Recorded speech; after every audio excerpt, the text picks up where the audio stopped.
Four of us enter the fertility clinic. Noah holds the door open for Elle and me, and Ben brings up the rear. Everyone in the waiting room stares, and I can only imagine what they're thinking. Here come the swingers. It would be laughable if I hadn't read a book about swingers and how one ended up pregnant, which was a major no-no according to the pact or contract each person signed. As much as I hate to admit it, the story was a page-turner. Mostly in the sense I had to know what the hell was going to happen, and the sex scenes were hot. I made Noah try a few of them out. He was game at first until shit turned a bit freaky, and he asked if I wasn't happy in our relationship. Talk about hurting his feelings and embarrassing myself in one fell swoop. Noah apologized and offered to read it with me, but I declined and deleted the book. I didn't need to know how it ended.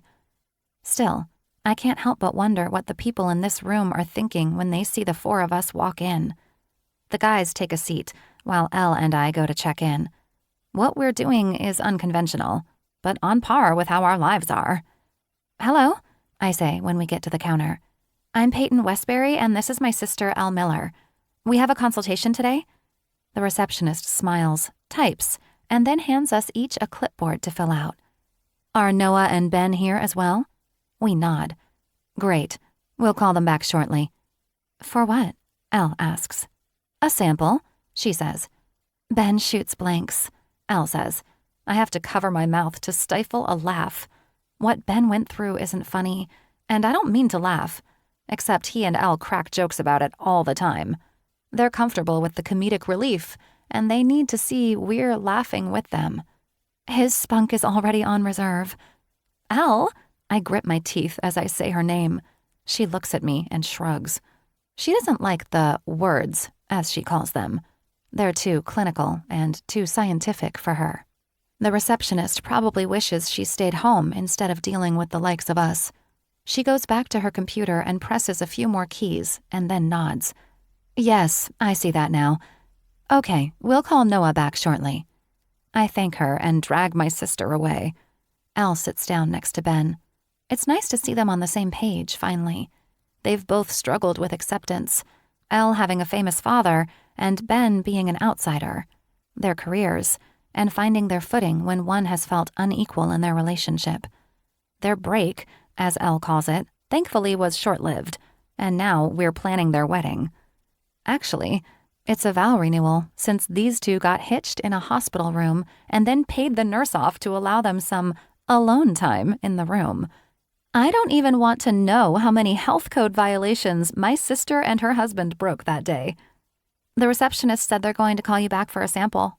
I tell Noah. "You're going to jack off to porn and dump your seed into a cup," Ben says, as if the room isn't filled with other people.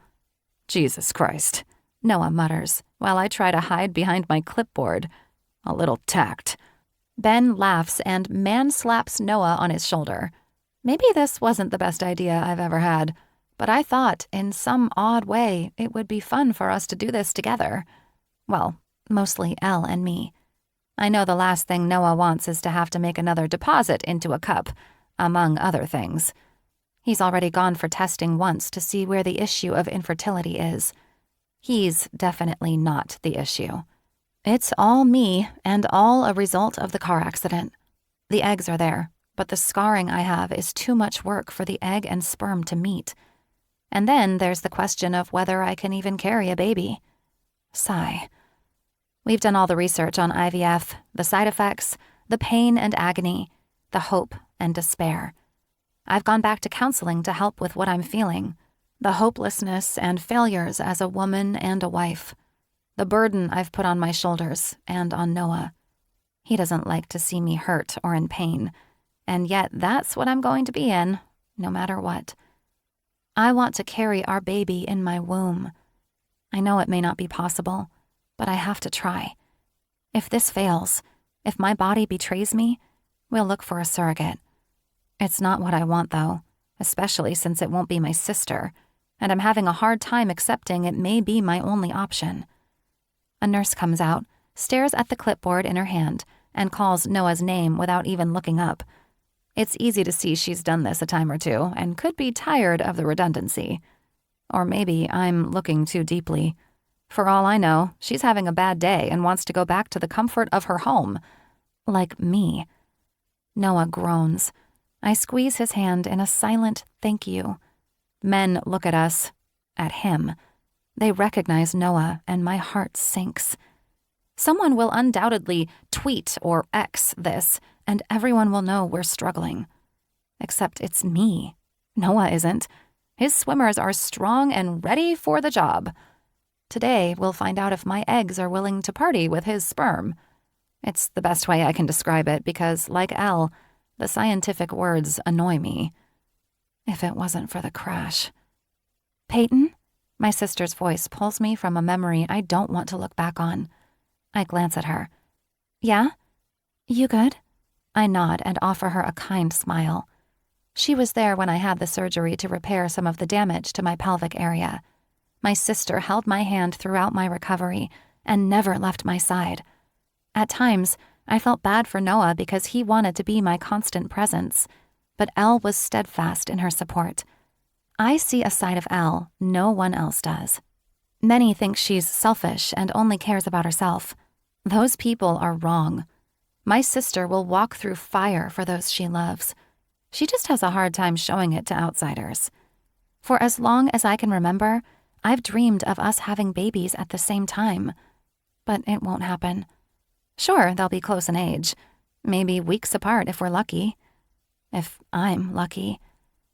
Elle's process is going to be the same, yet we both suspect she won't have an issue getting pregnant. Ben had his sperm harvested prior to his surgery and chemotherapy, which was smart of him to do. The doctors will extract her eggs much like they will with mine. We'll both have implantation, and then wait. Still, aside from Noah, this isn't how I pictured becoming a mother. Not sitting in a waiting room with strangers who casually look up from their phones and then at us. I don't need to be a genius to know they're searching the web to confirm their suspicions. Our dad is famous. It's not like we stayed out of the spotlight. My husband is famous in the sports world. It dawns on me as I look at Elle and Ben that we could very well have a mix-up. My heart races as imaginary scenes play out in my mind.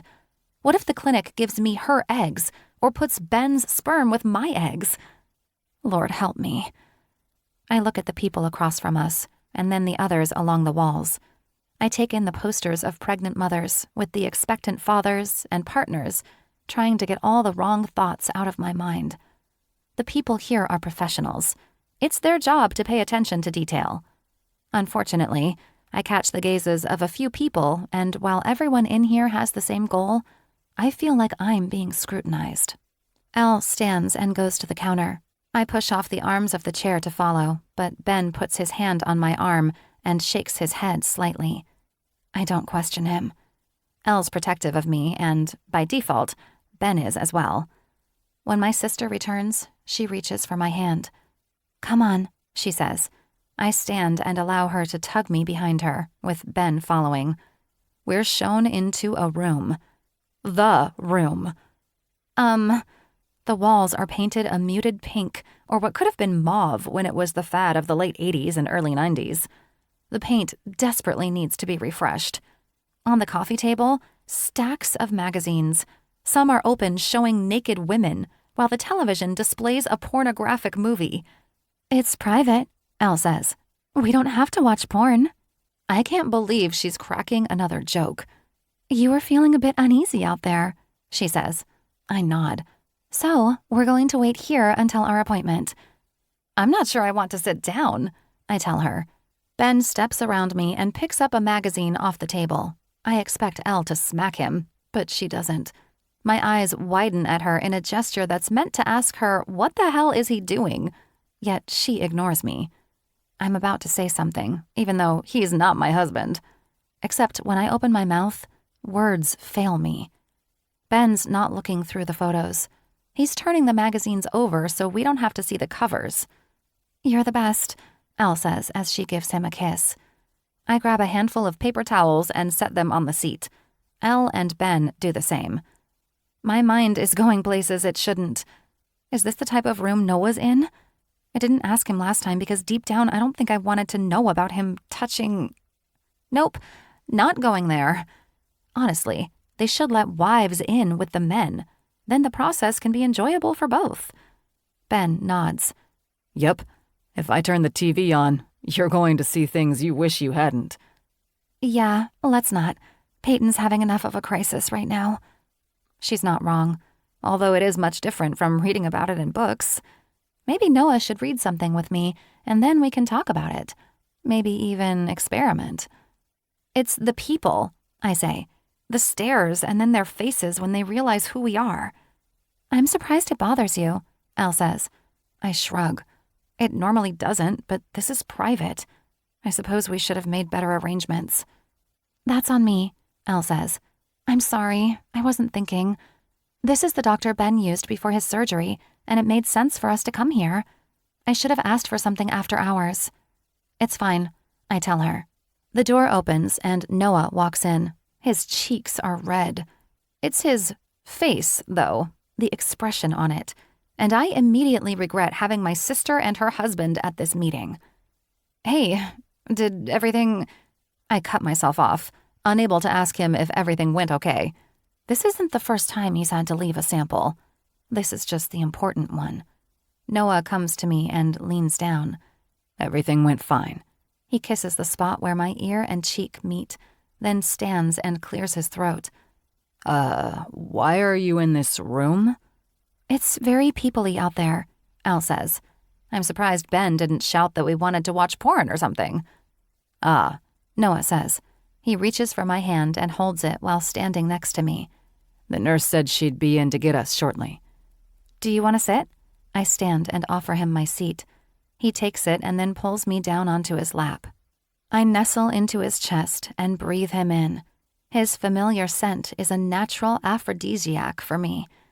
From the time I knew what it was like to feel something for someone, it's always been Noah. Anytime he was near me, his cedarwood aftershave has caused my lady bits to sing, dance, and beg for his attention. I've been attracted to one other person, but it was nothing like this. Noah gives me butterflies. He always has, and I suspect he always will. It's in his eyes and the way he looks at me. It's in his touch, even the subtle ones like when he reaches for my hand at night or grips my hips mid-thrust. Even his voice, when he says my name or calls me babe, can turn me into a wanton woman, willing to stop what I'm doing just to be in his embrace. Noah rests his hand on my stomach, protecting what's there and not there yet. There isn't a doubt in my mind he's going to be the most amazing father. It's me who I worry about. The irrational fear I have about the world, life, and society. My therapist assures me I'll be a good mother, but words and actions are different. I already feel like a letdown. The door opens and the nurse comes in. She sits down without reservation, making me question her sanity. She knows what goes on in this room, and if she thinks for 1 second men are cleaning up after themselves, she is sorely mistaken. I'm Dakota. As I understand it, you want to have your consultation together? Yes, Elle says. We figured we'd save time. Obviously, my sister and I don't need to be on the table at the same time. Right. Your sister? The nurse looks at her file. Noah and Ben stifle a hard laugh while I look at Elle, knowing my eyes are bugging out. Yeah, she's my twin. Don't you think we look alike? Elle asks. Noah can't contain his laughter. Dakota looks up from her file. She eyes Elle, then me. I can tell you apart, she says, with so much enthusiasm, I want to believe her. Teachers we had for years had trouble telling us apart, which Elle used to her advantage. A lot. No, you can't, Ben chimes in. You don't even know them. Dakota's cheeks redden, and briefly I feel sorry for her. But it's obvious. Elle and I are identical twins. Over the years, we've tried to change our looks, and have failed. She cut 6 inches off her hair once and called me while I was at the salon, sitting in the chair, getting 6 inches cut off mine. We figured, what's the point? The important people in our lives know the difference. And with us living in different states, it's really not an issue. Until now. Well, let's go meet the doctor. Chapter 2. Noah. Nurse Dakota shows us into the office. Dr. Hilda Rock stands and greets us and asks Ben how he's doing. They chat for a bit while Peyton, Elle, and I sit down. The desk in front of us is large and ornate, and I find myself looking at the carvings, knowing in the back of my mind they aren't what I think they are, but can't help but wonder if I'm staring at wooden vaginas. Are those what I think they are? I whisper into Peyton's ear. She nods. What the fuck? I know. Elle said she's a good doctor, though, and... She stops talking when she sits down. Elle and Ben, we've already discussed the process, so I'm going to focus on Peyton and Noah, she says. She explains in detail the process my wife is about to go through. Each time I hear the word shot, I want to pick her up and carry her out of the room. Something as natural as carrying a child shouldn't be this painful or heartbreaking.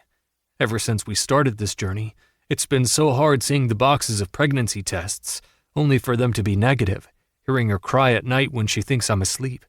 My wife shouldn't have to go through this. No woman should. I'm thankful doctors like Dr. Rock exists, even though the costs are abhorrent and not covered by health insurance, which is another bone of contention with me. Medical assistance that supports a woman's right to have a child should be covered, right down to the last penny. She opens a chart but doesn't look at anything in there. Peyton, I've gone over the records sent from the specialist you saw in Portland. I don't see anything about Clomid. Did you want to try this route first? Peyton shakes her head. I tried, but the side effects made me ill, she tells her, to the point where we couldn't have sex when needed. Fun times for Noah. I lost count how many nights we spent sleeping in the bathroom, so she was near the toilet. I've come to learn if there's a horrible side effect, Peyton will have it. Dr. Rock sighs.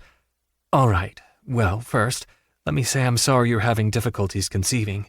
I take my job very seriously and have a high success rate. B, I've looked over your chart, and barring any unforeseen circumstances, the scan of your uterus shows healthy. 3, Noah's initial sample results showed very strong and eager swimmers, ready to impregnate. I'm expecting the same results today and expect fertilization almost instantly once we get your eggs out. She closes the file and lays her hands over it. What in the actual fuck did we just sign up for? I glance at Elle, who stares forward because she knows I'm about to wring her neck. There is no way in hell this woman is the leading specialist in infertility.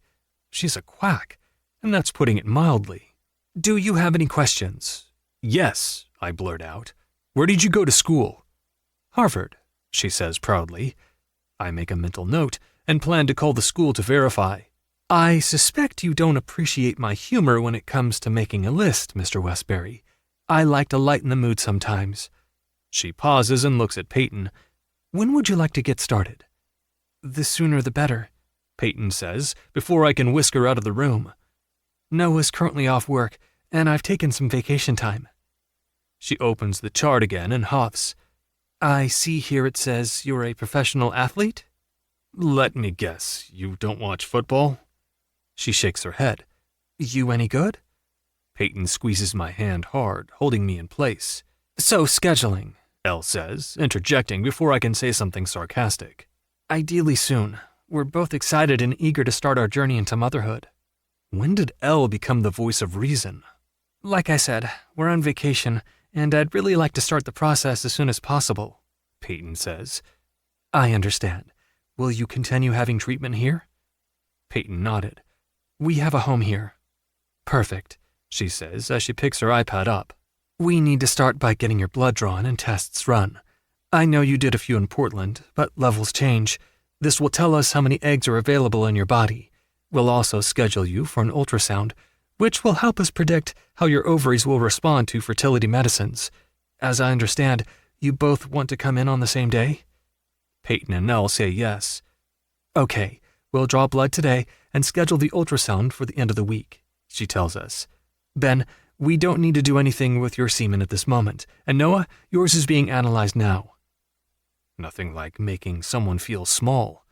While I know my semen is good, I still feel like I'm being set up to fail a major test. Ben and Noah, we'll have your blood drawn as well. For what? Ben asks. We need to run a battery of tests, mostly for diseases. We want to give the egg and sperm the best possible chance of survival." "I see. Nothing like the implications you're being deceitful." Peyton squeezes my hand again. I'm so thankful for her and her trust in me. "Peyton, and now I'm going to schedule you for a practice embryo transfer," she says.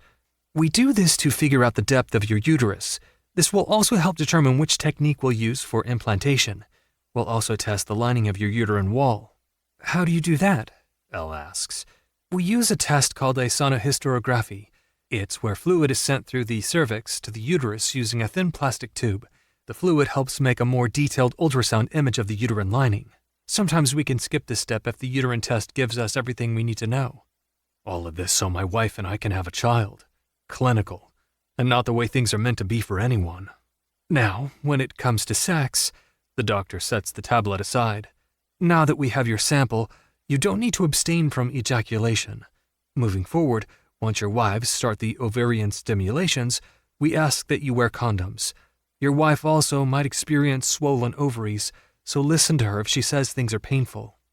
I lean toward my wife and whisper, "Guess we better stop at the store." It's been 5 days, and the longest we've gone without some form of sex since we've been together. Peyton smirks and says nothing. You better believe when I'm about to blow my load tonight, I'm going to yell, "I'm ejaculating." Damn, I hate this shit. On the way home, we do indeed stop at the local pharmacy, and I buy not one but 2 jumbo boxes of condoms. Peyton eyes me warily but says nothing. I can't tell if she thinks I'm going overboard or if I'm not purchasing enough. Regardless, I carry the boxes to the self-checkout machine, only to find it out of order. Dread creeps in as I walk to the counter. The lady behind the register reminds me of my Grandma Preston, and I can't help but feel judged. Much like the time when I was 16 or 17 and stopped for a 3-count box of rubbers at the store before heading to the water tower. Without fail, the cashier then got on the intercom and asked for a price check. Talk about humiliation. I think they do that especially when the teens are buying to try to teach us a lesson. The only lesson it taught me was to either force Quinn to go buy them for me or drive over to Allenville, where hopefully no one recognized me as QB1 from Beaumont High or Liam Page's son. The woman behind the counter slowly scans the boxes. She has her technique down and never takes her eyes off me. I'm half tempted to tell Peyton to show her the rock on her finger, but I don't. Let her think whatever. The fact is, I'm going home to fuck my wife, and I'm going to enjoy it. Even though I haven't worn a rubber in, I don't even remember. It wasn't long after Peyton and I started dating that we did away with them. I wasn't going anywhere, and neither was she. Getting pregnant then didn't matter to us. It matters to us now. I pay in cash. No need for her to be a football fan and realize I was in her store. Honestly, unless you see your favorite player without a helmet on, or they are all over television doing commercials, people have no idea what we look like when we're off the field. Granted, the cameras are on me, especially if I'm on the sidelines after a major fuck-up. Unfortunately for me, I had a few of those this past season. I'd like to chalk it up to luck. It wasn't. It was all stress. Peyton may have to go through the hard part, the testing, injections, and eventually carrying our child. Sure, all I had to do was put my shit into a cup, and I'm good to go. I get to sit back, right? Nope. No one considers the emotional toll men go through when their wives find out they're not pregnant. Again and again. We feel it too. We're not just there to pump, dump, and run. No one thinks about the demand we have to perform to make sure we're getting the job done. Peyton has done the ovulation charts, and at first, I was game. Hell yeah, call me out of a workout to have sex with my wife in her office? It was sneaky, daring, and the thrill of it was exhilarating. Until it wasn't. I never thought I'd groan when a text would come in that she was ovulating. Talk about performance anxiety. I never told her, and I never will. She doesn't need my bullshit on top of the pile she already deals with. I take her hand and lead her out of the store and to the Escalade. Before I get her in, I pull her into my arms and hold her. Sometimes I need this. I love you. I love you more, she says into my neck. When we part, I cup her face with my hands and kiss her lightly. When we get home, I'm going to make love to you. Peyton laughs lightly. And this differs from other days? Lately it's been sex, which I love. But we've been so focused on getting you pregnant that I feel like some of the passion was pushed to the side. I want that back. I close the gap between us, not that there was much. I want to kiss you. I follow my words with actions and leave a trail of kisses from her ear to her lips. When there, they part, allowing my tongue to enter her mouth. Pulling away and resting my forehead against hers, I inhale deeply. I'm already hard, ready, and wishing we were at home. Then what? My minx asks. I chuckle. Then I'm going to touch you, tease you, make you come with my fingers, my mouth, and then finally on my cock. Noah? She says my name headily. Yeah, baby? We're in the parking lot, out in public, she says, stating the obvious. Unless you calm down, the car next to you that just pulled in is going to see your erection and the 2 boxes of condoms we just bought. Fuck me, I say as I look down at my pants. Slacks do nothing to hide what you're packing. Oh, I plan to, if you ever get us home. Peyton winks. I shake my head slightly. Get in the car, Peyton. She does, and I shut the door. With courage and muster, I walk around the back, hoping the people in the other car go toward the front. Only they stop when they see me and my tinted pants coming toward them. Hey, you're Noah Westbury, the young kid says as loudly as possible. Can I get your autograph? Fuck my life. As much as I want to say no, I don't. I clear my throat, set the boxes of condoms on the roof of my Escalade that I should have given to Peyton, and think about the last time I got hit in a game where I thought I'd lose my manhood. It's not quite the deflation I need, but it helps. I sign a piece of paper, a t-shirt, and pose for an ungodly number of photos before heading to my car. Don't forget your prophylactics, the father says as they walk toward the store. Dad, what's a prophylactic? I stand there, shaking my head. Could this day get any worse? Actually, it could. I grab the boxes and slip in behind the steering wheel and start the car. Peyton's laughing and has clearly been living it up while I've been in misery for the last handful of minutes. She reaches across the console and palms my flaccid dick, which jumps to attention. I swear it's saying, "Hey, yeah, I know this hand." Rude, I mutter as I shift into reverse, pull out, and then into drive. You left me hanging. There was no way I was getting out of the car. Besides, they want to see you, not me. While she's not wrong, I enjoy having her with me for these random fan encounters. Everyone who meets her loves her. I don't care, I tell her. I want you next to me, always. Her fingers brush through my hair on the drive home. It's strange how her touch can calm me most days. A mile out, I turn on the radio. It's a sports talk channel, which I usually avoid when she's in the car. I'm man enough to admit my wife knows more about sports than I do, and during the off-season, I take full advantage of her knowledge during trivia night. The free agency market is bananas right now, the commentator says. Peyton reaches to turn the radio off, but I tell her to leave it. I want to hear what they have to say. Teams are going to spend some money tying down those who haven't signed. You know who's out there who hasn't signed? Noah Westbury. My hands grip the steering wheel a bit too tightly, causing pain to radiate up my arm. My foot slips from the gas with a noticeable thud.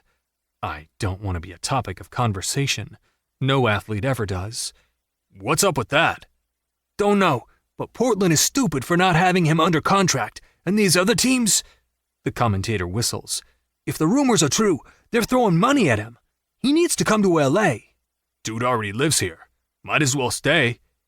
Maybe it's better for us if Portland sleeps on it. Then we'll have a decent QB. I'd love to have Westbury on any one of our teams here. I pull into the driveway and shut the car off, but don't move. It's nice to be wanted. Mega shitty when the team you've dedicated the beginning of your career to doesn't act like they want you. My head spins with this knowledge, wondering what the fuck I'm doing. They'll make an offer, Peyton says, breaking the silence. Do you know something I don't? My voice catches. I hate asking her this. Mixing our marriage and work was something we swore we'd never do. She shakes her head. Will you quit your job if I go somewhere else? Peyton's quiet for a moment, and I know I've put her on the spot. Any decision I make, we make together. We have time, Noah. Let everyone get settled and out of vacation mode. Her fingers trail down the side of my face. Let's go inside. I'm hungry. For lunch? She shakes her head and palms my crotch again. You promised. Damn straight I did. Chapter 3. Peyton. Tomorrow, Elle and I have our appointments for our ultrasounds. We plan to go together to save the guys from having to drive into downtown. Mostly, it saves our sanity. It never fails. Some other driver will piss either Ben or Noah off, and then a mood is set. I'm trying to remain positive and think only happy thoughts. I figure if I tell myself this is going to work on the first try, then it will work, and I won't have to continue going back. I'd be happy with one round of shots. I know Noah would be. I caught him reading about IVF and the process, even though we know everything there is to know about it. Thanks to social media and vlogging, mothers and even some fathers detail their journeys. The highs and lows, the good and the bad, even the ugly, which I appreciate. I know it's going to be ugly. I hate being poked and prodded, and as much as I'm looking forward to morning sickness, I'm really not.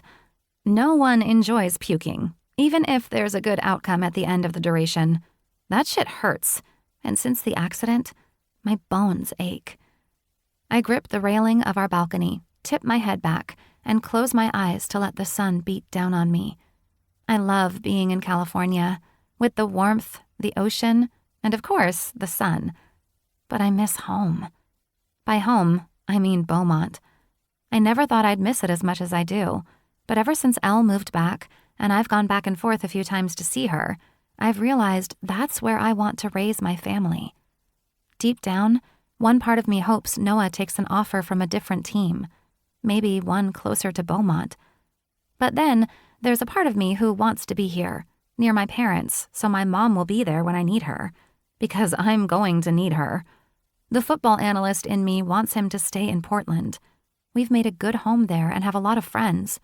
Friends I'd miss, but who could come visit wherever we are. I'm not foolish enough to think those friends won't be traded, although I imagine Julius would retire if that was the case. Behind me, Noah's on the phone. I glance over my shoulder and see him pacing. His hand is in his hair, tugging at the ends. He's frustrated, and rightly so. The Pioneers are taking their sweet time making him an offer. Honestly, all of this should be a no-brainer. He's the face of their franchise and has a Super Bowl under his belt. Not many teams or quarterbacks can say they've done that with an expansion team in the time he's been there. Yet they're dicking him around, which makes me wonder about my job. Is it worth staying if my husband isn't there? I've had other offers before, from teams here and on the East Coast. Noah has options, as do I. We're definitely not a package deal, but it is nice. And now I wonder if I am the cause of their delay. Do they want me gone? If they do, they just need to say so. I pull my phone out and press the contact for Liam. Normally I'd video chat, but I don't want Noah to hear his dad's voice and come out here. Hey, Liam says when he answers. everything okay? Hi, and yes? Can't a girl call her father-in-law? Liam chuckles. No, but she can call her uncle. What's up? When he refers to himself as my uncle, I smile. My memories from childhood are fuzzy, like everyone's. The older you get, the less you remember. I remember Liam and the day he walked up to the pew. At 5, I knew he was going to change my life. Be someone I could count on no matter what. With him, I still got to be Mason's little girl, his football-loving daughter. I'm worried about Noah, I tell him. Between this baby stuff and the Pioneers dragging their feet, he's stressed. I think he can use some dad time. That can be arranged, he says. I'll be there tomorrow. Does that work? Yes. I'll make sure your room is ready. Liam laughs again. As if it isn't immaculate already. Hey, I can't help it. Sure you can't. Anything else? Are you okay? I'm nervous, I tell him. It's not like any of our matriarchs have been through this, and I'm not naive enough to think Elle's struggles will be like mine. I face an uphill battle without an axe, but with all the support in the world. The problem with the support is they can't get me pregnant or make sure I stay pregnant. They can hold and care for me, be there when I tell them I don't need anyone. The hurdle is me, and I can't fix me. And scared. We have to believe everything is going to work out the way we want, He says. Is your mom going with you? No, tomorrow is just an ultrasound. It won't take long. Elle and I didn't think she'd want to sit in the waiting room. Makes sense. All right. I'll see you tomorrow. Love you, P. Love you too, Uncle Liam. We hang up and I find my husband is still pacing.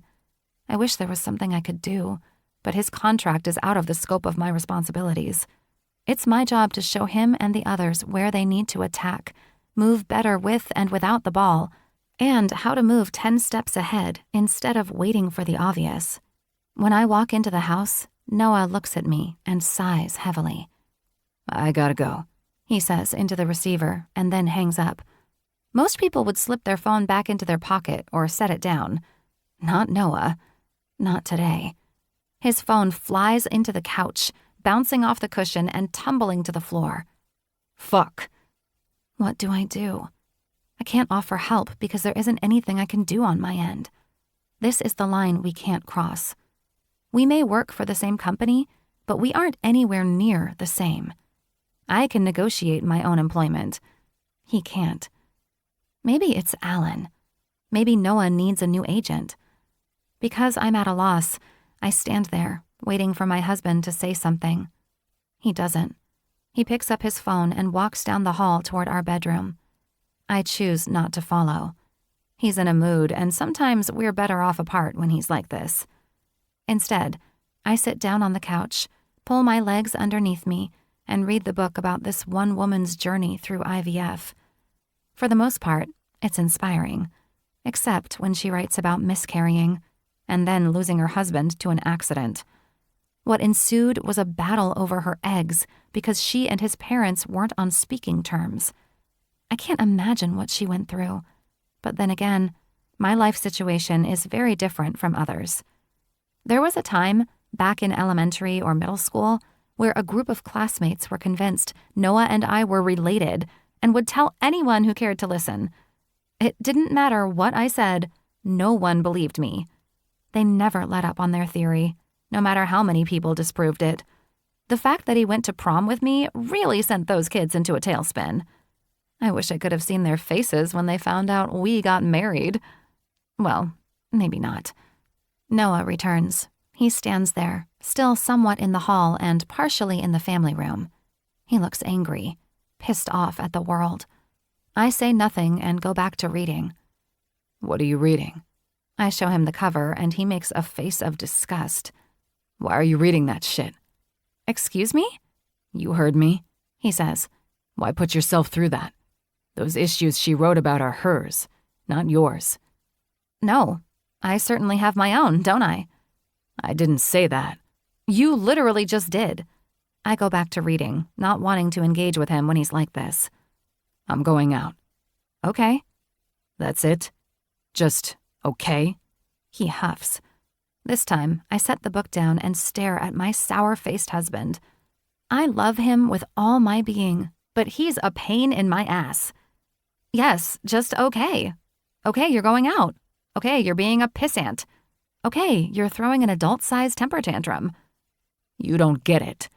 You're right. I don't.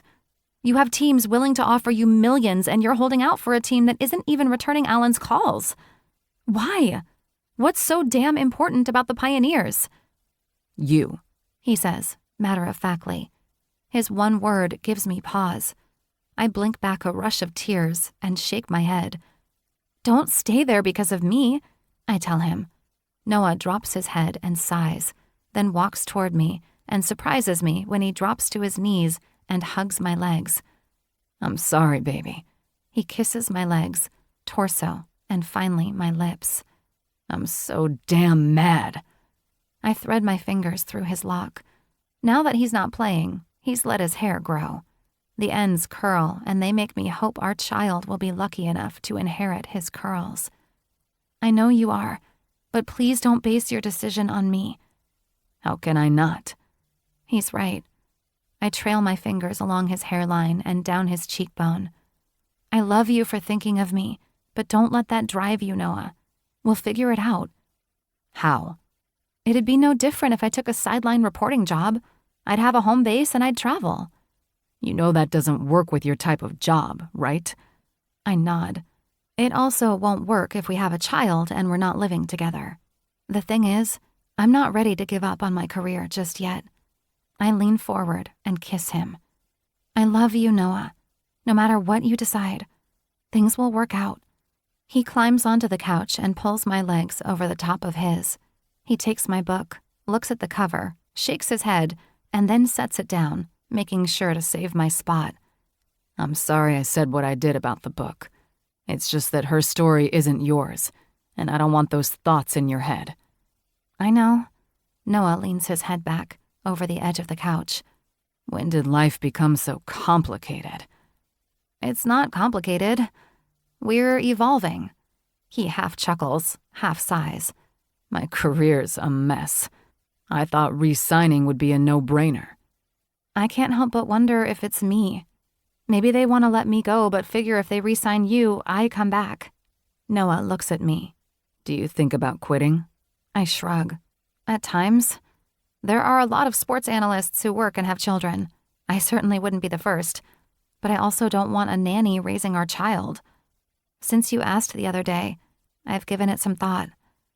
I just don't know. Well, I want to be wherever you are. What if that means not playing football or only seeing each other one day a week? Noah shakes his head. The one-day-a-week thing won't work for me, and I'm not sure if not playing works either. Then it looks like we're in a wait-and-see holding pattern. Maybe we need to take some trips to these other teams and document everything on social media. That might make the pioneers get off their asses. I'll have Alan set some things up. Just wait 6 weeks. Noah looks from me to my stomach. His hand rests there. I wish it were me putting our baby in there. Me too. Chapter 4. Noah. After Elle picks up Peyton, I slip into some running shorts, sneakers, grab my earbuds, and head for the door. I pause in the hallway and look at myself. It seems I've forgotten a shirt. I think about heading out without one. The likelihood that I need to go into a store or something is nil, but you never know. On closer inspection, I spot a love bite from my wife. Yep, definitely putting on a shirt, I say to our empty house. She wouldn't let me make love to her this morning, no matter how hard I tried. As much as the rejection stings, I accepted her reasoning. Some medical professional will be doing uncomfortable things to her today, and the last thing she wanted was for some tech to ask her if she had sex this morning. I really didn't buy her excuse, but didn't push further. I respect her boundaries, just as much as I respect the fact that she wanted to take care of me and satisfy my needs. The damn hickey is another story. With a t-shirt on, I head back toward the front door, open it, and find my father standing there, poised to knock. I slip one of the earbuds out and say, "What are you doing here?" My question is snotty and not meant to be rude or insulting. My parents can visit whenever they want, but they normally give us a heads up. "Hi, son." My dad smirks. "May I come in?" I shake my head, clearing the instant fog, and step back to let him in. He has an overnight bag, which he sets down near this table Peyton found at some desert antique shop last summer. The person who sold it to us gave my wife some song and dance about its history, and then instantly charged us $100 less than the price shown on the tag. History my ass. Not to sound like a broken record, but seriously, what are you doing here? It's not that I don't want to see my dad, it's that he's incredibly busy buying up dilapidated buildings in Beaumont and turning them into either affordable housing or office space so businesses can come to town. Most of us in the family think he's gearing up to run for mayor, which is a bit comical. Sure, the prodigal son returned home, But he's a musician. Even though 4225 West hasn't toured in a few years, every album they've released has gone platinum. I think Liam Page would have a hard time sitting behind a desk every day, stamping his name on documents. Can't a father visit his son? I scoff and eye him suspiciously. Sure he can. Where's Mom? With your sister. She's on vacation for another month. Ah, yes. No more traveling without Miss Betty Page. At least not since Mac asked my dad permission to take her on a date. Mac confided in me that he kissed Paige. I had a hard time not wanting to wring the boy's neck and hers. The problem is, I can't be in the middle of this relationship. I love them both, but will always side with my sister. I was a teenager once. I'm not even playing stupid when it comes to those two. Which reminds me, I want Peyton to talk to Paige about protecting herself. I can't do it because, hello, embarrassing, and I'm not mentioning it to my parents. Anyway, my dad sighs. I thought we'd hang out for the weekend. Okay, I say, still suspicious. Want something to drink? Eat? Liam shakes his head. Were you about to leave when I got here? I nod. I was going to head out for a run. Peyton went to an appointment with Elle. I need to clear my head or keep it clear. I hate this entire process. Let me change and I'll go with you. Before I can protest, he's grabbed his bag and disappeared down the hall to the room he and my mom stay in when they're here. I sigh. The last thing the streets of Malibu need to see is Liam Page running. Fuck my life, I mutter as I head into the kitchen for a glass of water. My dad joins me minutes later and helps himself. He drinks heartily from the glass and then sits it in the sink. Ready? Yes, but don't be embarrassed when I kick your ass, I tell him. The ever-charismatic Liam Page grips my shoulder and bends over in laughter. He heaves, feigns being out of breath, and fans his imaginary tears away. Son, you slay me. Who taught you that word? Your sister. I shake my head. Come on, old man. Who you calling old? We get outside and begin to stretch. Hi, Noah. One of my neighbors from down the road waves as she power walks by, wearing those incredibly tiny workout shorts. I have no idea what her name is, though. I wave, being a friendly neighbor and all. Who's that? Dunno, I say, shrugging. They all say hi when they go by. It's not like I'm standing out there introducing myself. Who else lives around here? I look around at the houses. Some you can see because they're perilously perched on cliffs. Others you can only see gates or driveways. Cyrus, Streisand, Leo, the Hiltons, and that tequila maker. What's his name? Mr. Crawford, Liam says, fanning his face. No, that's not it. My dad rolls his eyes. Randy Gerber. He's married to Cindy Crawford. He lets out a low whistle. Does Mom know? He shrugs. She has her freebie list. What the fuck is a freebie list? You know, a list of people you can sleep with and can't get into trouble for. I stare at my dad as rage boils. Are you fucking kidding me with this bullshit? What? He shrugs as if he just didn't admit he has a list of people he wants to sleep with. I'm going to kick your ass, old man. He holds his hands up. Your mom has a list, son, not me. I did all that shit a long time ago. Found the error of my ways and haven't looked back. Your mother is the only woman I want to be with. Then I'm going to have words with her. He shakes his head. It's just a thing. No one actually acts on it. It'd be like you finding another celebrity attractive. Never gonna happen, I tell him as we head toward the street. And if Peyton thinks like you do, we'll have words. We start with a slow jog. Is this really a thing? It was back in my father's time. Must have died out. Thank God for that. I can't imagine my wife having a list of people she wants to be with. And if she does, I better never learn of it. No, I take that back. The list better contain 10 Noah Westburys. Jealous much? I shake my head. It's not about being jealous, Dad. I love her far too much to let another woman touch me. And if another man touched her, I trail off. I honestly don't know what I'd do, but I'd likely end up in jail. We run in silence for a mile, both of us huffing and puffing thanks to the heat and air quality. While I like being in California, where the sun shines almost every day, There is something to be said about cozying up on a gloomy day by the fire with the love of your life nestled next to you. Those are the days in Portland that I don't want to give up. My thoughts on the job aren't always about football, but about the life Peyton and I have built there. While I know my friends can travel to wherever and vice versa, relationships change when people move away, just as priorities change when a couple has children. Once Julius and Autumn welcomed their third child, Autumn considered quitting her job. Julius instead took over more of the parental duties, except during the season, so Autumn could continue to do the job she loved. This all meant the time Julius and I spent together lessened. Honestly, I sort of look forward to hitting up the park with our kids. We hit a 2-mile mark and slow down to a jog. "Want to sit for a minute?" Dad asks. I'm breathing just as hard as he is, otherwise I'd call him old. For his age, he's in damn good shape, and I can only hope I look the same. We walk until we find an empty bench and sit down facing the water, which surfers have taken over. I bet that if I squint, I'll find Quinn out there, or even Ben. They seem to spend a lot of time together when Ben's here. I don't mind that I'm not included.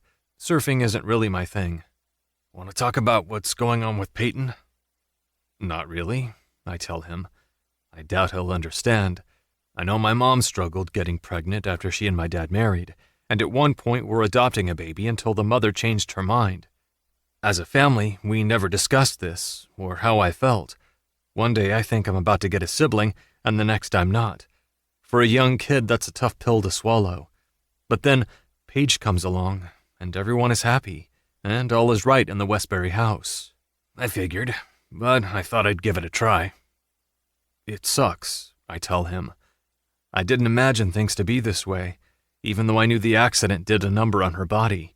She's so strong, though, and never lets anyone see when she's in pain. You know, she keeps her office at 80 degrees because the cold affects her. She rarely stays on the sideline, which I get, but still. Peyton wants a baby, one she gives birth to, and I'm doing my best to support this decision. I want it too. But at what cost to my wife? I look off into the horizon, fighting back a wave of emotion. I can never say these things to her, not in a million years. It's not about communication. These are my fears, and mine alone. I refuse to burden her. She has enough to worry about. As a father, there's a lot about a woman and her desire for motherhood that we'll never understand. Women have a time limit on their bodies, where men can produce children into their 70s and 80s. None of it will ever make sense. What Peyton's going through? He trails off and then sighs. All you can do is be her support and let her know when you're hurting too. Bottling it up and combining it with this contract shit isn't good for either of you. I do support her, I tell him. I hate that I'm not getting the job done for her, giving her the one thing she wants most right now. It destroys me to know our child will be created in a dish, and maybe her body will reject carrying it. I also know if I had to come clean about how I felt about her from the jump, none of this would be happening. If I hadn't cared about what our families would say about me wanting to be with her, she wouldn't have been in that car. My dad sits there, knowing he can't deny my logic. I will forever regret that I didn't have the balls to tell Peyton how I felt and act on my feelings. She should have been mine from the night of our prom. Hell, even before that. But I was scared of what my parents would think, what Caitlin would think, and how I'd look to the NFL. The headlines would have done me in, and I'd forever be known as the quarterback dating an 18-year-old. My agent would have canned my ass, and because of my ego, the love of my life almost died in a car accident. Dad and I walked back to the house. The old man finally admitted he had a cramp, and then jokingly said the cramp was me. Once we enter my neighborhood, he brings up the contract. I can't tell you what to do because I bailed on this part of my life. But if Portland is where you want to be, push for it. If it's not, leave. Don't wait for them to show you they care. If they did, you wouldn't be going through this right now. I nod. He's not wrong. Neither is Peyton. Deep down, I know the reason I want Portland is because of her. I don't want to be away from her. Right now, I have the best of both worlds. When we travel, she goes with us. If I'm with another team, she'll be home, taking care of our baby. Sure, she can go to the away games, but will she? It's hard to say. We're standing at the edge of my driveway when I blurt out, "What if I quit?" Dad's eyes bug out. What? Shrugging, I look down at the ground and tow a loose pebble. "The Stars want me," I tell him. "They've asked me to come in, throw a few." "You know you can do both," he tells me. "Bo Jackson and Deion Sanders played football and baseball successfully." "I've researched them. Game film, that sort of thing. I'm interested," I say. "I miss baseball. I never thought I would, and I think I only pursued football because there was an opening at Notre Dame, and I could walk on. I never gave baseball a second look." Dad rests his hand on my shoulder and gives it a squeeze. "Maybe we should hit the batting cages and see if you still have some heat before you go out there, embarrassing yourself. Some of these kids these days are smoking the ball in." "Like Mac." My dad laughs. "Definitely like Mac. That boy's going places. He's fun to watch." We go inside and find Peyton sitting on the couch, reading the book I'd suggested she stop. She works herself up over things that may or may not happen to her. When she hears us, she looks up, closes her book, and comes toward us.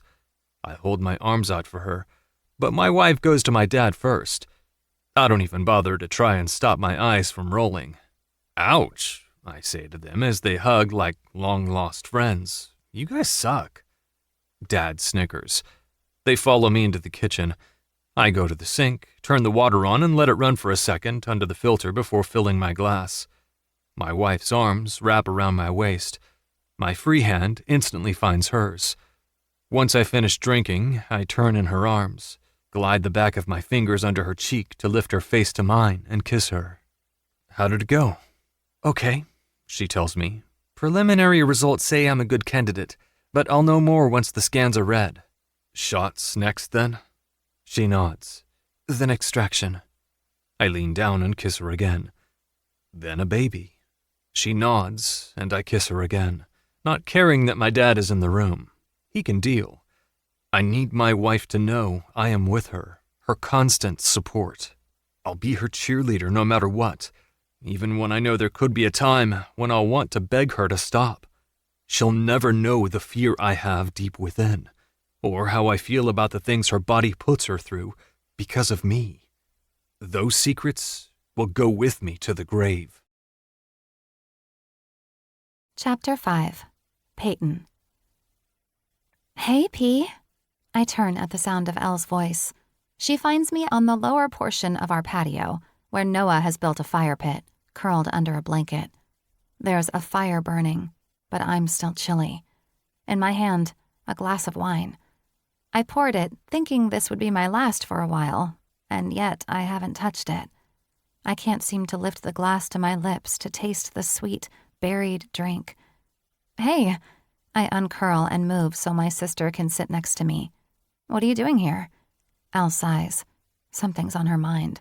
She leans into me, wrapping her arm around mine. "Do you ever wonder how we got so lucky?" A small chuckle escapes me.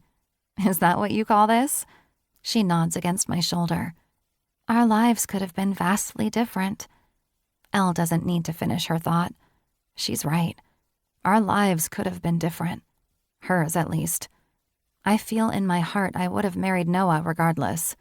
Would we be as well off as we are? Possibly not. But he could have still gone to the NFL or even Major League Baseball. He had options. Who or what we wouldn't have is Harrison, the man who stepped up and brought 2 5-year-olds into his life and treated us as his own from the beginning. He's never once let anyone believe we weren't his daughters. And he's never been jealous of our father. He took his last name so we'd all match. It doesn't matter how many times I tell him, in all those mushy Father's Day cards, that he means the world to me. He truly does. Things happen for a reason, Elle. They do. The world works in mysterious ways. "So do you," I say as I nudge her. "What's up?" Elle sits up and faces me. "Don't be mad, okay?" "Okay." I'll be mad no matter what because she told me not to. which means she's about to say something to piss me off. I want you to hear me out before you interject. Okay. She sits up a bit straighter. Tomorrow, we start our shots, she says. And in 2 weeks, they're going to take our eggs and make some embryos. Then implantation, and if all goes according to plan, we'll be pregnant. Together. I nod since she asked me not to say anything. I've been thinking that maybe I don't do the procedure at the same time you do. What? Why not? Isn't that the whole point of doing this together? It is, P. But I'm worried. She lets her statement hang in the air. I don't think I could enjoy my pregnancy as much if I were to be pregnant and you weren't, she says as tears spill over. You asked me to carry your baby for you, and I told you no because Ben and I want to start a family. That weighs heavily on me. Me telling you no was the worst thing I've ever had to do. I want nothing more than to see you become a mom, but it would destroy me if in 20 days you don't find out you're pregnant, and I am. Please don't cry. I wipe my own tears and then pull my sister into my arms. I know I'll be sad, but I'll be so happy for you and Ben. You guys deserve to have the baby you want. And we will, but we're waiting until after your procedure. Once we know it's been successful and you have a baby growing in your belly, I'll go in. Until then, my focus needs to be on you. Elle lifts her shoulders slightly. And the wedding I'm supposed to be planning? My eyes widen. Shit, we forgot to go to the venue last weekend. I blame Liam and his surprise trip. Why was he here anyway? I glance toward the house, looking for Noah, even though I know he can't hear me. He's struggling, so I thought if his dad came, they could do the man-to-man thing. It seemed to work. Don't worry, Ben's up there with him. What's up with Noah anyway? He seemed off at the appointment. Football and this baby stuff? He hasn't told me, but I think he feels like he's letting me down. He's not, but you tell a stubborn man he's wrong and see how well that goes. Ben bought us a book on pregnancy. He's reading it. I'm not. It has pictures and nope. She shakes her head. Anyway, he's reading and fist pumps, so I'm like, what are you doing? He tells me that women who breastfeed are more susceptible to getting pregnant again after childbirth because of all the hormones and shit. I don't know, I wasn't listening. Anyway, my husband says we don't have to worry about that since he's shooting blanks. He's pretty proud of himself, I see. Elle rolls her eyes. He's something else. I love him and the positive attitude he has about everything. His last checkup was great. He's not out of the woods yet, but each visit brings us closer. I'm happy everything worked out, Elle. I truly am. She sits back. You know the chances of having multiple babies is high with IVF, right? I nod. I'll be happy with one. What if you drop 20 eggs? My eyes bug out. I suppose I'd have to change my name to Fertile Myrtle. Elle laughs so hard, she snorts. What's so funny? Ben's voice has Elle turning toward him. Before she can adjust and welcome her husband, Beau jumps on mine and Elle's laps and proceeds to show us how much he's missed us. Okay, down, Elle says, and he jumps to the ground and sits. Elle gives him some love and holds her hand out so Ben can give her a treat for him. There are times when I want a dog, but then I remember how much I work and think of how unfair it would be for the doggy to be home all day by himself. Noah isn't far behind Ben. He smiles, and I know it's just for me. As much as I like my alone time, I love being with my husband. I hold out my hand for him to let him know I want him near me. Elle moves over to the other seat, and Noah sits next to me. He kisses me, holding his lips to mine for a second. While I know my sister is out here with us, Noah's the only one in my orbit. They're coming, Ben says out of the blue. Noah turns as my mouth drops open. Context, Ben, Elle hollers at him. You know I've been down here talking babies and shit with P, and you blurt out they're coming? Who's coming?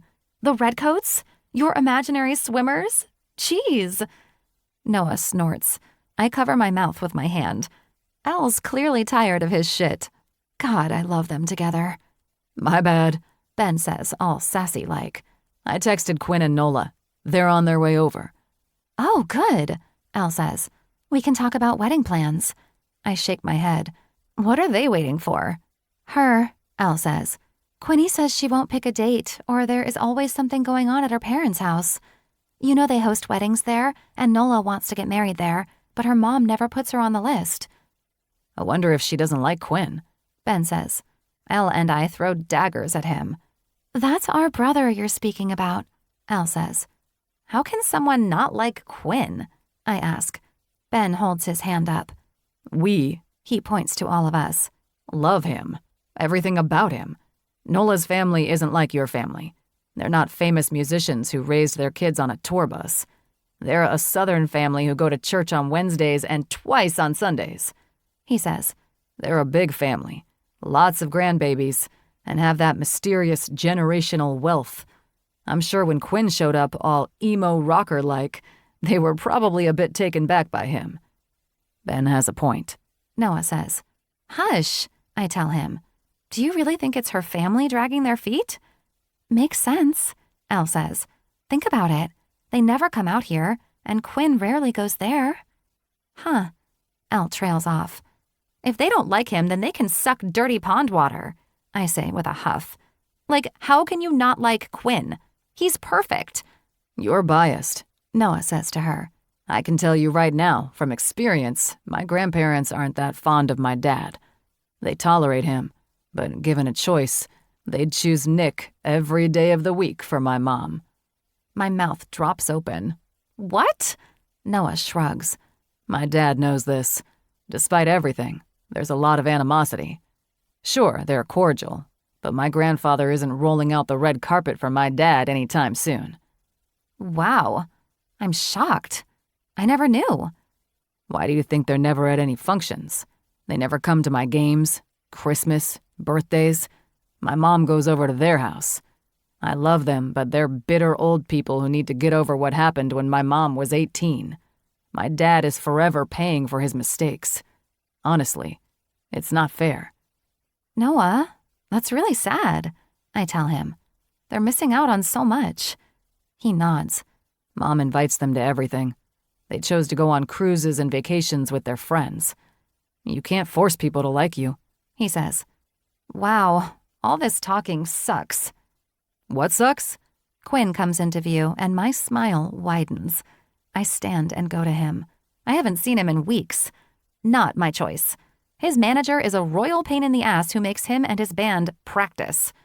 Hugs, I say when I reach him. He hugs me tightly. We really need to find you a new manager, one that lets you come up for air every now and again. Hey, I resemble that statement, Elle says, much to everyone's chagrin.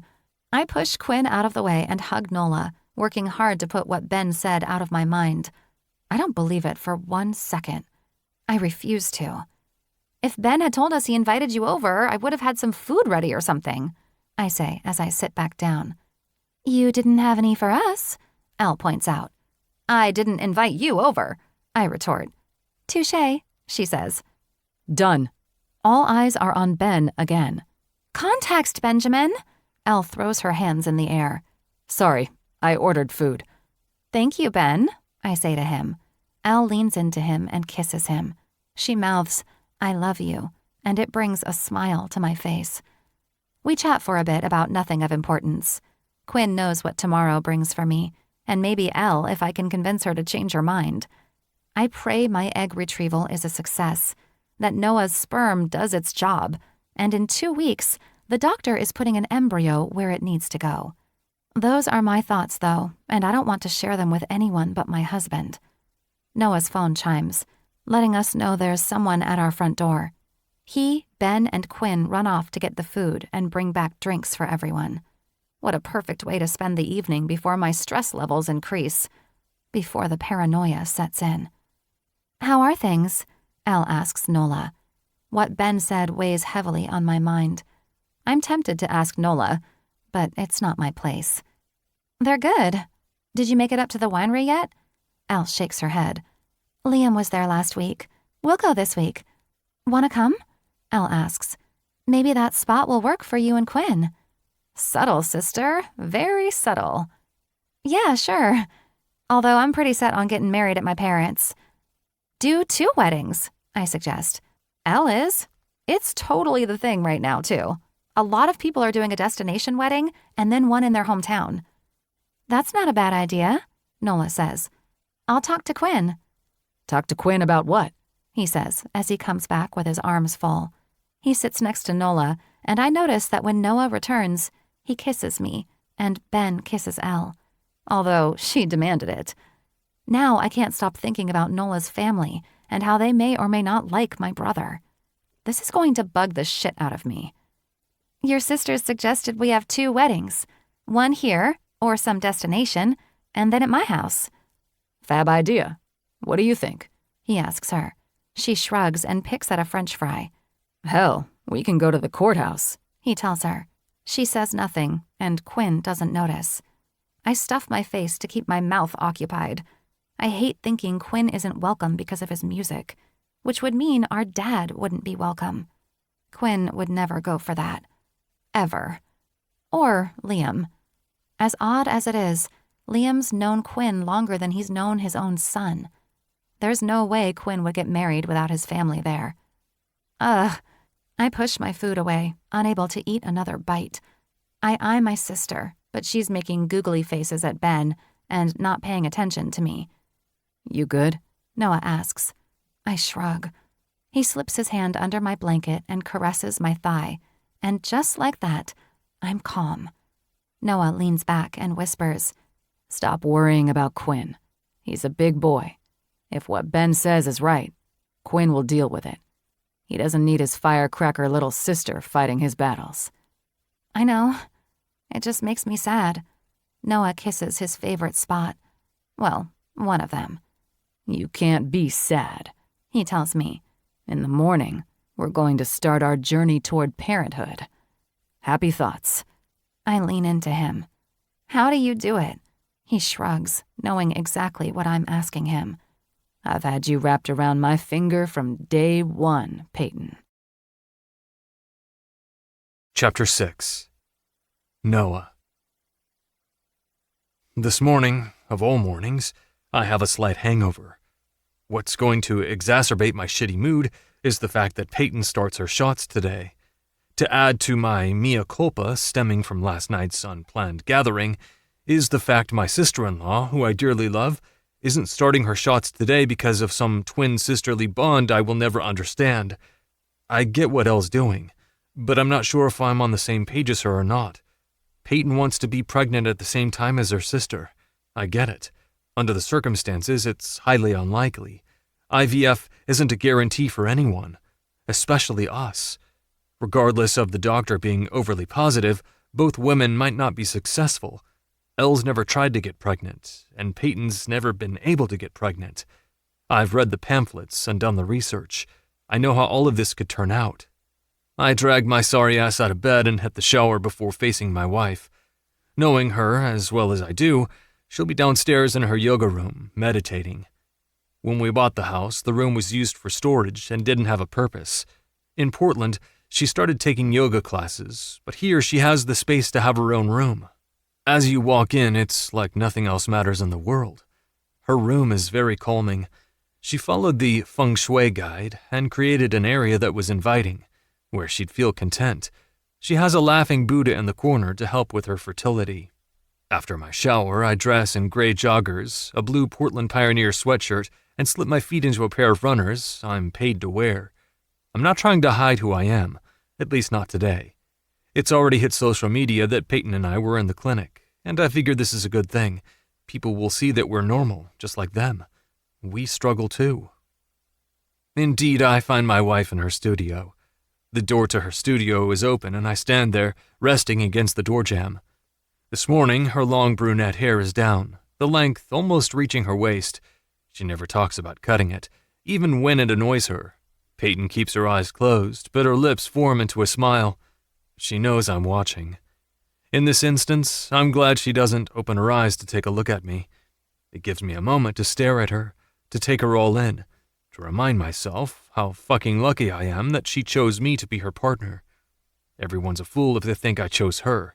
She was destined to be mine from the moment I met her. I was the idiot who waited too long to realize it. While she sits there, crossed-legged and absorbing the energy in the room, I picture her with a growing belly, with my child growing inside of her, knowing my wife is nurturing and caring for the little human that we so desperately want. I don't even care how many children we have. Hell, if she wants a football team, I'll happily do everything I can to give her one. If we're graced with one, then that'll be enough too. I just want to see her blossom as a mother, to have the moments she sees in magazines and on TV or with our friends, the longing in her eyes when she sees an expectant mother rubbing her belly. Hell, I want that too. I want to feel my son or our daughter kick. I want to read bedtime stories to her stomach and tell my little guy or gal how fucking awesome their mother is. Aside from this, I'm at a loss on how to get my wife pregnant, to give her the one thing she wants. I inhale deeply to stop an impending wave of tears. Being strong for her is my job, and one I take very seriously. The alarm on my phone chimes and I pull it out of my pocket to shut it off. We gotta go, I tell her. Peyton finally opens her baby blues. They sparkle as she looks at me. Another smile, a wider one this time, spreads across her face. You can't wear those sweatpants to the clinic. I look down at them, looking for any stains or holes. Why not? She laughs, stands, and stretches. Doing so highlights her figure. She used to be tiny, sometimes too thin, and she read that eating a balanced diet of whole grains, healthy fats, and proteins would help her body get ready for pregnancy. Honestly, I like not seeing her hip bones or her ribs showing. Peyton turns, bends over, and looks at me through the space between her legs. The sight of her plump ass in those tight-ass pants does something to me. I feel the stirring, the beginning of my growing erection. I clear my throat and change my stance. She smirks and giggles. That's why, she says. Peyton rights herself and comes toward me.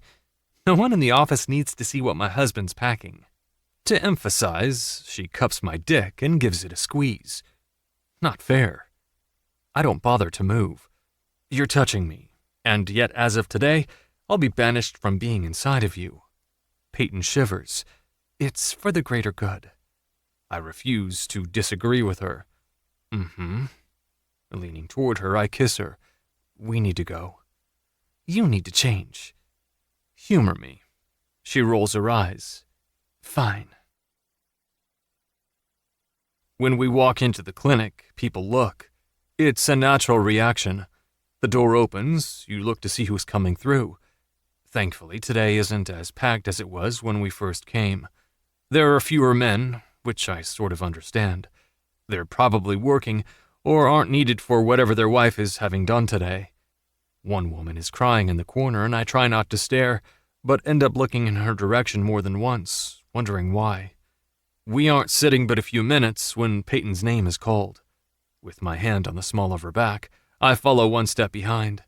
The nurse, who didn't introduce herself, takes us into a procedure room. She tells Peyton to have a seat in the chair. I sit next to her and clasp my hands in my lap, and then unclasp them and reach for Peyton's. Even though we are here to learn how to administer her shots, I'm nervous. There's no way Peyton can give herself shots, even if she tells the nurse otherwise. I know her. She hates needles, and the sight sometimes results in her hyperventilating. You're going to administer 2 shots a day for 1 week, and then you'll come in every day for your last week of shots, the nurse says. Over the course of your daily in-person monitoring visits, we'll do blood work, pelvic ultrasounds, and we'll track your cycle. This is the time where we'll make any necessary adjustments to your medication. If everything is where we want things to be, we'll do the trigger shot. You'll go home, and the anesthesiologist will call you, walk you through what to expect at your appointment.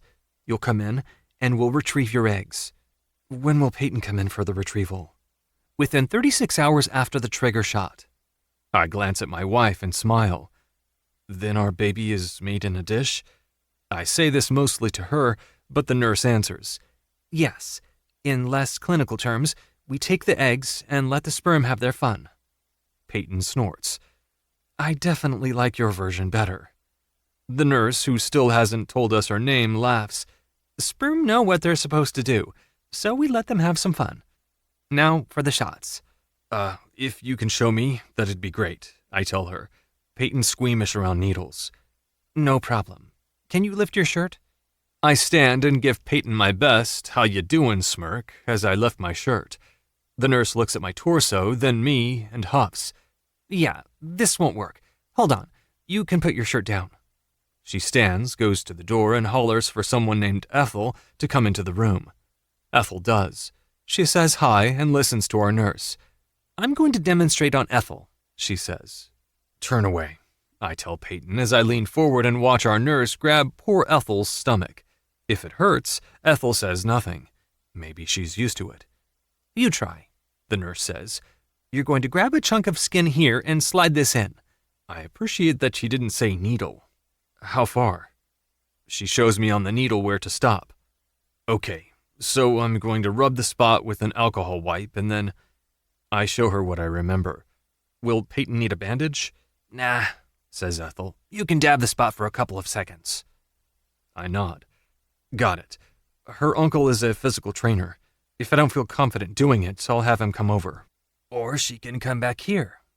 Right, yes. The nurse has me practice a few more times on an orange and then tells Peyton she's going to administer her first shot.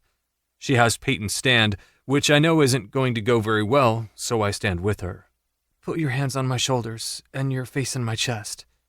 My fingers grip the edge of her shirt and pull it up, watching the nurse's every move.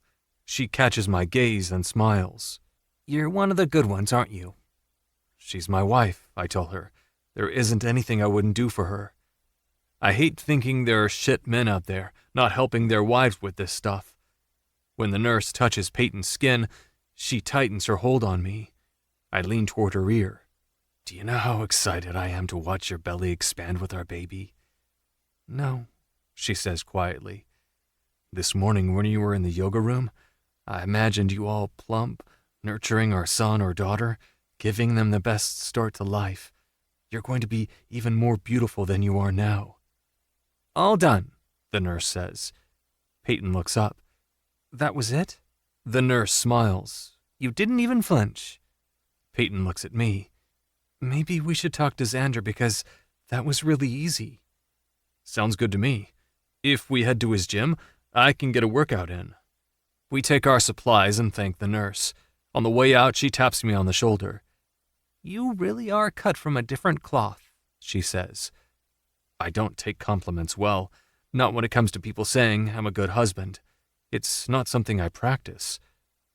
Like I said, there isn't anything I wouldn't do for her. You should teach a class or something, she says and walks away. In the elevator, I pull Peyton into my side. Am I different from other husbands? She shrugs. I've only had you. I suppose I could test a few others out and get back to you.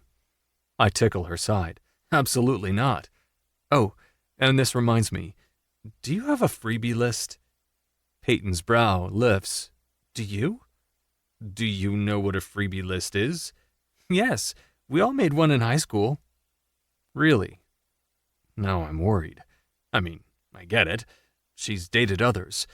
But what if Kyle Zimmerman is on it? Or someone I know? What if she put someone like Adam Levine or Lenny Kravitz on there? How am I supposed to compete with Kravitz? She nods. The elevator door opens, we exit, and then walk right out through the open door. It's overcast, but warm out today. Who's on your list? I ask, as I open the car door for her, and she gets in. You. Ah, babe. I kiss her. Who else? Just you, Noah. What? Really? Peyton nods and pulls the seatbelt over her lap and buckles it. Yes. The idea of a freebie list is to put celebrities down. I think I was a senior when I did mine, at some party or something. Anyway, you were going to be drafted, which meant you rated as a celebrity. I put you down. So, in theory, your list is complete. She cups my cheek. Yes, Noah. You completed my list for me the night of my senior prom. I take her hand and kiss her palm. That night, I should have told you how I felt. Well, I know now. I close the door and hustle to the other side. Once I'm in and have started the car, Peyton says, Do you have one? No. I didn't even know what it was until my dad talked about Cindy, someone, being on his list, and then he said my mom has one. Peyton shakes her head. Did you know? No, but it doesn't surprise me. I swear, I don't even know my own parents. Peyton laughs. Come on, let's go get some lunch. And we'll make you a list. No need, I say as I pick up her hand and kiss the back of it. You'd be the only name on it, so why waste the ink and paper? Ah, you love me. At the red light, I lean over and kiss her. You're all right. The slap across my chest echoed, and it stings, but it was so worth it. Chapter 7. Peyton. Since we were already in town, as Noah likes to call Los Angeles, we trekked over to Xander's gym. Deep down, I sort of liked the idea of Xander being the one to give me my shots, mostly because I know how much Noah stresses out about things that hurt me. This one time, I had a knot in my back, and I needed him to press the Theragun against my skin. He did, and I flinched. It hurt, but so did the knot, and it prevented me from sitting at my desk. After 15 minutes, we stopped, and when I looked at my husband, he had tears in his eyes. Noah's sensitive when it comes to me, and I don't know if it's because of our history or because of the accident. Maybe it's because I'm his wife. I don't really know. What I do know is Xander's more capable of jabbing my stomach with a needle. The problem is going to be time and distance. I'm certainly not driving to LA twice a day, and I don't expect him to drive out to Malibu. Best case scenario, it's an hour drive. That's with zero traffic. This area hasn't been traffic-free since the 70s. I wasn't alive then, so I'm speculating. Noah pulls into the parking lot, shuts the car off, and comes around to let me out.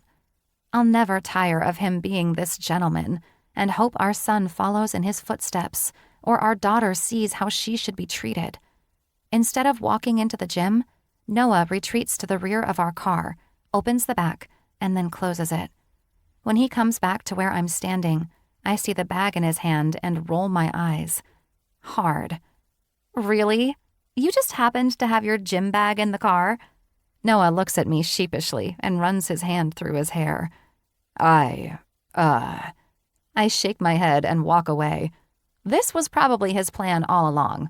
Offer up Xander to stick me so Noah can get a workout in, when all he had to do was say he wanted to work out with my uncle.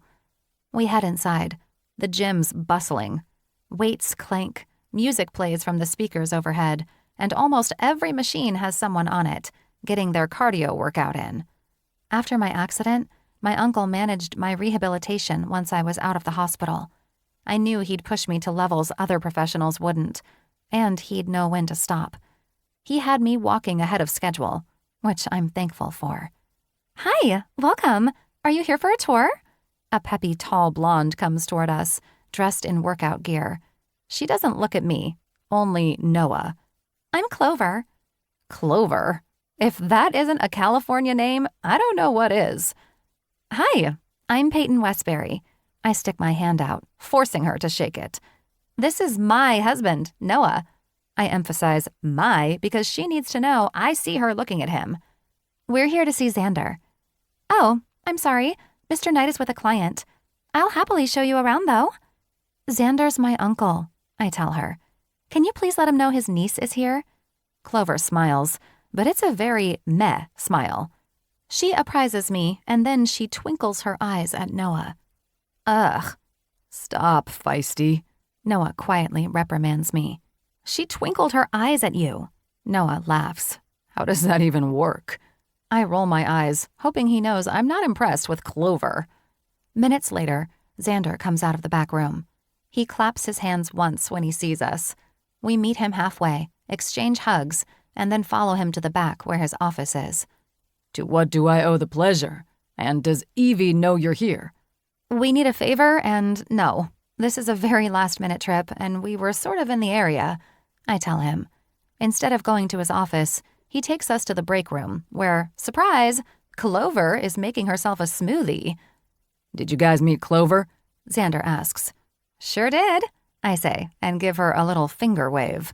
Noah leans close to my ear. Down, kitty. I should elbow him. but I don't because my elbow is lined up with a part of his body that I love very, very much. When Clover leaves the room, I turn to him.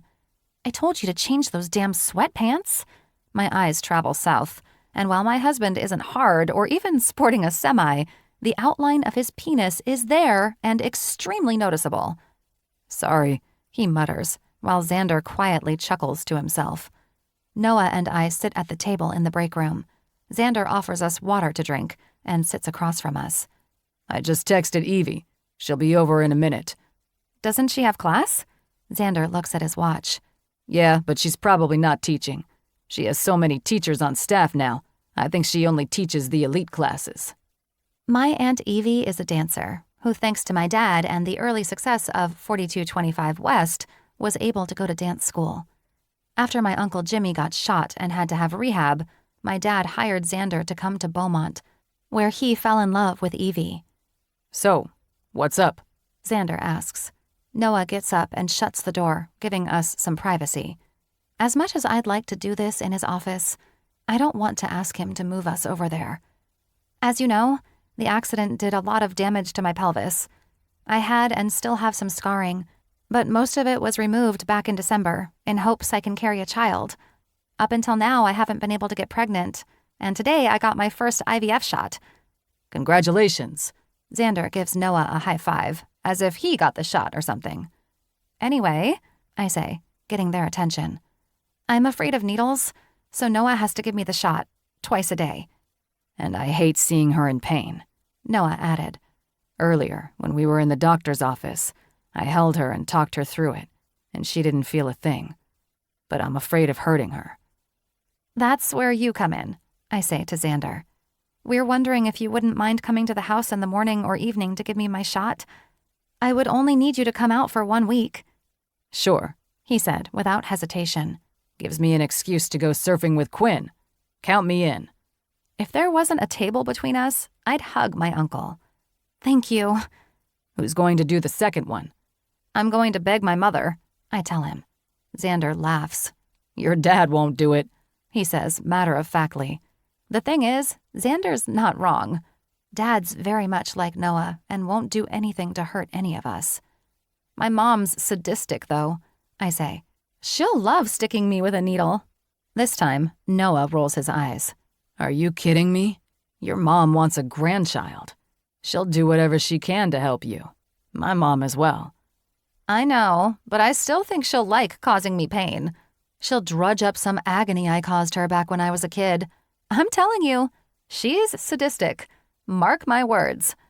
Noah and Xander laugh. The door opens and in walks my pixie-loving aunt, who I swear doesn't age and always looks like she's about to take the stage. She flutters over to us as if she has fairy wings and gives us both a hug. This is a happy surprise, she says as she sits next to Xander.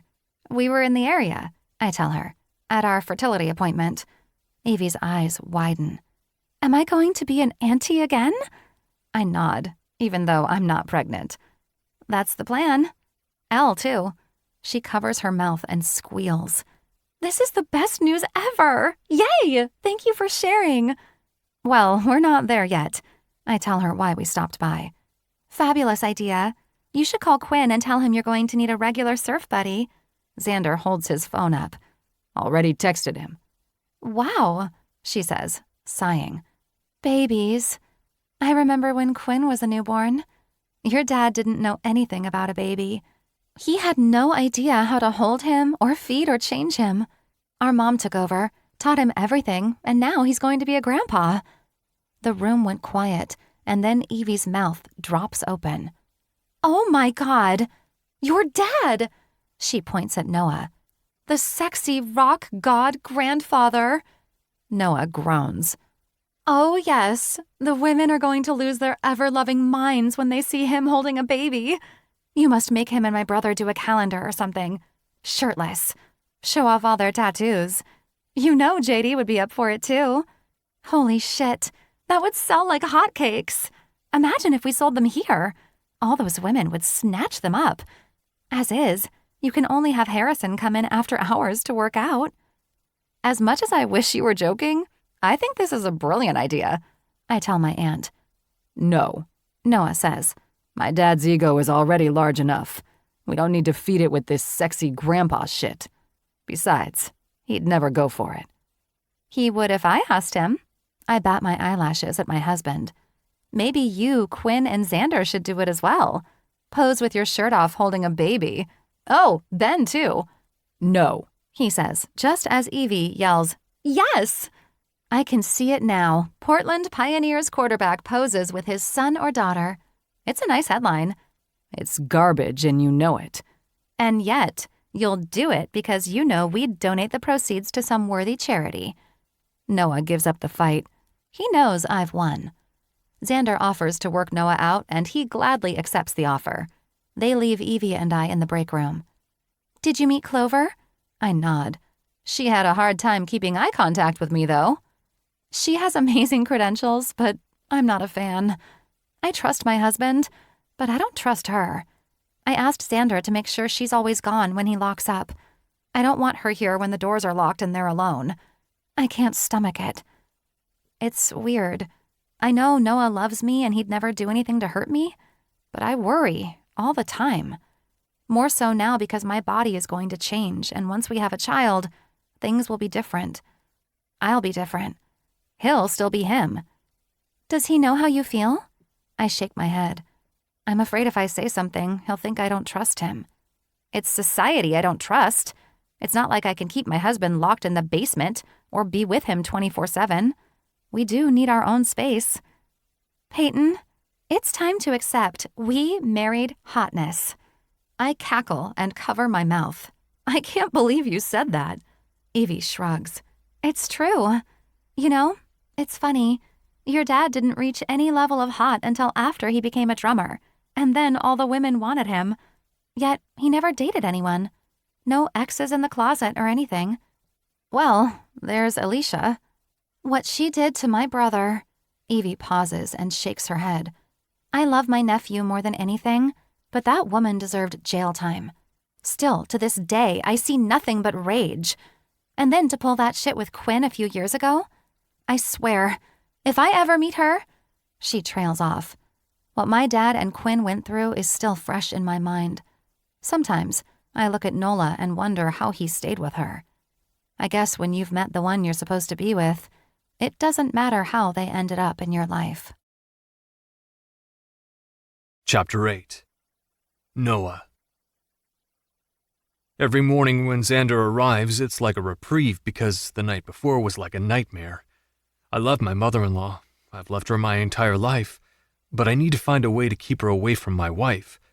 Yes, I know they have some mother-daughter bond, but the daughter in this situation, my wife, is fucking miserable, and her mother makes things worse when she's here. I know Caitlin means well, but she's nitpicking about shit that's completely out of Peyton's control. Peyton can't help that she was in an accident that nearly killed her and can't change the damage done to her. It is what it is, and there isn't anything any of us can do about it. Caitlin telling Peyton the shots don't hurt and to just relax only makes things worse. Is it my place to say something to Caitlin? Should Peyton? She's already an emotional wreck. She's tired, mad at her body and herself. She's irritable and uses me as her punching bag. But when we go to bed, things are good. Peyton's in my arms where she belongs. Peyton comes out of the bathroom, her long hair in wet, clumped sections after her shower. I beckon her to me and take the hairbrush from her. Want me to brush your hair? Her eyes well up with tears instantly. I've done this before and she hasn't cried. But ever since she started these damn shots, even if I stand next to her and brush my teeth at the same time she is, we've got tears. Never mind walking into a store or near some baby shit. I know I will never fully comprehend how she feels about being a mother. Guys have it fucking easy. And if I could take away the agony and heartache she feels on a daily basis, or each time she pees on a stick and it's negative, I would do it in a heartbeat. There isn't anything I wouldn't do for her. My wife sits on our bed with her back to me. I love having a height advantage over her. It's perfect for times like this. We can sit here, where she's comfortable, and not on the floor or in a chair. When Caitlin or Elle do this with her, or vice versa, They're always getting up on their tiptoes or standing on a step stool to reach. It's cute and sometimes comical. I missed my third calling as a beautician, or whatever they're called these days. Brushing Peyton's hair has become like an art for me. I start at the bottom, work through the tangles, then work my way up. I go slow so I don't tug on her scalp. Doing this makes me want to have a daughter, and if we do, I hope she looks like her mother. She'd be one lucky girl, that's for sure. Regardless, we'll take whoever science graces us with, a boy or girl. I don't even care. I just want my wife to become a mother to our child. We just need one, even though I know she wants 3 or 4. One to spoil rotten will be plenty. What do you think of Noah Jr.? Who's that? I realize after I ask that I'm literally the densest husband on the planet right now. I don't try to correct myself because Peyton has absolutely earned the right to make me look like the idiot I am. Oh gee, I don't know, Noah. Yeah. I continue running the brush through her hair. Honestly, babe, I'm not a fan. Really? I love your name. That's because you love my D. No, I'm pretty sure your dick isn't named Noah. Don't say naughty words out loud. Peyton cracks up. Why, do you think the eggs can hear you? What are you going to do when there's a baby in there? What do you mean? She turns and looks at me, as if I should know the answer. Maybe I do. Maybe I don't. You're a dirty talker, Noah Westbury. I hope you know this about yourself. Again, I say nothing. And yes, we will have sex when I'm pregnant. I don't want my thing poking the baby. Your thing? Peyton laughs hard, and I love every second of it. I nod. First of all, your thing won't reach. Are you saying I'm small? Are you fishing for a compliment? I shrug. Peyton takes her hairbrush and continues with her hair while facing me. I can't believe we are even having this conversation right now. Why did you buy the condoms? Because we've been using them? Or am I too small for you now? I flinch before the hairbrush hits me. It's okay. I deserve it. When I start laughing, her mouth drops open. She tackles me. I let her. I can't win all our battles. She has to show her dominance over me. Besides, I love losing to her. I hold her to me and slip my hand into her robe, my hand ghosting up her side until it cups her breast. She's complained about how tender they've been since she started the shots, so that's at the forefront of my mind. My other hand grabs hold of her ass, pulling her forward. I'm hard, and she gasps when she rocks against me. My eyes meet her gaze as my tongue darts out, licking her nipple. Noah. I could come just by the way she says my name, or the way she's palming my cock right now. I'll be fast, I tell her, knowing her uncle is on his way over. Maybe if he rings the bell and we don't answer right away, he'll take it as a clue. I doubt it, though. He has a standing surf date with Quinn now. Peyton maneuvers my joggers enough that my cock springs free. My lovely wife leans toward the nightstand and grabs a whole sleeve of condoms, ripping one off the pack. We have to be careful, especially now. It's never fun going from feeling your wife to having a barrier between you. Although the cleanup is nice. I switch to her other breast, paying it some equal attention, while Peyton rolls the condom over my cock. She straddles me, taking all of me in. Fuck me, babe. I say it to mean, holy fucking shit, this is hot, but she takes as me telling her to literally fuck me because my wife with her glorious fucking tits starts bouncing on my dick. Honestly, I'm feeling sort of left out of all of this. I can't keep playing with her breasts, and she's doing all the work. I did, however, promise her I'll be fast, and I intend to keep that promise. You're fucking sexy, I tell her as I let her tits slap me in the face. God, I fucking love you. She says nothing. It's probably time for me to shut up and do my part. I lean back slightly, giving myself a beautiful view of where we're connected. Just watching her take my dick inside of her should be enough to make me blow my load. But it's not. Mostly because I need her to come first. Lean back, baby. She does, giving me the access I need. My thumb presses against her clit, soft and slow at first, until Peyton sets the pace. The first quiver makes me smile. That's my girl. I'm mindful about what she said about talking dirty and filter all of my words to G-rated things. Parenting is going to be tough. Noah, do you need me to finish you off? She's on the cusp, but the orgasm she's hungry for is holding itself at bay. I'm your man. I pull her to my chest, widen my legs, and thrust into her until she's screaming my name and milking my cock in the process. She stays on my chest, panting. The smell of sex, lust, and spermicide fill the air. It's a good thing Xander isn't coming into our bedroom. There's just something about a family member knowing you just got laid. It's not as cool as it might seem. As Peyton rolls off me, I get up and hobble my way to the bathroom. Honestly, I should have taken my pants off, but this was a quickie with quickie-type effort. Besides, I blame Peyton. She follows me and uses the toilet while I wash my hands. Ah, the joys of being married.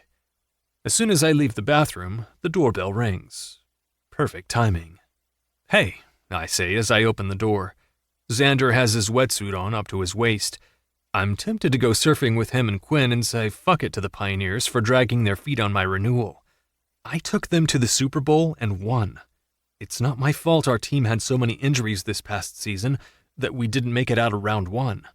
I'm good, but I can't hike the ball to myself, run, pass, tackle, and kick the pigskin through the goalposts. Bud should have listened to me during preseason when I told him the kicker he just had to have can't kick a decent 20-yard field goal. If the guy can't kick 20, he's no use to us. Good morning. It is indeed a good morning. Peyton will be out in a second. She's running a bit late this morning. No worries. Quinn always says he'll wait for me, but he doesn't. I laugh and nod. I think he missed his calling as a surfer. Had Harrison never moved him to Beaumont, he'd probably be a professional.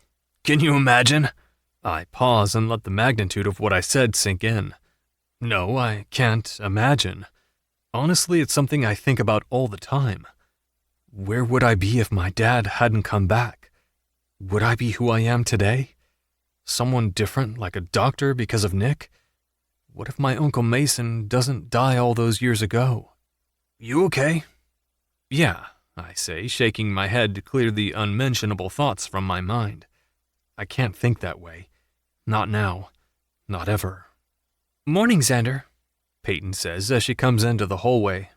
For some odd reason, we're still standing there, like Xander is about to start selling us encyclopedias. Morning. Ready to do this?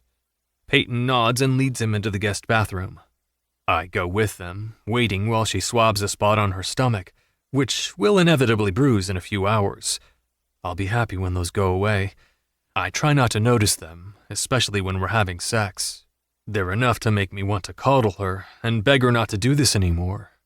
But I'll never ask her to stop trying for a baby, at least not now. She turns to me and puts her hands on my shoulders, her fingers already digging into my flesh.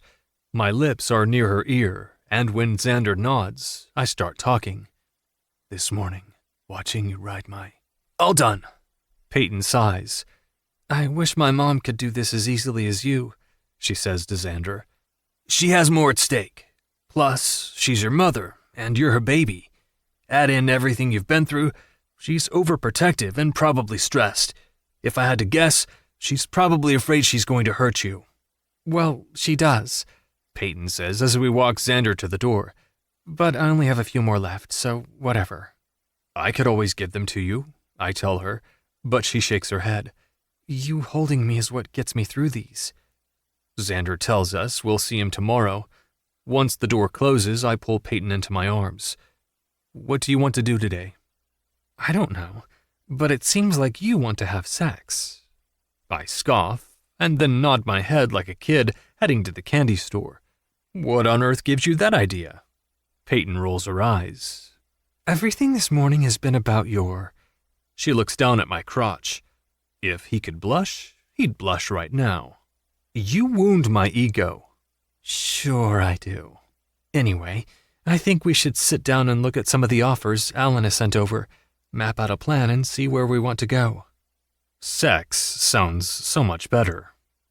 Babe, I'm not going anywhere if you're still in Portland.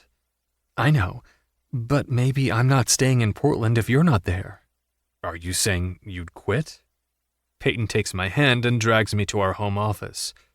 I'm saying that maybe after the baby is born, whenever that may be, I dabble in sideline reporting. It's what I wanted to do, and what I went to school for. Ah, you just want to interview me after the game. Noah, not everything is about you. I waggle my eyebrows at her. You're right. I pull her to me and place my hand on her stomach where our baby will grow someday. It's about this. Chapter 9. Peyton. Finally, it's egg day. That's what I've called it on the calendar, circled in orange. I know most people circle important dates in red, but to me, red means something a little more drastic, like danger or stop. I look over my calendar at the array of colors. Yellow indicates the days Noah and I tried conceiving according to the ovulation chart. Sex was a chore then. It wasn't passionate or filled with the love we have for one another. It was two people having sex with a purpose. Granted, the purpose was a child we desperately want, but I missed connecting with my husband. Purple is for our sexy time, and ever since we decided IVF was our next step, I've happily marked a lot of days with some purple ink. I stand on the patio, taking in the very early morning breeze. We have an hour drive to LA this morning, although it shouldn't take us that long with no traffic. It's too dark to see the ocean, but I can hear the waves. The tide is in, pushing onto shore. In about 30 minutes, surfers will be out there, catching waves while the sun rises over the horizon. I love my time in California, but I miss Beaumont. I miss the comfort a small town brings, the feel of being in a tight-knit community. I never thought I'd miss it as much as I do, and I think most of those feelings stem from Elle and Ben moving back there. They kept their house here and are only here for their IVF sessions. Then they'll go back, and Noah and I will eventually head to Portland. I'm not sure how I feel about raising our baby in a city like Portland. While I love the outskirts, the traffic is just as bad as it is here, but it seems people have stopped caring about their city. Although, raising a child there gives me a support group of other mommies, as long as their husbands don't get traded. I groan at the thought, hating that Noah's in limbo with the pioneers. Their stalling has put me in a precarious situation, not only with them, but Noah as well. While I'd like to think I'd keep my job, I don't know if I would. Noah will support me in anything I do, and I mentioned sideline reporting, but I also wonder if staying home once I have a baby should be my thing. I don't have to work, thanks to my dad and husband, and if I really wanted to, I could probably work for myself. Enough of Noah's friends ask me for advice anyway. Maybe I can turn what I do into a freelance job. Noah comes up behind me and wraps me in his arms. We sway slightly, and then he kisses the top of my head. Are you ready? I am. Let's go do this, he says, as he takes my hand and leads me toward the front door. The entire drive into the city, he holds my hand. As much as he does it for me, I know he's doing it for himself as well. This process has been daunting, but I know it'll be rewarding. Noah and I walk hand in hand to the clinic. I'm tired and didn't sleep well last night. Once the anesthesiologist called to confirm my appointment time, all I could do was pace. Noah begged me to come to bed with him so he could hold me. I know he wanted the comfort as much as I did. After a few hours, I relented, but stared at the wall, imagining how everything could go wrong. Even now, as I sit and wait for my name to be called, I think the worst. What if Noah's out of sperm? Or this process didn't work? What if his sperm are shy and don't want anything to do with my eggs? That's possible, right? Noah gives me a kiss before he follows the nurse to the porno room. Today, his donation will be used to help make our embryos. The door opens, and I look over my shoulder at my reflection. My sister comes toward me, her arms outstretched. I didn't realize how badly I needed to see her until now. "What are you doing here?" "Noah called," she tells me. "Mom's parking the car." "I have to go in alone." Elle holds my hand. "I know, but we'll be here, waiting." "Okay." A tear forms in the corner of my eye. I dab at it and then sniff. What if I fail? My sister squeezes my hand. We're Powells, she says. We don't fail. Sometimes there are obstacles in our way, but we figure out how to move them out of our way so we can forge on. The door opens again, and my mom walks in. I go to her, and we hug. The week she gave me my shots was hard for her and me. I'm sorry for being a brat these past couple of weeks. I didn't even notice, she says, as she rubs her hand down my arm. Mom looks around the room and then at me. Where's Noah? Jacking off? Elle blurts out as she's flipping through a magazine. I swear you are not my child, our mom mutters. I'm used to her outbursts. I think she does it for shock factor. Our mom, on the other hand, I think she wants to smack her youngest daughter upside her head, and I'm not sure I'd step in the way. Besides, Elle's tougher than me. I'd never say something like that in a public place. Sometimes I wonder if my sister pushed me out first so she could be the baby and the protector at the same time. I should be the one protecting her, but it's never been that way. Our roles reversed when our father died. We definitely had our favorites, with mine being Mason and Elle's being Caitlin's. Then everything changed, and I leaned on Liam and mostly Noah. I became his shadow, and he let me, never pushing me away. We sit down, with me in the middle. Mom keeps a hold of my hand. It's comforting knowing she's here. I do wish Noah, her, or my sister could come into the appointment room with me, but they won't allow that. I wonder if I tell them I'm afraid of needles and have anxiety, they'll make an exception. Or drop my dad's name. Every now and again, I want to say, "Don't you know who I am?" just to see their reaction.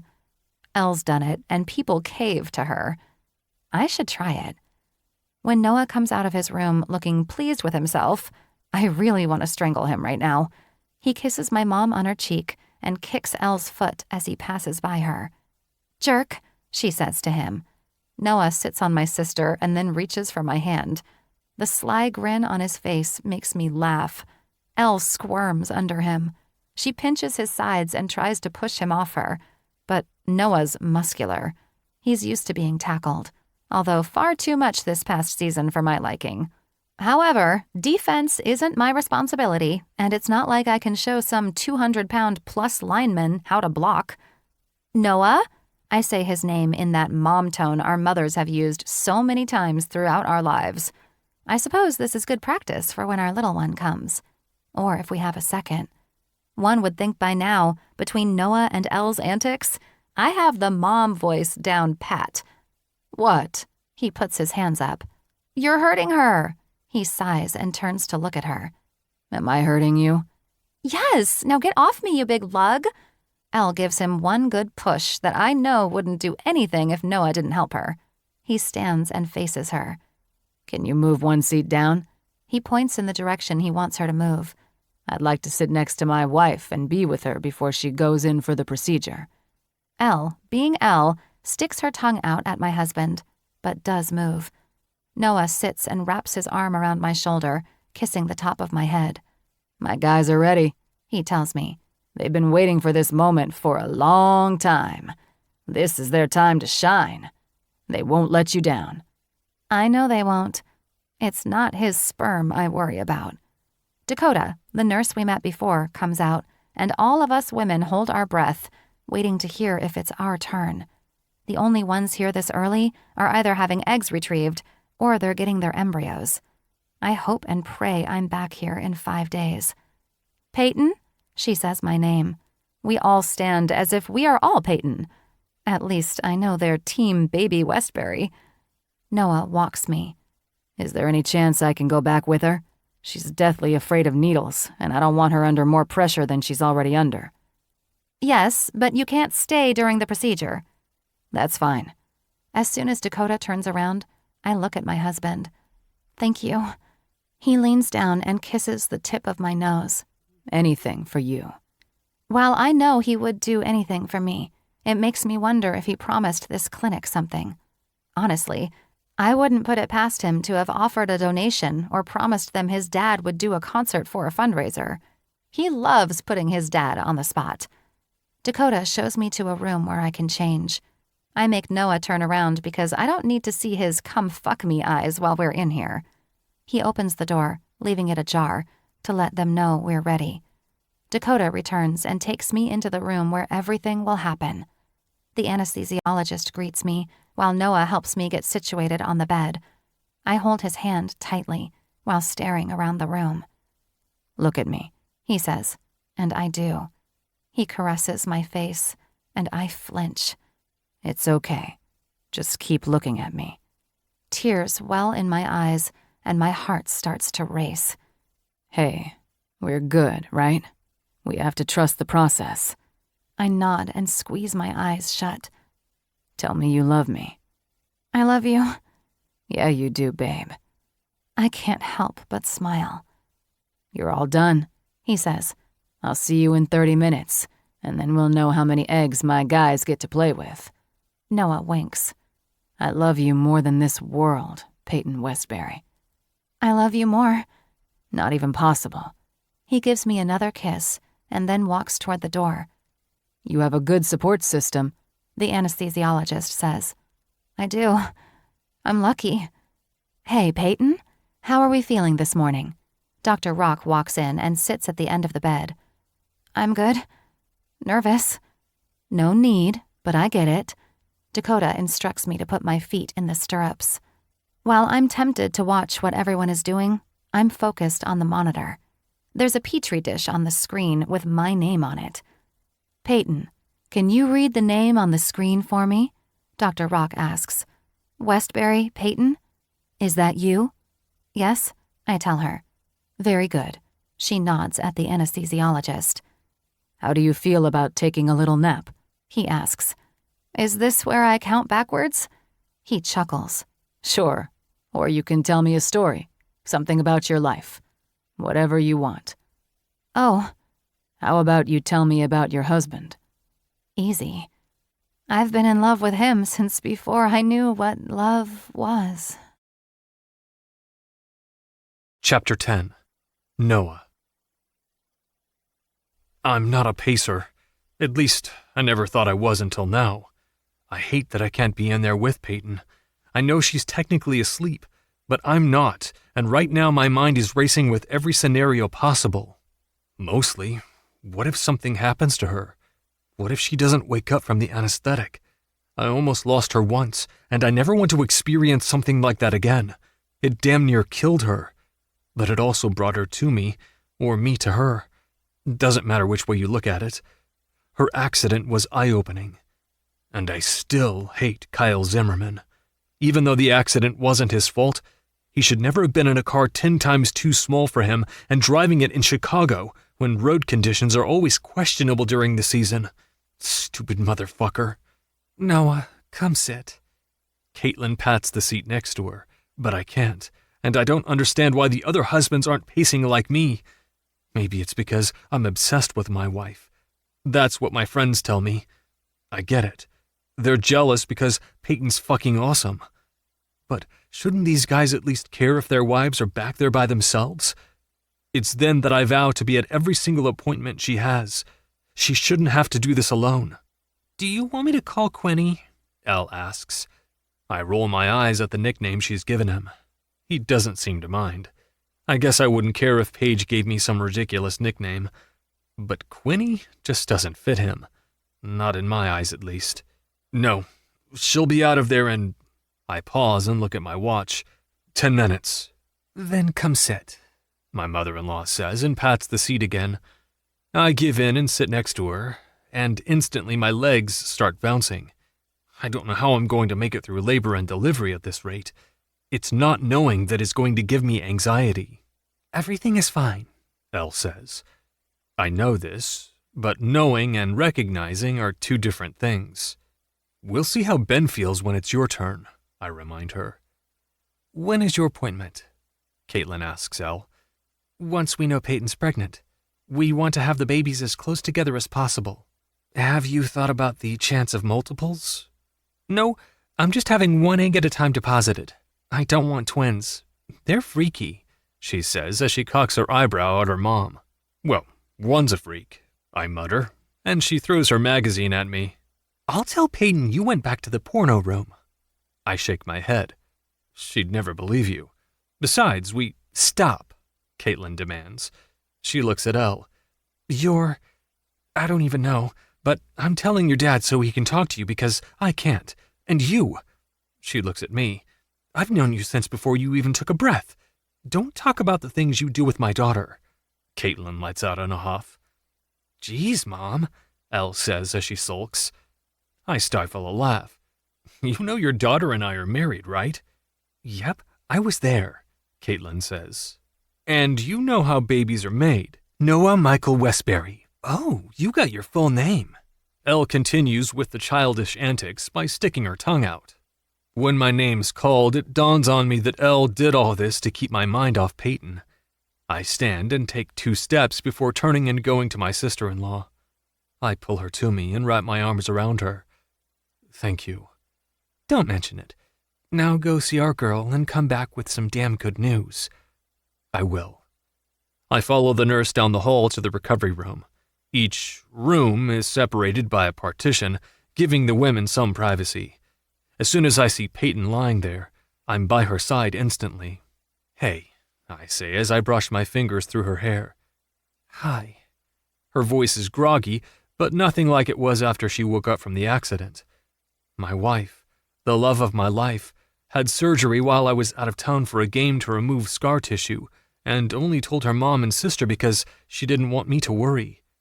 While I appreciate her efforts, I wanted to shake the shit out of her, and I told her under no certain terms is she allowed to do that again. Something could have happened, and I wouldn't have been there.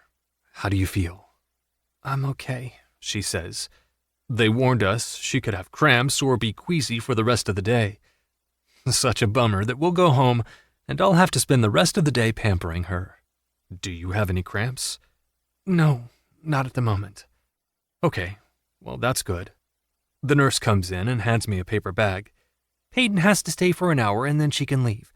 We've given her some Tylenol No. 3 with codeine for pain. Tonight she needs to start taking Medrol and progesterone, and then in 5 days we'll do the transfer. Peyton smiles. How many eggs did you get? We got 5, she says. The embryologists will prepare Noah's sperm to fertilize your eggs.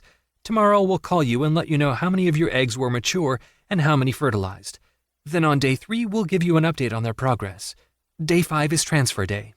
All right, seems easy enough. The nurse nodded. Noah, you should know progesterone is a shot, and we don't recommend self-administration because it needs to be injected intramuscularly. No problem, I tell her. Her uncle is a physical therapist and can do it for her. Great, I'll be back to check on you in a bit. Noah, if she needs anything to eat or drink, there's a small cafeteria across the hall. Help yourself. As soon as she leaves, Peyton sits up and grimaces a bit. I sit next to her, rubbing my hand up and down her back. 5 eggs. That's good. She nods. I wanted more. I know, but we have 5. That's more than we had yesterday. Peyton nods again. We haven't talked about what to do if multiple eggs fertilize. Well, we can definitely save them. Assuming this round is successful, we can do it again in 2 or 3 years. What would you say if I told you I wanted to transfer all 5? I think you're overthinking things here, babe. You're only allowed to transfer 2. So if all 5 fertilize, we'll freeze them and do this again. We don't know how your body is going to react or if you'll be able to carry. We haven't made it that far yet. Trial and error, remember? What if I can't? Then we have the eggs for a surrogate. Her eyes fill instantly with tears. I pull her to me and remind myself it's the hormones. She's hopped up on all these drugs to make the eggs. She knows the ins and outs, probably better than the staff. Tomorrow, we'll know. Believe me, my guys are ready. This is their time to shine. Peyton laughs. And then in 5 days, they'll put that little embryo in you, and it'll do its thing. 9 months from now, you'll scream at me, tell me you hate me, and blame me for all the pain you're in. So I'd like to point out now, technically, I didn't get you pregnant. I hold my hands up in surrender. You're such an ass. I know. I kiss her. But I'm your ass, and you can't ever get rid of me. I can't even if I tried. Rude. Your words wound me. She leans into me. I need it to be tomorrow already. I know. Me too. The call finally comes in around noon with the news that we have 2 fertilized eggs. Just enough for a transfer of 2, or we can try with 1. This wasn't the news Peyton wanted. Honestly, I'm not sure how I feel. The nurse told her the next few days would determine whether we come in on day 5. The embryo needed to be blastocysts, and if not, they'd have 1 extra day before all of this was for naught. I stop paying attention to the call when Peyton breaks down in tears. She leaves her phone on the counter. Hey, sorry, I say toward the speaker. We'll wait to hear from you in a couple of days. I hang up, figuring if it's important, they'll call back. Peyton? I call her name throughout the house, and finally find her locked in our bathroom. Babe? Go away. Come on, that's not fair, Peyton. Life's not fair, Noah. You're right, it's not. And you've been dealt a shitty hand. We're trying to make the best of it. We're doing our best. Shutting me out isn't going to help. You don't get it. To some extent I do, Peyton. Wanting a child is natural. It's the natural progression in our relationship. Hell, I want you to carry my baby and it kills me inside that I haven't been able to do the one thing you need me to do. My throat tightens. I swallow the sob threatening to escape. I press my back into the door. I slide down and bring my knees up. I see the tears when you think you're hiding them. I see the calendar, the highlighted dates, and I know when you're sneaking out of bed to take a test. These things aren't going unnoticed, no matter how hard you try to hide them. Peyton, if I could, I'd go back and change things, I truly would. Not acting on my feelings when you turned 18 has been my biggest regret. I let perception cloud my judgment, and I feared what people would think, what the NFL and our parents would think, and I was wrong. My wife says nothing. I don't know how long we stay like this, with me sitting against the door and her hiding in the bathroom. When she finally opens the door, I fall backward and let myself hit the floor. Looking up at her, she's bent forward slightly with her long, dark hair cascading toward me like a waterfall. Hey, she says. I extend my hand out for her to take, hoping she thinks she's helping me up. When she clasps mine, I pull her down to me. Her breath escapes her lungs. I chuckle at the sound she makes when she lands on me. My arm wraps around her, and I hold her there. She begins to cry, breaking my already splintering heart even more. All I can do is hold her because anything else is out of my control. Right now, all I want to do is make love to my wife, show her how much of a woman she is to me, that she's perfect with or without a child. But I can't, because hopefully in 4 days, they'll be able to transfer 2 embryos, and they can't take the chance I have a swimmer in there, looking for some fun. Instead, I hold her and let her cry. I encourage her to let it all out, reminding her that I can take it. I do this while staring at the ceiling and fighting back my own emotions, my own tears. Later, when I'm in the shower or she is, I'll break down. That's when I'll let my emotions take over. She doesn't need to see me like that, not when she's dealing with this. Later, when she's asleep, I'll go to her yoga room and sit in front of her Buddha altar. Maybe he has the answers to help us. That's when it hits me. I may have the answer. Come with me, I say as I tap her shoulder. We get up and I take her hand, pulling her to our bedroom. Sit on the bed, I tell her as I go to my dresser. Inside, I go through my socks until I find the silk pouch I'd been given in Portland from Madame Keisha. Inside the bag is the bracelet she gave me. She said this would help Peyton. I don't know why I didn't give it to her before. Here, I say as I slip it on her wrist. I don't know if I believe this or not, but Julius had taken me to this guru once. He needed something from her, and she knew right away we were trying to have a baby. She sensed things, and then gave this to me. She said, "You're supposed to wear this until after the babies come." Babies? I nod as I look into her eyes. She definitely said babies. Peyton lifts her arm and looks at the bracelet. I'm sorry I didn't give it to you earlier. I don't know why. Because I'm meant to have it now. I kneel in front of her and rest my head on her lap. She runs her fingers through my hair, comforting me, when I should be the one comforting her. It's going to be okay, Peyton. She nods. I know, because I have you. Chapter 11. Peyton.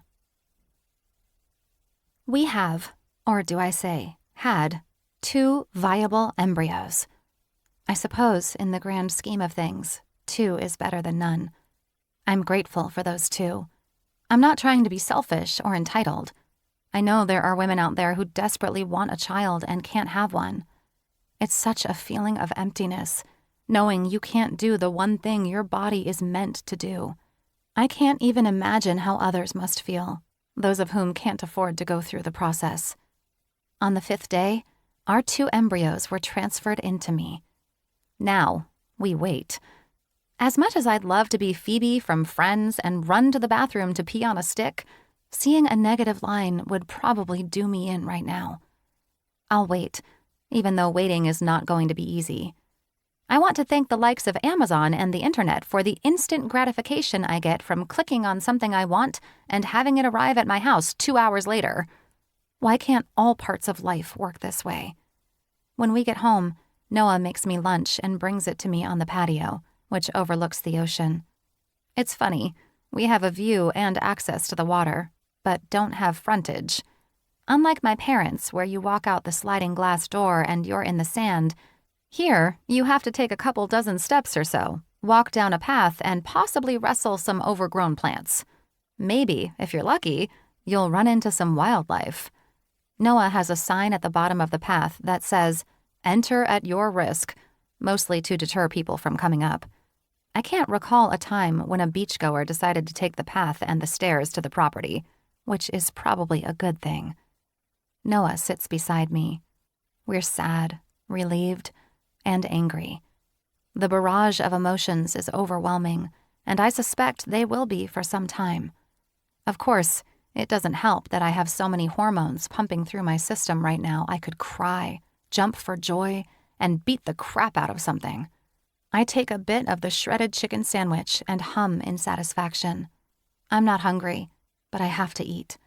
The last thing the doctor said was to lay low and keep things as normal as possible. The normal part is near impossible.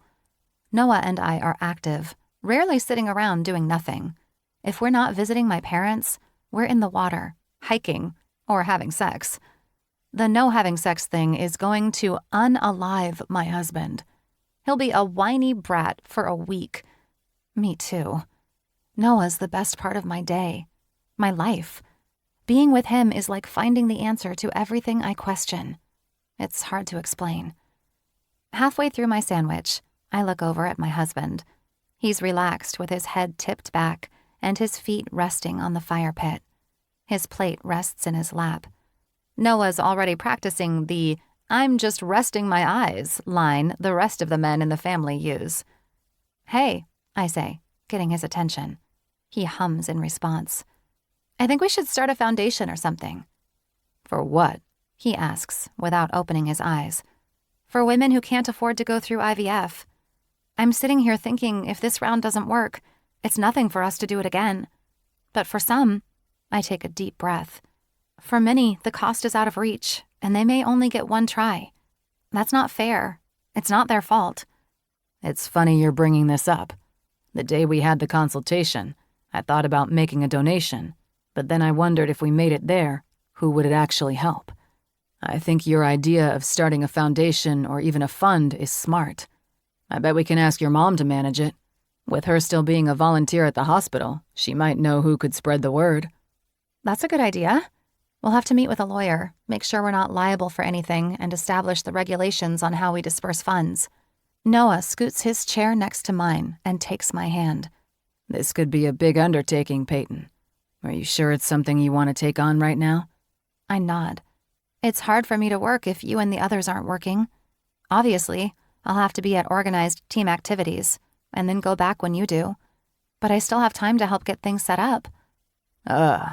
He leans his head back and groans. Don't remind me about OTAs. Sorry. Noah shakes his head. It's not you. It's the fact I don't have a contract, so I'm going into this last year in limbo because I don't know if they're working on a trade. Maybe a trade isn't so bad. He squints his eyes at me. What? The more I think about it, maybe I don't want to work after I have this baby. I place my hand below my stomach in hopes that at least one of the embryos wants to attach, grow, and become our child. I know there's 2 in there, but I'm not considered pregnant yet, and it's going to drive me mad. Noah's hand rests on top of mine. Honestly, babe, I'd love nothing more than to look out and see you with this little guy or gal in the stands, rooting me on. As long as we have baby headphones. Noah laughs. Of course, his or her grandpas will demand it. But seriously, Peyton, if you don't want to work, then don't. I don't want you to stress about a job or about my career. I could quit tomorrow and we'd be fine.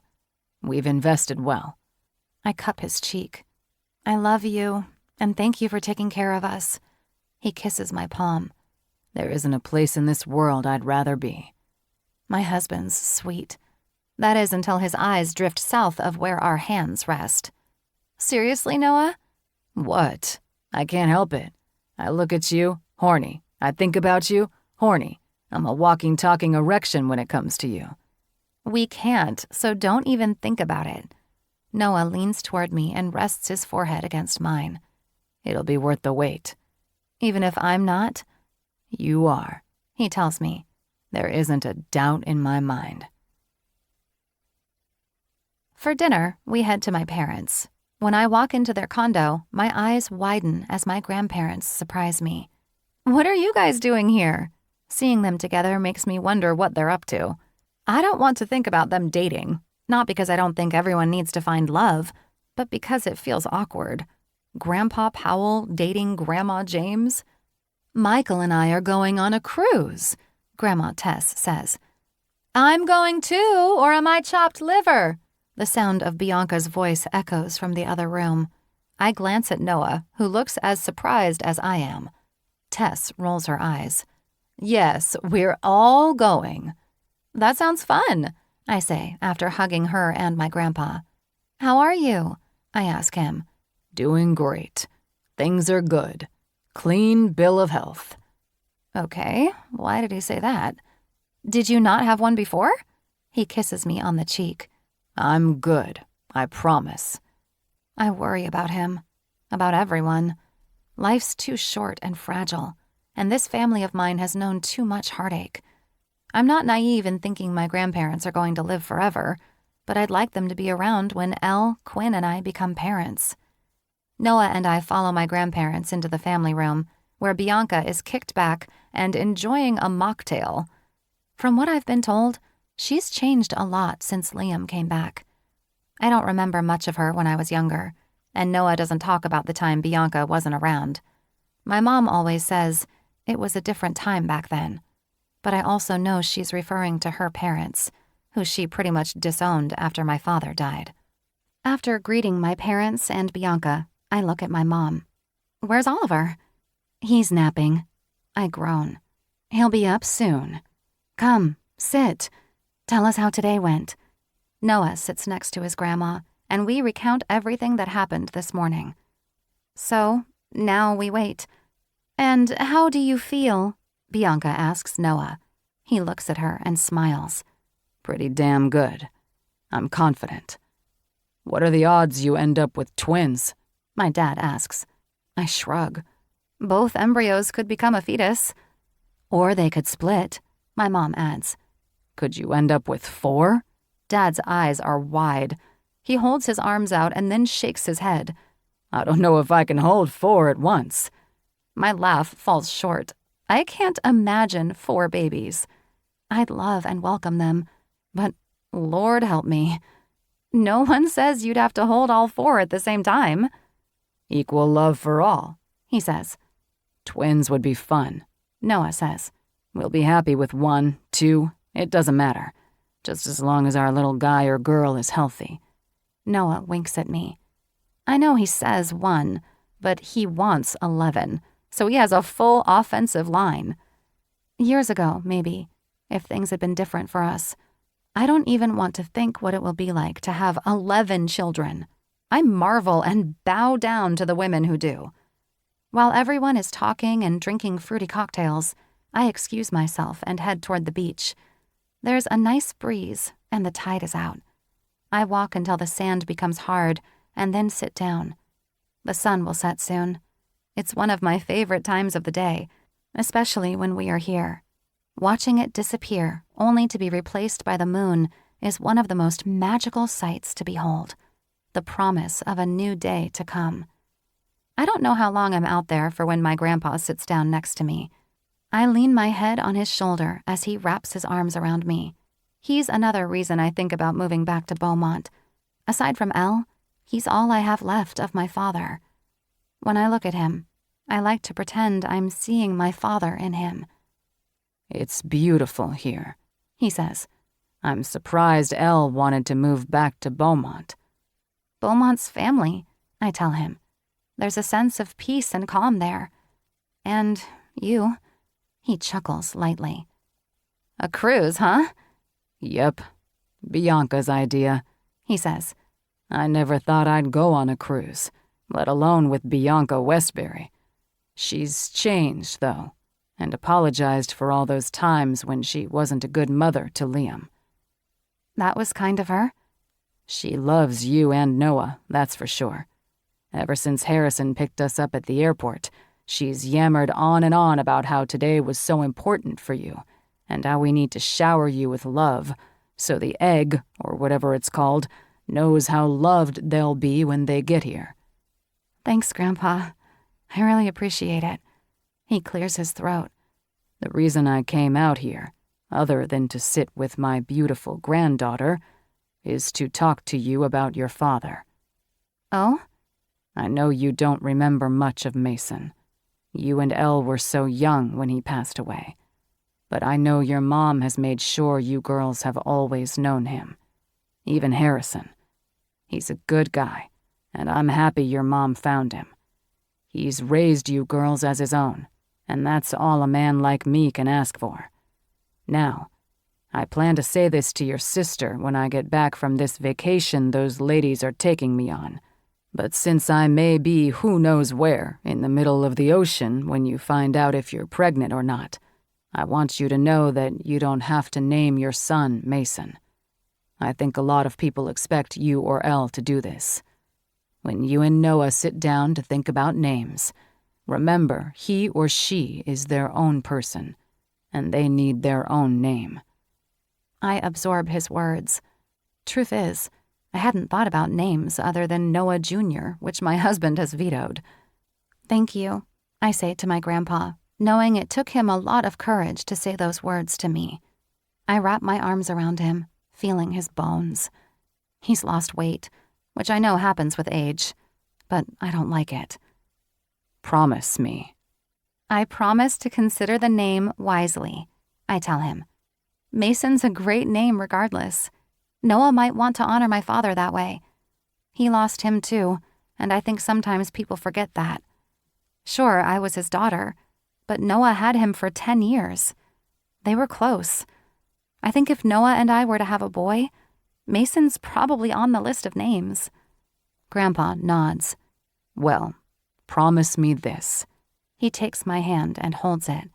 "Never let him think he has someone else's shoes to fill." We won't, Grandpa, but he will know what a great man he was.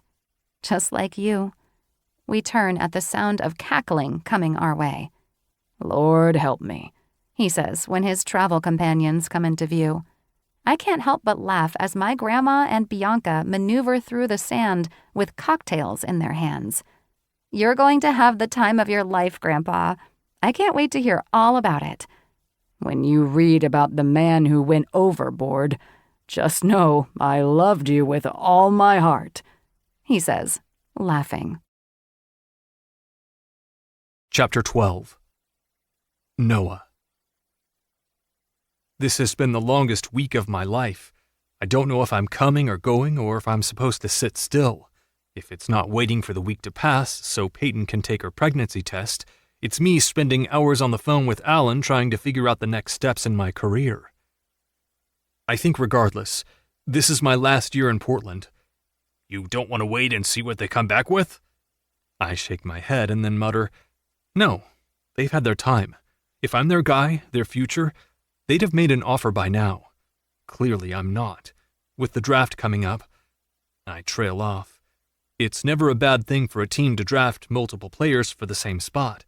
But when they're not communicating with their captain, who happens to lead the offense, that becomes a problem.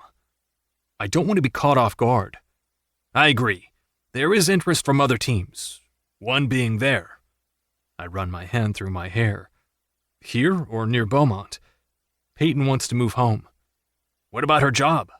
She's upset with the situation and is seriously considering staying home after the baby is born. Neither of us want to hire a nanny, and honestly, she doesn't need to work. Or she could open her own business and become a freelance analyst, doing what she does for the Pioneers for anyone in the league. Peyton isn't worried about finding work. I didn't know congratulations were in order, he says. They're not. Yet. We'll know more tomorrow. All right, let me get to work on some stuff. Do you want to leak this to the media? Nah. If they draft the way I expect them to, the media will run with it. Roger that. Alan hangs up, and I stand there looking out the window. I hear Peyton behind me before I feel her wrapping her arms around my waist. Her head rests on the middle of my back. Well, lower back, because she's so damn short compared to me. I wouldn't want her any other way. I rest my hand over the top of hers and sigh. It's going to be okay, she says, and squeezes me tightly. No matter what, everything will work out. You have a lot of faith in people. Just you, she says as she maneuvers her way under my arm. I look down at her hand and close my eyes as her fingers trail lightly over my face and through my hair. They don't deserve you. Or you. I pull her to me, cradling her against my chest and resting my chin on top of her head. Can I be real for a moment? She leans back as much as she can without me letting go. We look into each other's eyes for a moment before either of us speak again. I wouldn't expect anything less. What if you finish out your contract and retire? My eyes widen. Hear me out, she says, as she once again traces her fingertips over my face, staying near my forehead. Each time you get tackled or sacked, I fear the worst. Sometimes you stay down longer than I expect, and the team docs have to go out and see you. Yes, I know sometimes you do it because you're giving your O-line a break. But other times, I worry. What if something happens to you? Or this? She runs her hand over my hair, her nails digging against my scalp. I know she's talking about my brain. You have a lot to live for, especially once we get pregnant. I know I speak for our future children here, but we'd really like for you to stick around for a long time. I hear you, Peyton. That's all I ask. Tell me this. What would I do in retirement? I'm not yet 30, and she wants me to retire. It's not unheard of, but not necessarily the standard. Although by 35, I could see it. Coach with Nick. He's back to coaching baseball, and he'll be the head coach for football. You know he'd bring you on as an assistant without hesitation, and then turn it over to you. Train Mac, get him ready for college. There are endless opportunities. Hell, most retired athletes open gyms and run clinics. If we go back to Beaumont, you could open a facility, give the kids of Beaumont a place to play basketball, add batting cages, artificial turf, and a roller rink. A roller rink? Peyton shrugs. I've always wanted to learn how to roller skate, or even ice skate. We didn't have a place like that growing up. If we did, maybe you would have stayed out of trouble. My eyes widen at her statement. I was never in trouble. And I'm still a virgin, she says sarcastically. Well, we both know that's not true, I say with a smirk. She pinches me, then laughs. Whatever you decide, I'll support you. And you? What are you thinking? Peyton shrugs. Depending on the test, we'll see. I know I'm young, but being married to you and possibly being pregnant with our first and maybe only child, She pauses and places her hand over her lower stomach. Right now, I can't imagine leaving him or her for hours on end. I know our moms will be there to help, but I really want to be a hands-on mother. I kiss her forehead and pull her into my arms. Like you, I'm in your corner. Whatever you want to do, we'll do. Like, get a dog? I lean back and look at her warily. A dog? She nods and bites her lower lip. I really like Bo, and I think I'd like to get one. We didn't have a pet growing up, and I've always wanted one. All right. Want to go to the shelter? Wow. If I knew it would be that easy, I'd have asked ages ago. I kiss her forehead. How many times do I have to tell you, babe? Anything for you. Both of us realize once we get into the car, we have no idea where the shelter is. I drive aimlessly until Peyton finds one on her phone. After parking, I leave the SUV on for a moment and look at my wife, bouncing in her seat, eager for a dog. No one says we have to bring home the first one we see. I know. There are things I want. Like? Well, obviously baby-friendly, especially with Ollie. He yanks on Bo's ears. Not that Bo seems to care. House-trained, not afraid of water, traveling, or people. With the amount of people we're around, a skittish pup wouldn't work for us. And I'd like one a little smaller than Bo. He's a big boy. I want an Irish wolfhound, I tell her. She has no idea what one looks like and looks it up on her phone. That's a mini horse, and we live in an apartment. They're pretty, though, but something tells me we won't find one in the shelter. Probably not. Are you ready to go in? Peyton nods, opens her door, and slips out of the car. I meet her around the front, and we go in. We tell the young man at the front that we'd like to look at available dogs. He seems enthused and says we can go in and let him know if we want to meet one. As soon as we open the door, barking erupts. I hate it here. Yeah, me too, I say. All these poor dogs looking for a home. Maybe that's something else we can do in Beaumont, if you decide to retire. What's that? Work at a dog shelter? No, open one, or foster dogs until they can be adopted. I sigh heavily. That would be a huge undertaking. Let's start with one first and see how we do as dog parents. Peyton huffs. If Elle can do it, so can I. No doubt. We walk by each cage, reading the information the shelter has on the sheet attached to the kennel. I'm on one side, Peyton on the other. We follow the rules of no petting, even though some of the dogs look at us, desperately seeking attention. At the end, we meet and both shake our heads. Each one had something that didn't meet our requirements. They're either not good with babies or other dogs. The other things on my list we can work with, but not those. Definitely not. I thank the young man for his time and we head back to the car. Peyton finds another shelter, and then another. Each one yields similar results as the first. I want to adopt, she says. I think that's important. We have the ability to give a dog a good home. While I agree with you on adoption, we may want to consider going to one of the stores like Ben did, or finding a breeder. With a breeder, we'll know more about the temperament of the parents and such. The store, well, those are overpriced, and I'm not a fan of them, although the one in Beaumont is like the others. Adopting gives a lonely puppy a home. Yes, but you can't adopt them all. She eyes me as if I'm challenging her. Peyton will need to buy a new house if she wants to adopt multiple dogs. As I already stated, we live in an apartment in Portland, and our house in California doesn't have a yard. As is, we'd have to find a space, or a clear one, for a dog to go to the bathroom. Maybe this is my way of putting off the inevitable. Which is? I ask her. The pregnancy test. You have until tomorrow morning. True, but I'm antsy and eager. And I do want a dog because we could never have one because we were either on tour with the band, and by the time we stopped going, Elle was deep into cheering and went to a lot of competitions. And I was... She pauses and looks at me. Following you around. I don't know if I would have given up my obsession for you for a dog. I start laughing and she sighs. You're something else. Peyton shrugs. There's one more not far from here. Let's see what they have. We drive for a bit and then pull into another parking lot. This shelter is bigger than the others we've been to. We go inside, and for the first time, they ask what we're looking for in our forever friend. Peyton gives the woman the list and explains our lifestyles, stressing how a skittish pup wouldn't be best due to extensive traveling. What breed? Peyton shakes her head. It doesn't matter, really. Something medium size, unless you have an Irish wolfhound. Apparently my husband has always wanted one. The woman's eyes go wide. We actually got one in the other day. I just listed her on the website. She's about 6 months old. Can we see her? I ask instantly. Yes, come this way. We follow the woman through the door, down a hall, and into a large room with more cages. I hate the cages. Here she is. In the back corner, this predominantly gray fluff ball sleeps.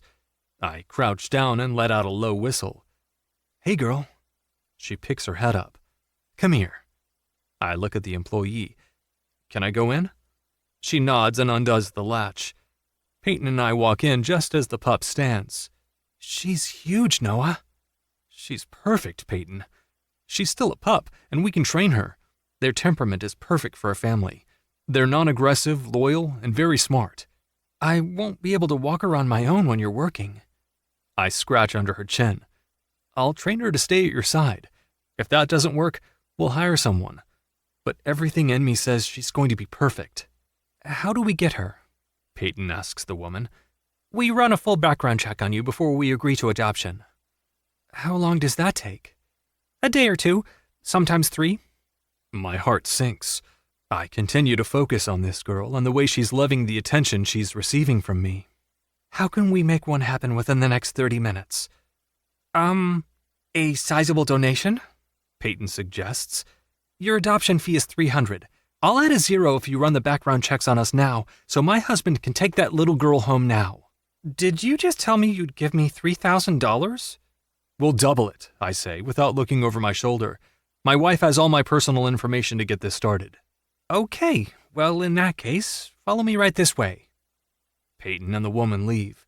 I stay in the cage with this sweet angel. She hasn't jumped on me once, nor has she bitten me. While sitting there, I look in her mouth, at her teeth and gums, check her paws and belly, pushing on spots I've seen other vets do on television. Well, you look healthy, but we'll take you to the vet anyway. She sighs and leans into me. You need a name, I tell her. Not sure how we're going to come up with one since your new mom has asked me to come up with a list of names for our new baby. At the word baby, her ears perk. Did whoever have you before have a baby and then drop you off here? I pet her head, scratch behind her ear, and then nuzzle her. That won't happen with us, I tell her. You're going to have a big family. You can swim every day, run in the sand, chase a ball, and have a best friend in Bo. I know it's probably wrong for me to talk to her like she's already mine, but I'm unwilling to leave her. This is a sign. From whom or what, I don't know, but it has to be. Peyton returns an hour later. Let's go. I don't move. Is she coming with us? My wife keeps her expression stoic. You're looking at our first child, she tells me. A smile spreads across my face. I pump my arm in the air, startling the pup. Look at that. You're coming home with us. First stop is the pet store. We need everything. I scoop the pup in my arms and take her over to Peyton, who dotes on her. Please don't steal my husband. Moving the dog slightly out of the way, I lean down and kiss Peyton. I love you. Thank you. You better be right about this, Westbury. Oh, I am. We thank the woman as we leave. Peyton climbs in and takes the puppy from me, while I slip onto the driver's seat. On our way to the pet store, I say, she needs a name. She does. I say we post her photo online and let your fans decide on what her name should be. Oh, this ought to be fun. Famous last words, Westbury. At the stoplight, I look over at Peyton and our new puppy. Peyton's loving her, just like I knew she would. Now all we need is for tomorrow to be just as good as today. Chapter 13. Peyton. Noah's on the floor with Stevie Nicks, playing with her tug toy. It's her name for now until something else sparks interest. I like it, though. It's not Stevie, but Stevie Nicks, and she seems to respond well to it. Night 1 was interesting, and I think it is somehow preparing us for when we are parents. I know a puppy and a baby aren't even close in how they're going to react, but I imagine the crying at night and wanting to be held are somewhat similar.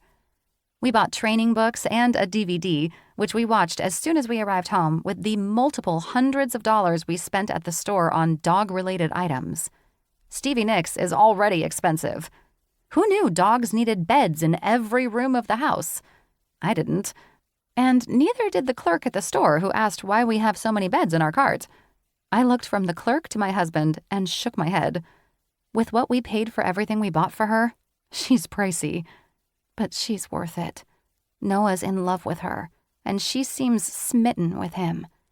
Noah's watching me, waiting, using our puppy as a distraction until the timer goes off. He looks at his phone and then me. I don't want to know how many minutes are left until I can look at the stick. The pit I feel in my stomach right now doesn't feel all that great. I've never been this nervous before. Not even when I propositioned Noah on prom night. That was easy compared to waiting. Time, he says as he stands. Come on. You go look and tell me. As fun as that sounds, no. He tugs on my hand and pulls me up. Come, Stevie Nicks, he says as we walk down the hall. She doesn't know what that means yet, but she follows us, nipping at Noah's heels as we walk. He calls them love bites. We go into the bathroom. The culprit for our stress during the last 4 minutes rests on the countertop, with the news we've been waiting a week for. How are we both going to look? We'll close our eyes. I'll hold it up, and we'll count to 3, then open them. Okay. I stand next to him with my eyes closed. Noah stands behind me, wrapping his arms around me. I sag into his chest, needing to feel him this close. No matter what, our journey isn't over, he says. Nope. We have a dog. Noah laughs and kisses my cheek. You know what I mean. I nod against his scruff. Ready? 1, 2, 3. I open and stare until I hear, You're going to be a mom, whispered in my ear. I'm not sure what comes first, the tears or sudden rush of elation. Either way, my husband has me cocooned in his embrace, kissing the side of my face as I try to grapple with what he said. Are you sure? I am, he says, and shows me the stick more clearly. The word on the little white stick blurs as the tears continue to fall down my face. We're going to have a baby. We're going to have a baby. I place my hand on my lower stomach, now my womb, as if I'm protecting our child. Then it all sinks in. Holy shit, Noah! I know. No, I mean, holy shit! We're going to be responsible for another human. Like, it's going to depend on us for everything and then some, and then... Noah chokes out a half laugh, half cry. Are you seriously coming to terms about parenthood now? I don't know, I trail off and look into the mirror and down at Stevie Nicks, who is the most chill puppy. Am I going to be a good mom? She wags her tail. What does she know? She's only known me less than a day. Holy shit, I say again, this time to myself. Do I need to call someone? I turn sharply at his suggestion. Everyone knows we've done IVF and had the transfer, but we can't keep this a secret from our family, as much as I'd like to let this stay between us a bit longer. No, I'm fine, but we need to make some calls. Let's head over to your parents. We'll call mine from there. We can tell them all at once. I shake my head. If we show up at my parents', they'll know. Then your parents will be upset they didn't know at the same time. Oh, this is hard. I wring my hands together. Noah shakes his head and pulls out his phone. No, I put my hand over it. My sister, too. Noah pulls my chin toward him so he can look into my eyes. You're being frantic for nothing. Your mom hasn't called. Neither has mine. Let's take our girl over to meet her grandparents and Ollie. Then we'll do one big group call, okay? I nod, but am certain this won't work. We pile into the SUV, and by pile, I mean we pack enough essentials for an apocalypse. Noah seems to think that in the time it takes us to get to my parents and back, Stevie Nicks will run out of toys, training snacks, and beds. I say nothing because I made sure she had on her pretty doggy shirt. I might have gone a bit overboard with dog clothes that probably won't fit her next week. The entire drive, I have the urge to rest my hand on my stomach, as if doing so will make sure everything works the way it's supposed to. I'm not naive in thinking this pregnancy will be perfect, but now I can't let the what-ifs and negativity cloud my mind. Until now, we didn't even know if I could get pregnant. We're at least moving in the right direction. An hour later, we're pulling into my parents'. Quinn's bike is out front, along with my dad's. There are times when I appreciate that Noah doesn't own a motorcycle. He can drive one, but has never had the urge to buy one. But then, there are moments when I think, damn, he'd be really hot on a bike. Quinn's here, so at least we don't have to find a way to bring him in on a call. Yup. He picks Stevie Nicks up and carries her over to the small patch of grass. After encouraging her to do her business, he rewards her with a treat and a lot of love. I do as well because she's scruffy, and honestly, I can't get enough of her. Noah leads us down the path and into my parents' house. The TV's on, but no one is really talking. We head down the hall, and before we turn the corner, Noah says, "We have a surprise." He holds our pup out, like the scene from The Lion King.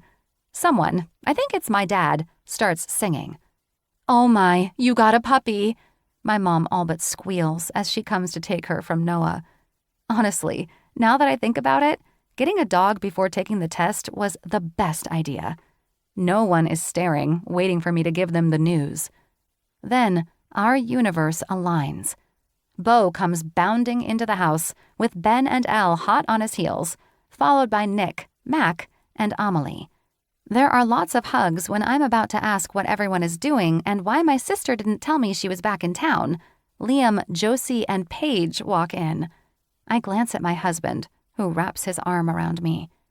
"I thought this would be the best way to tell them," he says into my ear. "And if it was negative?"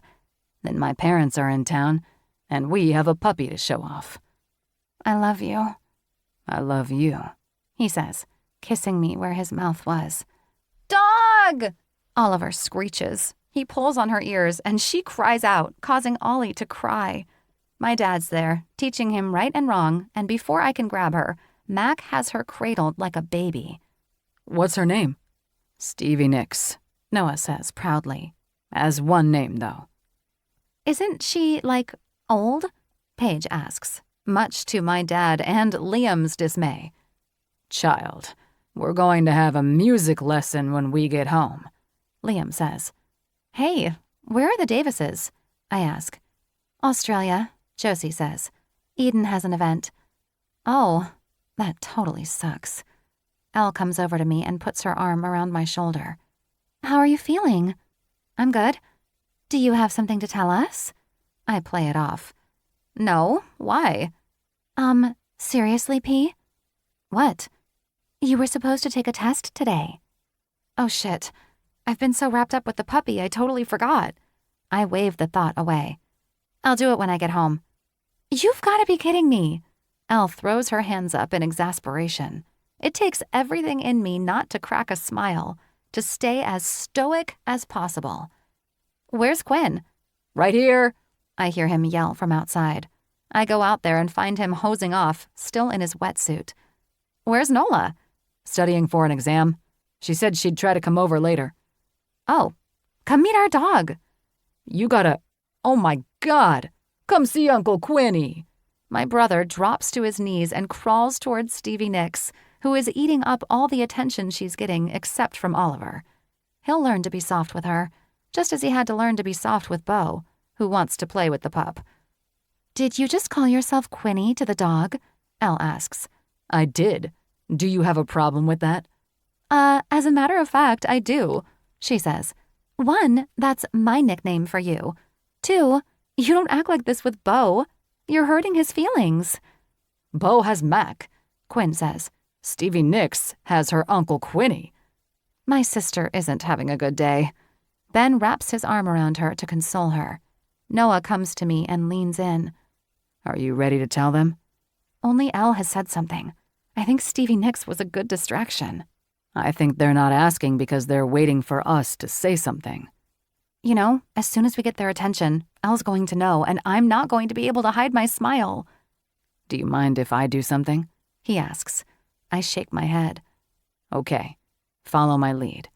Noah puts his arm around me and relaxes. Hey, Dad, I think Harrison has bigger muscles than you. I think he can probably take you in a fight. Bullshit, Liam says. Stand up, James. Take your shirt off. Oh my, you're a genius, I whisper to my husband. Our dads stand and take their shirts off. Both start to flex, causing our moms to catcall their husbands. We need a measuring tape, Liam says. Just stand next to me. You'll see mine is bigger. He waggles his eyebrows and my mom's eyes widen. Harrison? What? Dad shrugs. Noah shakes his head. I've got you both. He stands and takes off his shirt. Quinny, you next? Elle asks. Nope, I'm good. Doesn't matter, Noah says. I've got you all beat. He flexes and then moves his arms into a cradling position. Because in 9 months, I'm going to have a child in my arms. The room goes silent as everyone processes what he said. What did you say? Josie asks. You're going to be a grandma, Noah tells her, and for the briefest of moments, it's just him and his mom in the room. The room is no longer silent.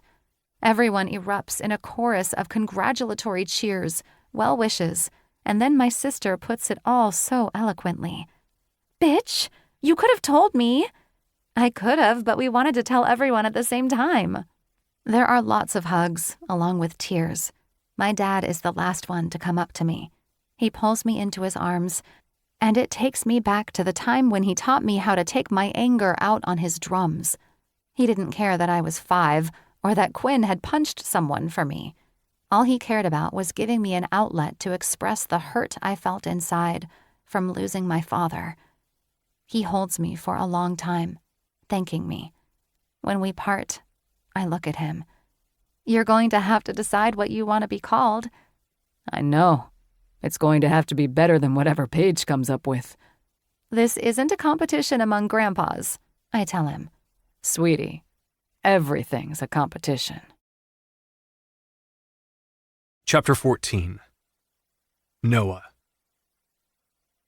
The other day when we were at my in-laws, Stevie Nicks chased Bo around on the beach.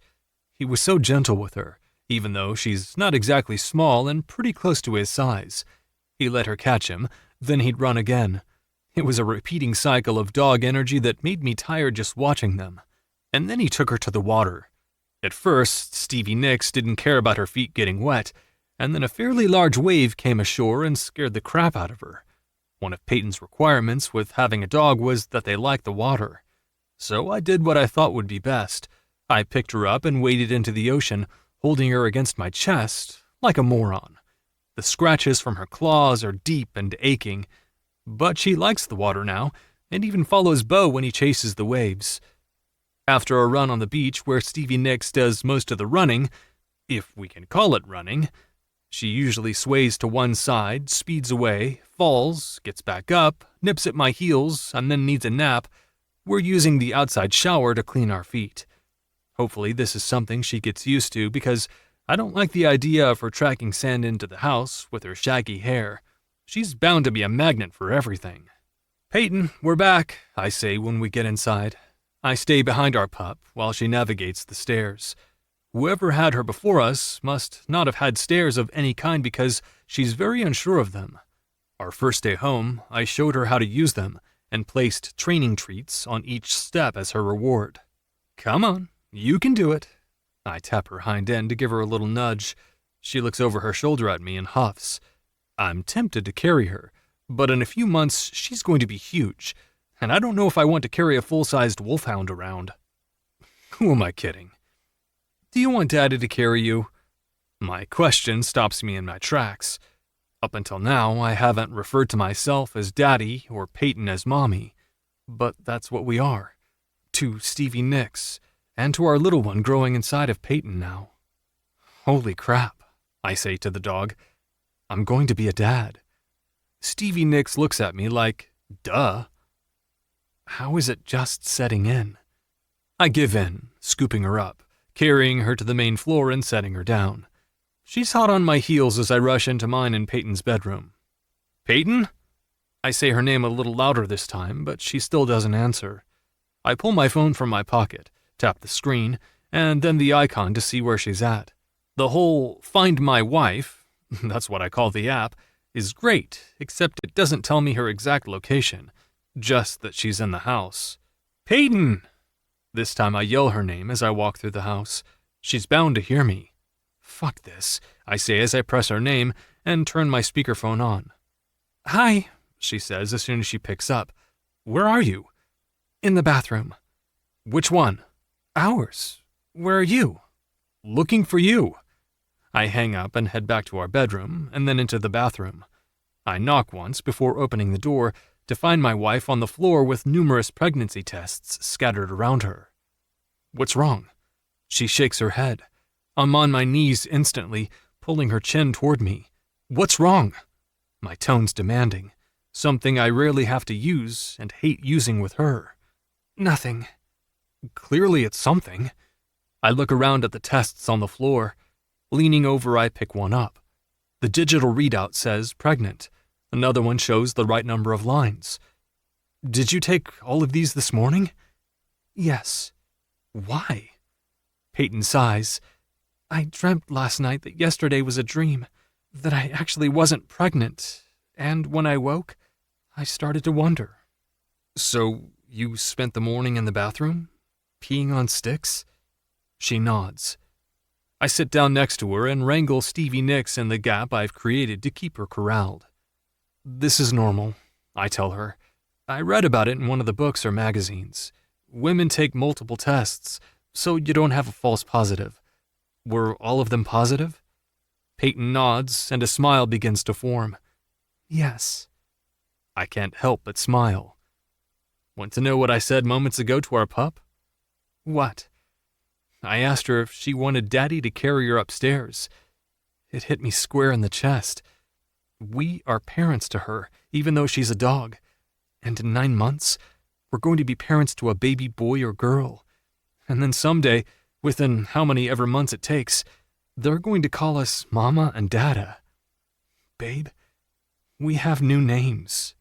You're a goof, she says as she pushes on my leg with her hand. But you're my goof, and I love you. Speaking of names, we have time, she says. Grandpa and I talked when we were all at my parents'. He said I shouldn't feel obligated if we have a boy to name him Mason. I pointed out that Mason might be a name you want for your son, though. I go quiet, remembering the last time I saw my uncle. I was 10, but other than that, my memory's fuzzy.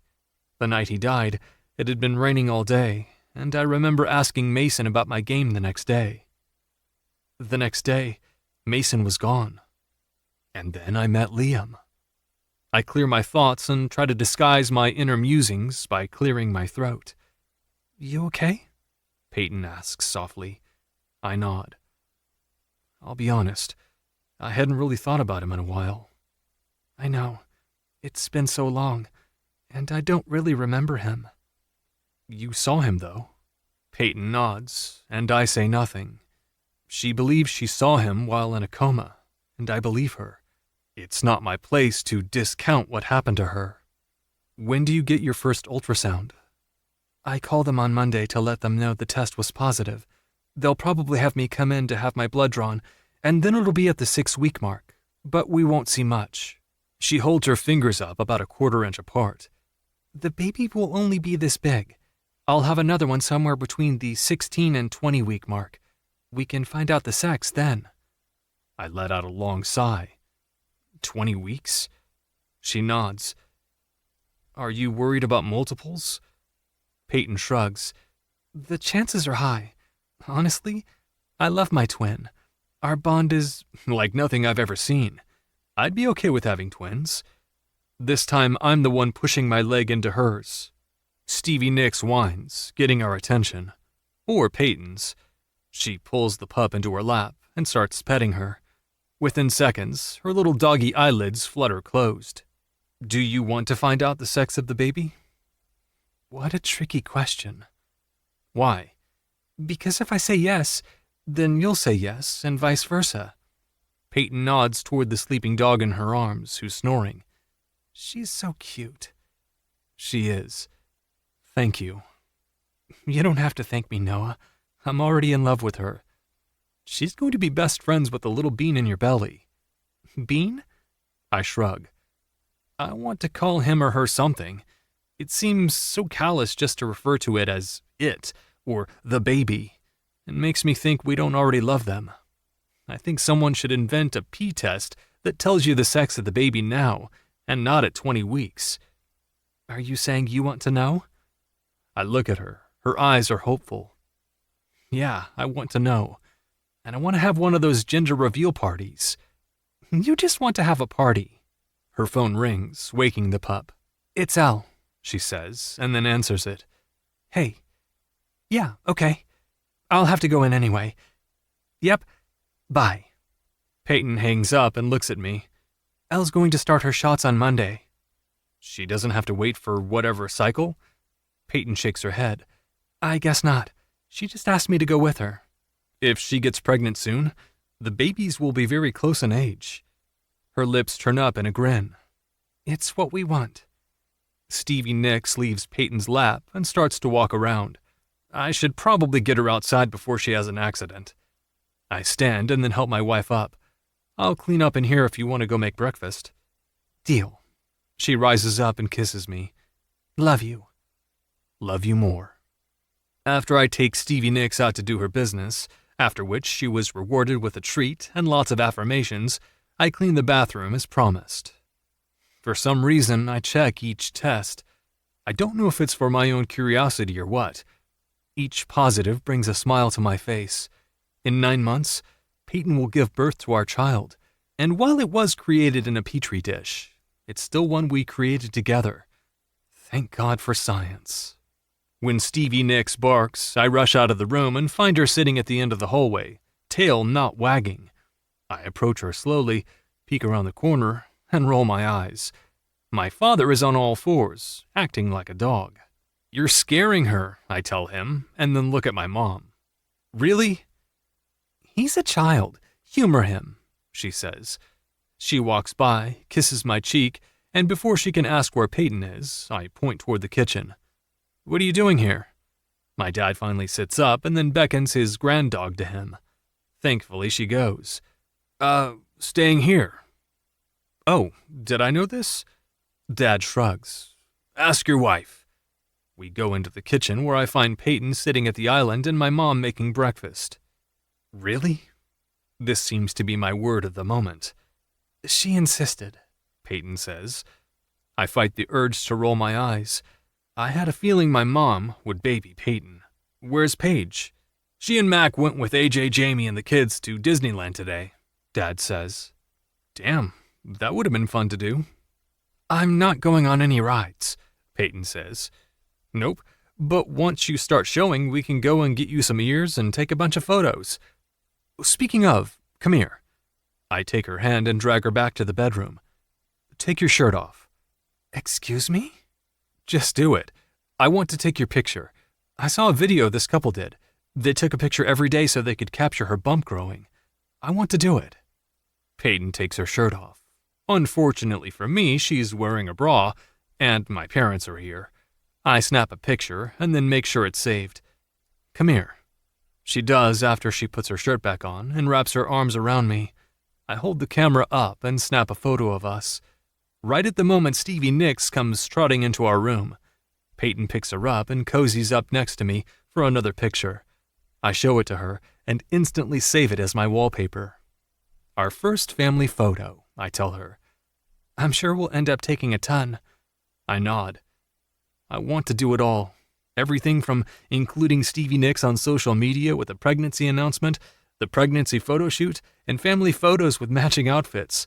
I want to be the cheesy family that does it all. Peyton holds Stevie Nicks between us. They both kiss me at the same time. There isn't anyone in the world I'd ever want to do this life with except for you, Noah Westbury. I push strands of her hair away from her face. I've known from day one you were mine. Chapter 15. Peyton. Ben paces up and down the hall near the bathroom, waiting for Elle to come out. My sister opted to spend the night at our place last night, wanting to take her pregnancy test here rather than at her house.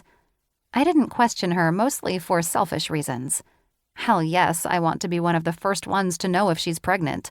But I also have a sense from her that she feels like she's not, and then I'll be here to console her. What's taking so long, Elle? Ben asks at the door. I gave her 20 tests to pee on, I remind him. He lets out a long sigh. She just needs one. Yes, but then she'll end up taking another 19 like I did. Give her a minute. I say this as if I'm some type of professional when it comes to taking a pregnancy test. I know I've taken my fair share of them, but what woman trying to have a baby hasn't? The door opens and Ben almost falls in. Everything okay? Yes, Elle says as she comes out of the bathroom showing him her phone. Now we wait 4 minutes. She steps out of the doorway and heads into the living room where I'm waiting. Noah's taken the dogs down to the water to help them exert some energy. Bo may be older than Stevie Nicks, but he has as much energy as a toddler with a sugar high. Do we have to wait? If you want them to be accurate, I tell him. Come sit. I'll pace, he says. He's going to wear a hole into your floor, Elle says as she sits down. She reaches for a magazine and starts flipping the pages, closes it, and then opens it again. I sit next to her and place my hand on hers. 3 minutes. That's a long time in the grand scheme of things. Yes, but now it's even less. I know it's easy for me to say. Elle nods. At least you already know. And you will soon. I've been able to do all my blood work and confirm my pregnancy. The clinic did my first scan to make sure everything was in place, and then referred me to an obstetrician for my first appointment. While I've never been pregnant before, no one is taking any chances, considering my high risk due to the injuries I've had. It's hard not to wonder what the hell is going on in that region of my body, but I'm hopeful I can carry to term, or at least long enough to give this baby a fighting chance. I don't know why I'm so nervous. It's to be expected, I tell her. This is something you want. Elle laughs. Who would have thought? She looks toward the other room where Ben is. He changed my mind about everything. Sometimes that happens. Not with you. Your life is as you planned it. I give her a half-hearted shrug. I don't know about that. While I'm eternally grateful to be pregnant, this isn't how I pictured things. I meant with Noah, Elle says. You know I'm probably only with him because of the accident. If that hadn't happened, he probably would have never admitted his feelings for me. Can you imagine being married to someone else? I shake my head. I can't imagine him being married to someone else either. I think that would be weird at family functions. I brush Elle's hair off her shoulder. Something tells me our family functions wouldn't be the way they are now. But who knows? Elle jumps when the timer on her phone goes off. She stares at it for a moment, leaving the piercing sound to echo through the house. Ben rushes into the room and looks at her while I press the button to silence the alarm. Ben extends his hand, holding it there for Elle to take. He helps her stand. I'm going to go down to the beach with Noah. No, I want you to stay, Elle says, unshed tears in her eyes. I bring her into my arms. You have Ben, I whisper into her ear. Share the news, good or bad, with him first. I'm up and out of the room without looking back. I'm torn, though. As much as I want to be there for my sister, this is something she needs to do with her husband. Bo spots me before Noah or our pup, and I have a feeling the only reason Stevie Nicks is running toward me is because she's chasing Bo. I crouch down and greet Bo, taking all of his love until my girl reaches me. I'm on my ass before I know what's going on, being attacked by dog kisses. Noah hovers over me, blocking the sun. Are you having fun? The best time, I tell him as he helps me up. I brush the sand away and watch as he throws a ball, mostly for Bo. Does Stevie Nicks chase the ball? She does, but Bo's a bit faster, so she runs behind him. It'll change, though, in a few months. She'll be so much bigger than him. Where's Elle and Ben? Reading their tests. I can't believe you suggested she takes so many. I shrug. She would have just done the same thing I did, so might as well get it over with. Yes, but at least start with one. Yeah, it is overboard. But it's Elle. She's the go big or go home type. True. Bo drops the ball at our feet, and Noah picks it up with the fetch toy and tosses it again for the dogs.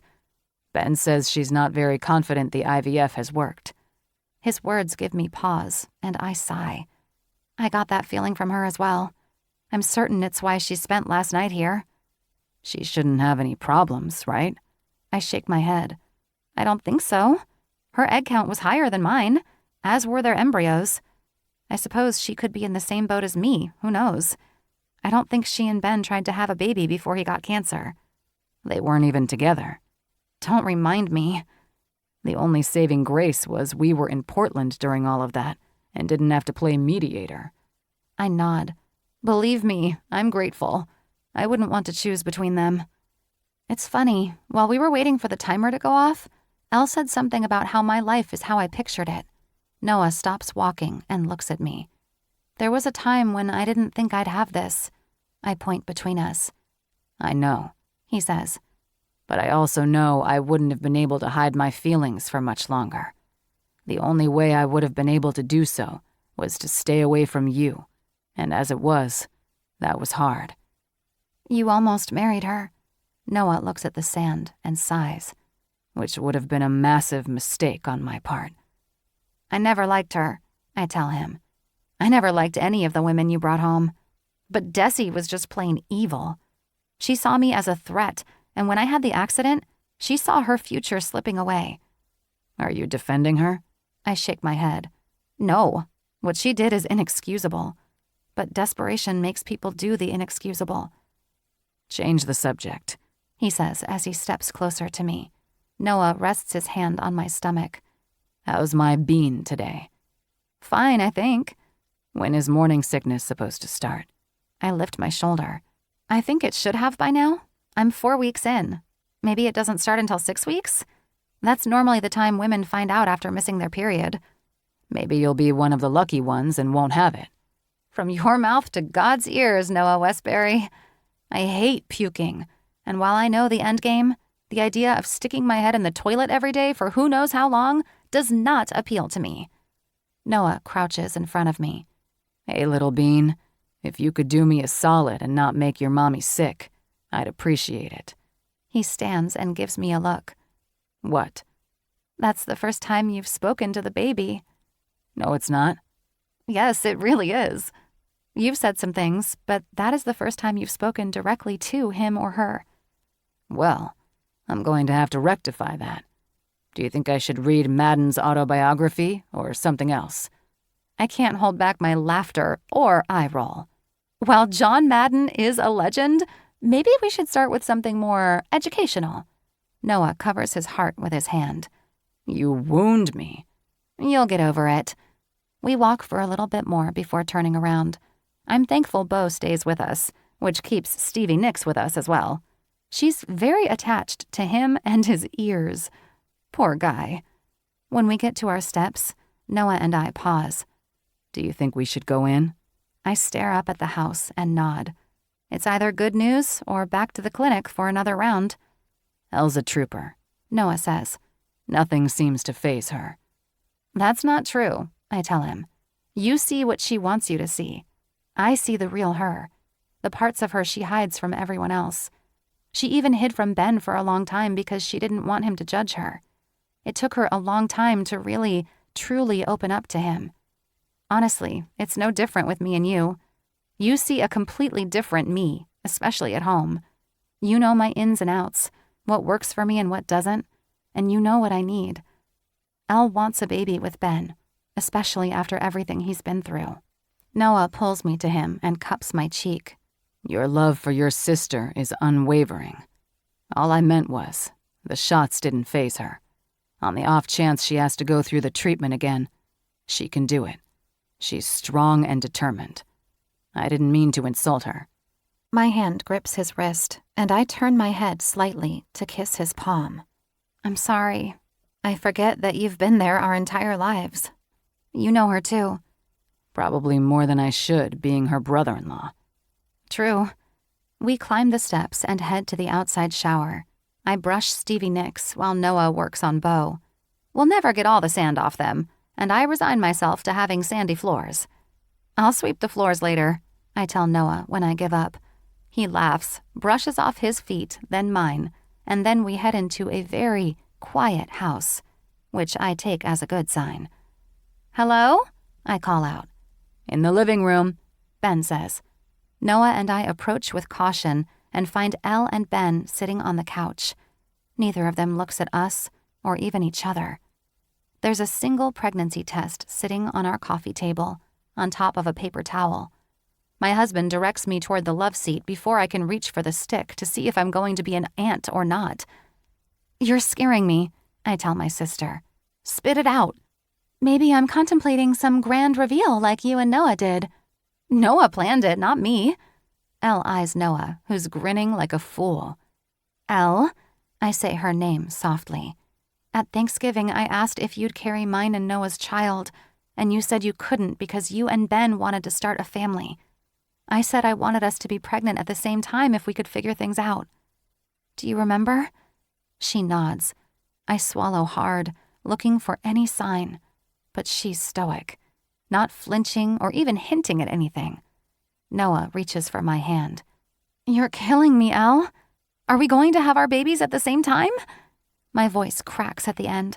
I cover my mouth instantly, already knowing what she's going to say. How does Auntie P sound to you? I'm not sure who I scare more with my scream, the dogs or Noah. Elle and I jump up at the same time, ignoring the men in the room. We hug each other tightly, crying into each other's shoulders. We're going to be moms, Elle says, and I nod. I'm so fucking screwed. Chapter 16. Noah. Alan calls, says he's in town and wants to stop by. Of course, I tell him yes because I'm a guy and I don't think about things, like how there are 101 pregnancy magazines all over the living room, or how the garbage is full, as is the sink, because Peyton and I haven't moved from the movie room in a couple of days. She wanted to watch movies like 3 Men and a Baby, and some others. I was happy to oblige her in every possible way. Now, we're frantic. Peyton yells at me for moving slowly, but honestly, I'm not sure what she wants me to clean. She thinks our house is dirty. It's not, especially after I load the dishwasher and turn it on. I also gathered her magazines and put them in our bedroom. Sure, we haven't made the bed yet, but Alan is definitely not going in there. Babe, I say when she tries to brush past me. Take a deep breath. It's perception, Noah. Alan's only ever been to our apartment. He's going to come in here and think we live like pigs. The apartment in Portland is clean because we're never home and have a maid. Here is where we live. This house looks lived in. Peyton looks off to the side. Should I hire a maid? I should, shouldn't I? A professional would have this place clean in minutes compared to the hours it's going to take me. Yeah, that's what we'll do. I have to wait for her to stop talking to and answering herself. If we want to hire someone, we will. Tomorrow. Right now, Alan is coming over. Hopefully with good news. Right. I'm going to place an order for groceries because the refrigerator is empty. You know, because we don't go to the store. We're going to have to get better about some of this stuff, aren't we? I run my hand through my hair and sigh. Peyton frowns and places her hand over her stomach. Yeah, we're going to have to be super adults. Shit, I mutter, and she starts laughing. Not to mention, we're going to have to watch our language. You, Peyton jabs her finger into my chest and leaves it there, have to watch your language. I'm perfect. I grab her wrist and pull her roughly to me. You like to say some pretty colorful things when we're, Noah Westbury, if you finish that sentence, so help me. You'll what, babe? Spank me? Her eyes widen and she lifts her hand, only to pause mid-swing when the doorbell chimes. As if on cue, Stevie Nicks barks, and then she barks again, having realized that she does in fact make that noise. It's been cute watching her develop her bark. The first time she did it, she looked around at us, unsure if that was her or us. We're going to have to train her not to bark. Yes and no. I want her to alert us when she's uncomfortable, especially if someone's near the house or you and the baby. But I agree, she doesn't need to bark at every little thing. Get the door before she thinks this is a game. Peyton kisses me and then goes to hold Stevie Nicks from running out the front door. Alan! My agent stands there, looking around at the landscape, dressed in a three-piece suit and wearing aviators. I have a few choice things to say, but bite my tongue. This guy is supposed to have my best interests at heart, but there are times when I wonder if he does, or if he's only looking out for his commission. We shake hands, and I step aside to let him in. Long gone are the days of briefcases and satchels. Now everything is done on the phone or tablet, which he carries in his hand. Hey, Peyton, Alan says when she steps into the foyer, carrying our pup. Hi, Alan. Who's this? He asks. Stevie Nicks, Peyton says. Hi, Stevie. Gotta add the Nicks part, I tell him. We're doing the full name as one name. Alan looks at me oddly, and I shrug. We're keeping up with the trends, Alan. He goes back to petting the dog for a bit. Is this sit in the living room kind of business or dining room table? I ask Alan. Living room is fine, he says. Peyton sets Stevie Nicks down and tells her not to jump. Alan asks some questions about her, which we answer on the way into the living room. Alan, can I get you anything? Peyton offers. Water is fine. This won't take long. His statement gives me pause. Why would he be in California if what he's about to say or show me won't take long? He could have called from his high-rise in New York if that's the case. Still, we sit, and I say nothing until my wife is back in the room. Any decision I make with her by my side. We are a team. Why are you here? I ask as Peyton returns with 3 glasses of water. Thanks, babe, I say when she hands me mine. When she sits down, she's next to me with her hand on my thigh. It's comforting. I've been pounding the pavement, so to speak, he says. There are 4 teams interested in you who plan to make a run for you at the deadline. This means a mid-season switch, or you wait out your contract and see if the offers are still the same. I cringe at his words because it's unprecedented for a starting QB to leave mid-season. Every other position, yes, but not the leader on the field. And then it hits me. Have you spoken to the Pioneers? Alan shakes his head. They're not returning my calls. I glance at Peyton. She smiles softly, but it doesn't reach her eyes. I know she's worried. Hell, so am I. What are my options? Alan sits back and crosses his ankle over his knee. Demand a trade. Sit out until the deadline, or play your last year in Portland and hope for the best. The latter is a gamble. While we like to think we're invincible, our bodies are not. We take hit after hit and recover enough. Never fully. Something always hurts, creaks, or aches to the point where you can't move. Peyton. Alan says her name to get her attention. Have they said anything to you? She shakes her head. I wouldn't ask either, and if I did, I wouldn't expect them to be honest with me. What if I retire? Alan's mouth drops open. Seriously? I shrug. Why not? Well, for one, you're at the top of the game. If that was the case, the Pioneers would be all over my shit, either signing me to a new contract or trying to trade me for top dollar. They're not, so clearly I'm past my prime. Ridiculous, Alan says. These teams want you. He shows me his tablet and the 4 teams who have expressed interest in me. I shake my head. 2 of them drafted QBs in the last 2 years. They want me as backup. I glance at Peyton and she tries to smile again. Baseball looks pretty good right now. Either that or coaching with Nick. I think retirement is at the forefront of my mind, I tell Alan.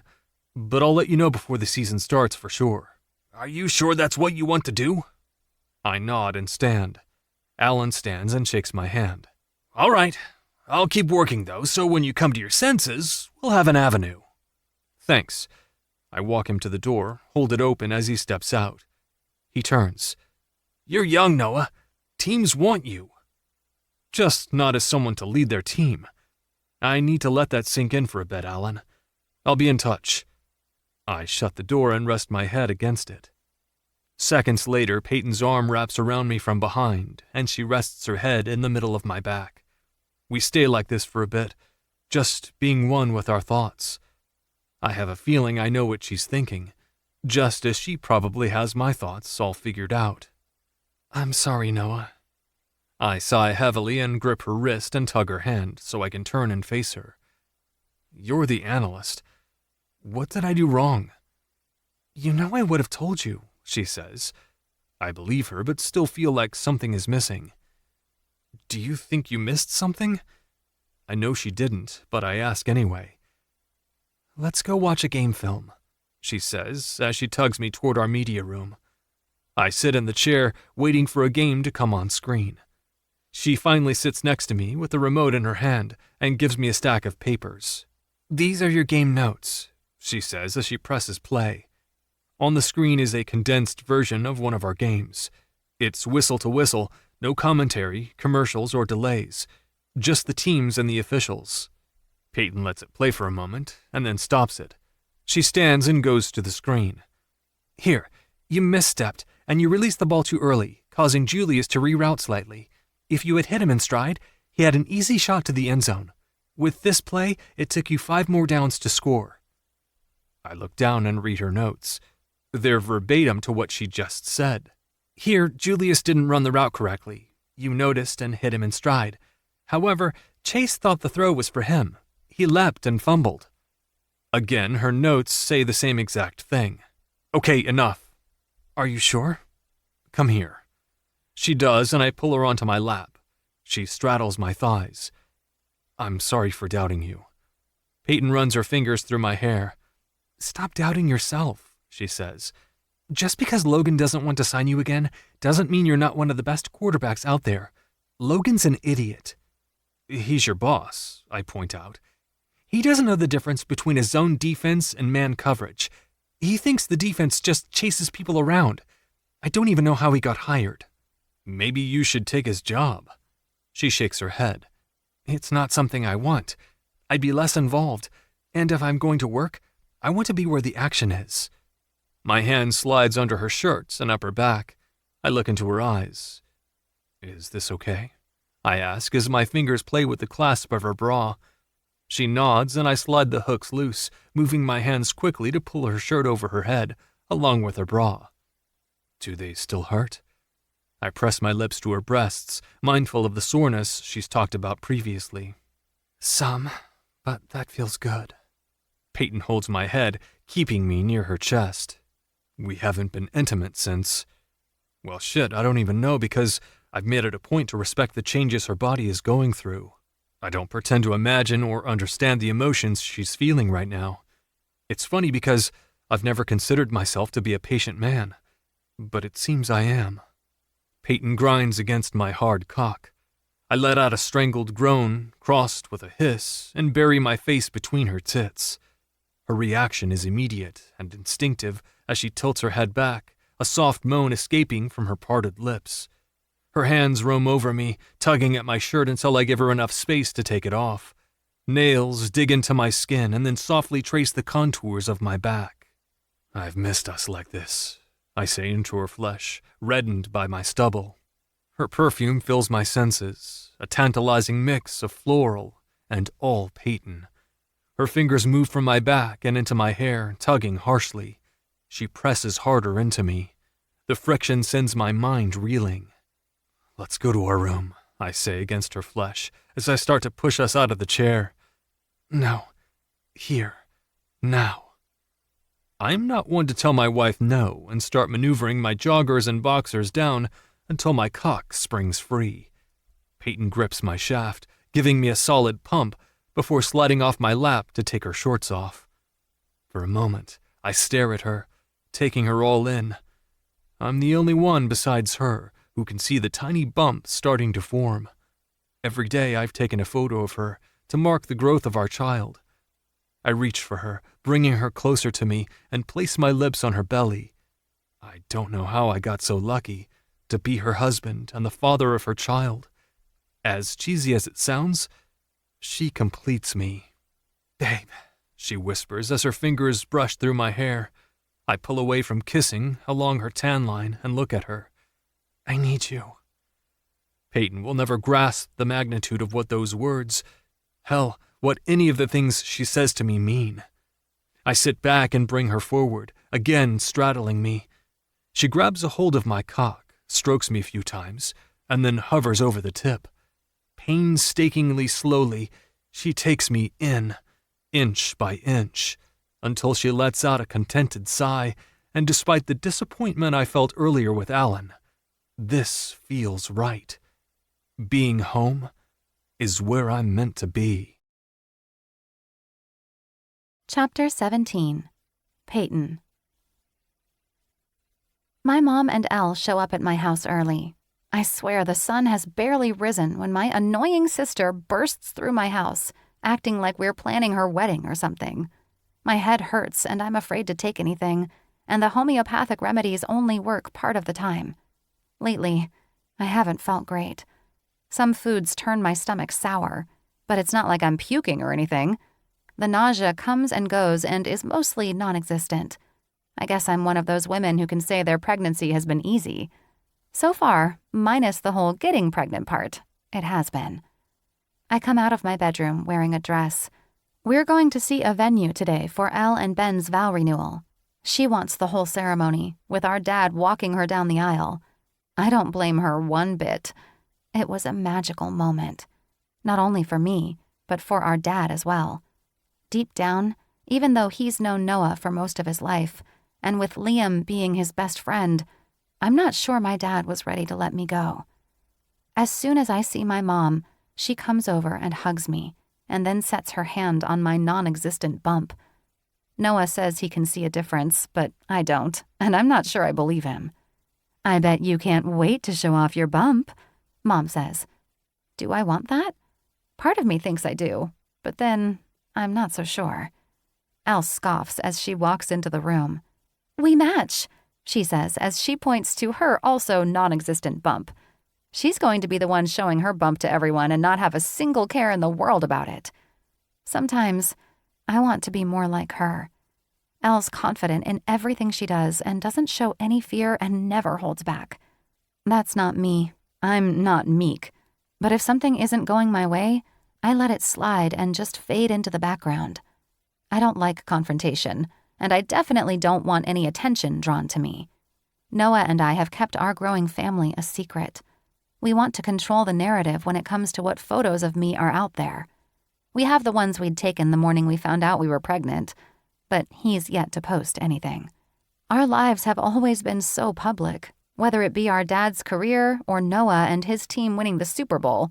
No matter what, we've always somewhat been in the public eye. While I accept that, I've grown up with it, the early days of pregnancy are so intimate and special, and I want to savor those moments with my family. I don't want to be the unwilling participant in bump watch in the showbiz columns just yet. Not when there's a doubt at the back of my mind that the really tough days of this pregnancy are yet to come. I wonder how long I can continue to look like this. Elle looks in my hallway mirror. If I start showing before the ceremony, everyone is going to think I'm having a shotgun wedding, Elle says. You should wear a shirt that says, "I'm already married to my baby daddy," to get attention, I tell her. No, she shouldn't, Mom says, completely unenthused with my attempt at humor. Come on, we're going to be late. Our mother keeps a tight schedule. It's something she learned when she moonlighted as 4225 West's manager, or whatever the heck she was. She didn't last long. Something about fraternizing with one of the band members. That's what we tease her about. The band doesn't actually have a policy like that in place. Elle and Ben want to get married at a vineyard. It doesn't matter which one, even though she has a list of requirements, the view being one of them. I can't fault her there. No one wants to get married with a road behind you or some cow pasture next to the venue. We've already toured a few, none of which sparked any real interest from my sister. The guys appreciated it, though. Each time we toured one of the vineyards, Ben and Noah helped themselves to the free wine offered. In the words of my loving husband, Ben and I have to double up since you and Elle can't drink.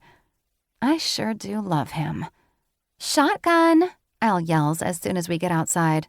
As the oldest, I should be able to sit in the front. I look at our mom, who says nothing. Fine, but I get the front on the way back, I say to Elle. Only if you're fast enough to call it. Then I'm not going, or I'm driving myself. I'm not sitting in the back both ways. Girls, we stare at our mother, both of us smirking. She sighs heavily and pinches the bridge of her nose. I'm not sure what her issue is. It's not like we're fighting or asking her to come in between us. Well, maybe I am. Elle, you're in front for the first 2 stops, and then Peyton until we get home. If you don't like it, I'll stay home. Mom looks at Elle when she says the last part. I'm good with that, I say as I make my way to Mom's car. Come on, we're going to be late. Elle likes to sit up front because she likes to control the radio or whatever streaming app she's using. We're halfway down the road when she plays a new song. I find myself bopping along to the beat and even pick up on the catchy chorus. Who is this? I ask. Plum, she says. You remember the all-girl band? I do. I have them on my playlist. I like them a lot. This new single is going to drop next week, Elle says. Mom looks in her rearview mirror. Ask her who is on backup. I don't ask or look at Elle, but she answers anyway. Quinn, she says. He worked with them some last year but sings on this album. He also helped produce it. I think he has co-writing credits on 3 songs. Really? Dang, he's so talented. They're going on tour soon, Mom says. I look at Elle for confirmation. She nods. I'm not going with them. Or maybe I will show up at a couple stops. I don't know. I know Dad raised us on a tour bus, but we were also older. Elle shrugs. Besides, I worry about Ben. It's not like I want to leave a newborn with him, and I'm not sure how he feels about tour bus life. What about a nanny? I ask. Are you using one? I shake my head. I'm thinking about quitting. What? Mom screeches, and I feel the car swerve. I know, I say with a sigh. But we only had 2 embryos, and I feel like I'm blessed to be pregnant now. I really don't want to spend 10 hours a day away from this baby. And I don't want someone else to raise him or her. What if it's Mom? Elle asks. Unless I quit, that means Mom is moving to Portland with Oliver. As much as I love you both, I'm not becoming a nanny. Your dad and I are very much looking forward to being grandparents. Spoil them and send them home. Like you with Evelyn and Jamie? Elle asks. Exactly, Mom says as she turns into the first vineyard. We love Oliver, but he's a handful. I never realized how tired I was until he started walking. Any word on the adoption? I ask as we get out of the car. Hopefully we'll hear next week. Your dad wants it done because I think the band is going to head back on tour. He doesn't want someone taking a photo of Ollie and having it plastered all over the web. The last thing you need is for his mother to come back, Elle says. That would break my heart in too many ways to count. At first, it's what I wanted. But now that he's been mine for a year and a half, I can't imagine my life without him. Elle reaches for my hand. We walk side by side, with me in the middle and our mom on my other side. It's an odd formation, but works for us. He's going to end up being a big brother to our babies, I say. If he's anything like Quinny, he'll be the best, Elle says. As long as we can teach him to be nice. He's in the pulling, biting, and hitting stage. I have no idea where he's learned any of this because it's not like your dad acts this way. It's definitely not a learned behavior. Maybe from the playdates he has? Elle asks. Possibly, but I'm there with him. I don't see it. Although, sharing is an issue at those playgroups. The other babies take his toys and he cries, which I get.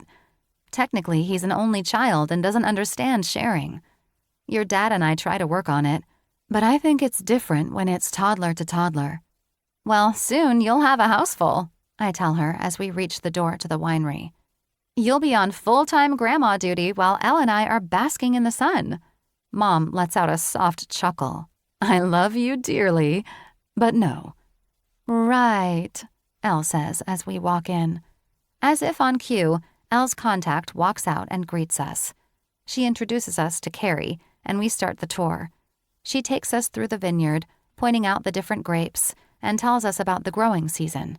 She details the history of the vineyard, what wines they produce, and introduces us to other employees as we walk the grounds.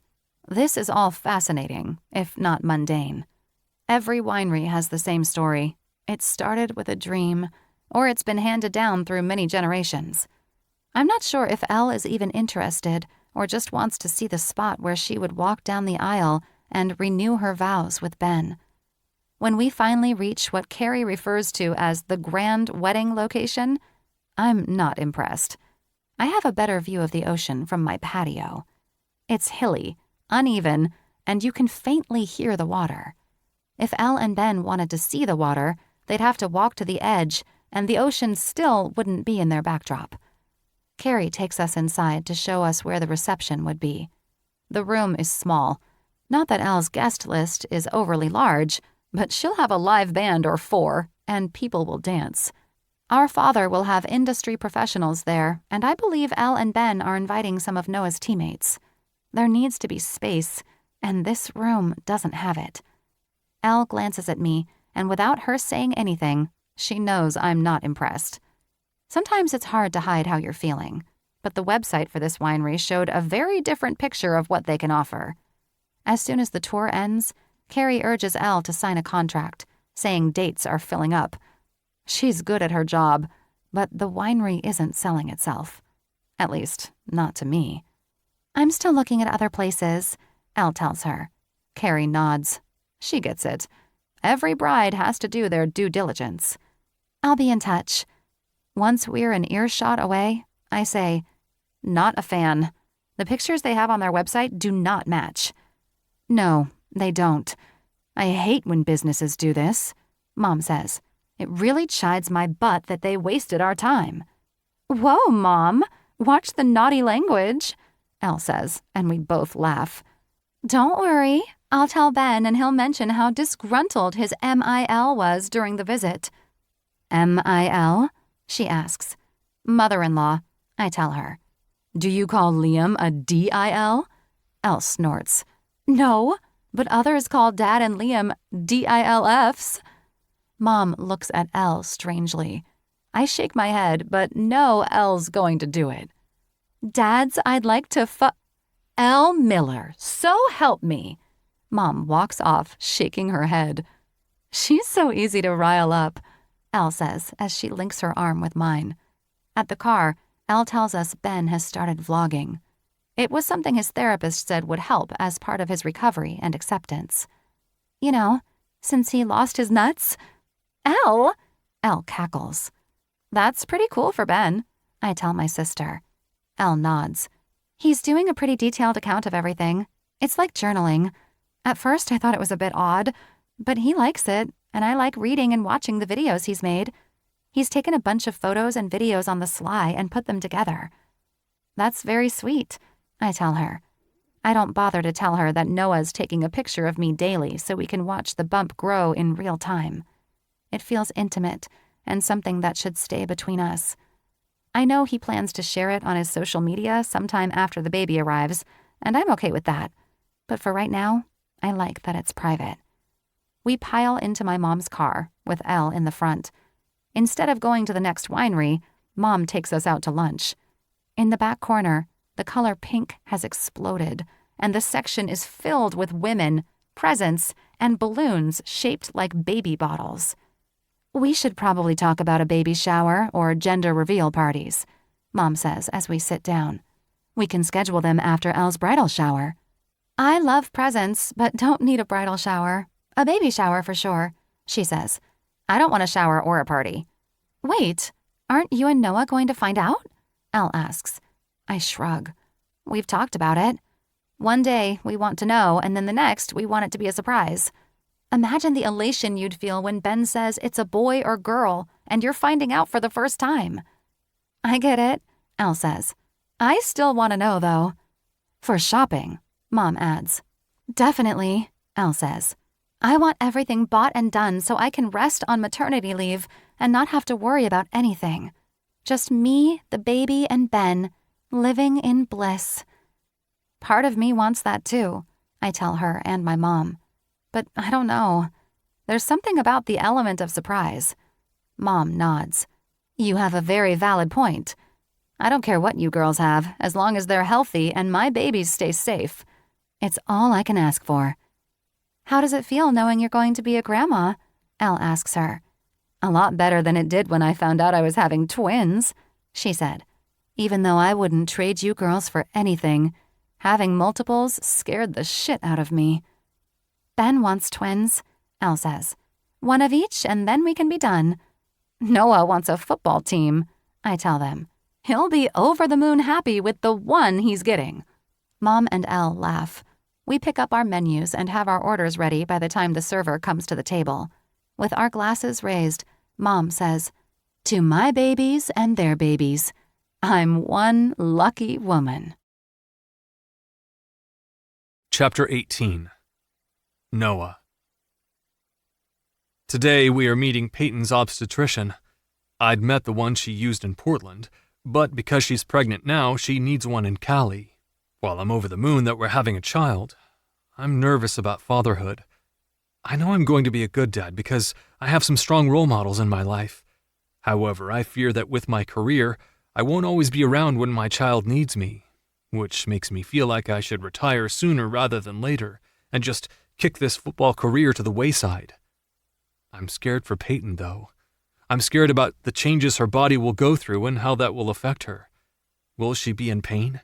Will her hips hurt, which means she'll have difficulty walking? I remember her recovery like it was yesterday. I saw the pain on her face each time she went to physical therapy, each time she stood to walk. Seeing her like that about killed me because there wasn't anything I could do other than blame myself for her being in the situation to begin with. We walk in, and while Peyton goes to check in with her mountain of paperwork, I scan the room for 2 seats next to each other. There isn't one, and it's not like I'm going to ask an expectant mother to move. As I look around, most of these mothers, with different-sized bellies, are alone. This doesn't sit well with me. Yes, I know expectant fathers can't get the time off from work to go to the appointments, which just proves another issue with our healthcare system. I find a vacant seat near the window and in the corner, and stand against the wall while I wait for my wife. When she walks over, her smile is wide. Sit here, I tell her. Or I could sit on your lap. The offer is tempting. I shake my head. Professionalism, I tell her, although there is no need. I know she's joking. At least I think she is. Did everything go okay? She nods. I have more paperwork to fill out. My eyes roll hard. They sent her a packet of crap already, which took her an hour to fill out. Now a clipboard rests on her lap. They want to know where you work and what you do? The question makes me laugh. It's as if my profession or any other spouse's profession make a difference in a woman's pregnancy. I suppose if I worked in the mines or something, it would. Professional gigolo, I tell her. You wish. I've seen you dance, she says quietly. It's not all about dancing. It's about how I move. I trail off when she glares at me. The woman next to her stifles a giggle, which makes me smile. I nudge Peyton with my knee. You should put QB1. You're not in high school anymore, Noah. Good thing. Otherwise, you wouldn't be sitting in this waiting room. Many times over the years, there have been instances where I wished I could say she was my high school or college sweetheart. There's something about the connection my parents have, or even Peyton's mom had with Mason. I remember watching Caitlin and Mason, always in sync with each other. It's funny to think about it now, though. I can't imagine Caitlin without Harrison. They're not high school or college anything, and yet you would never know it. Their relationship is so fluid. Even in a room full of people, they gravitate toward each other. Peyton kicks my foot with hers, a sign I should probably stop while I'm ahead, or I'll end up paying for it later. The thought is tempting, but I'm not going to push my luck. Not today. She has enough on her plate. She finishes the paperwork and takes it back to the reception desk. I stand there, making an error in judgment when I glance at the woman in the seat next to Peyton's. She smiles at me. It's not one of those nice kind of smiles, the one where they're just being kind or whatnot. This smile shows interest, especially when her eyelashes flutter and she cocks her head. Nope. Besides the fact that I'm beyond happily married and my wife is expecting our first child, something tells me this is not the place to pick up men. Maybe it's because I'm here and her partner isn't. For whatever the reason is, I don't like her flirting, and she's making me uncomfortable. Before I can pull my phone out of my pocket, Peyton returns. Her smile is the only one I want to see. It's the only one that does things to me. How long did they say? I ask as she sits back down. Just a few minutes. I nod and keep my eyes on my wife. Not that I mind looking at her. She's fucking beautiful and sexy, even sexier now that she's carrying my child. I reach for her hand, needing to touch her. It's weird. I have this fear she's going to slip away from me. I don't even know why, but it started when our journey to parenthood did. My thumb moves over the bracelet, the one the guru gave me. I have no idea if it's going to work, if it's going to protect her or not, but she wears it. Peyton Westbury? As soon as her name is called, we make our way to the nurse. She's dressed in pink and blue scrubs with rubber duckies printed on them. They're cute. She holds the door for us, and as soon as we pass by, she steps in front of us. I'm Stephanie, Dr. Ringman's nurse, she tells us as we follow her down the hall. We're going to get you weighed. Stephanie motions for Peyton to step onto the scale and tells her this is her starting point, and they'll monitor her weight increase from this point forward. Being the good husband I am, I turn away. While I know how much my wife weighs, I don't need to look at the numbers and make her feel self-conscious about anything. Stephanie directs Peyton to leave a urine sample in the bathroom, which leaves me standing in the hallway like a weirdo. Maybe this is why the other partners don't come to the appointments. When Peyton comes out of the bathroom, the nurse brings us into a room, jotting down information on a piece of paper. Inside, she takes Peyton's blood pressure and checks her oxygen and her temperature, which I find odd. Do you have a fever? I asked in a hushed tone. Peyton shakes her head. The body produces more heat while pregnant, Stephanie tells me. We like to track everything. She laughs. Everything? I question. Everything, she reiterates. Knowing how the body changes throughout the pregnancy helps. Interesting.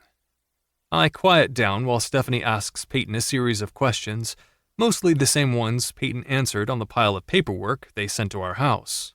Okay, I'm going to step out. Go ahead and strip down. Put this gown on, open in the front, and cover your lap with the sheets. Dr. Ringman will be in shortly. You have to get naked?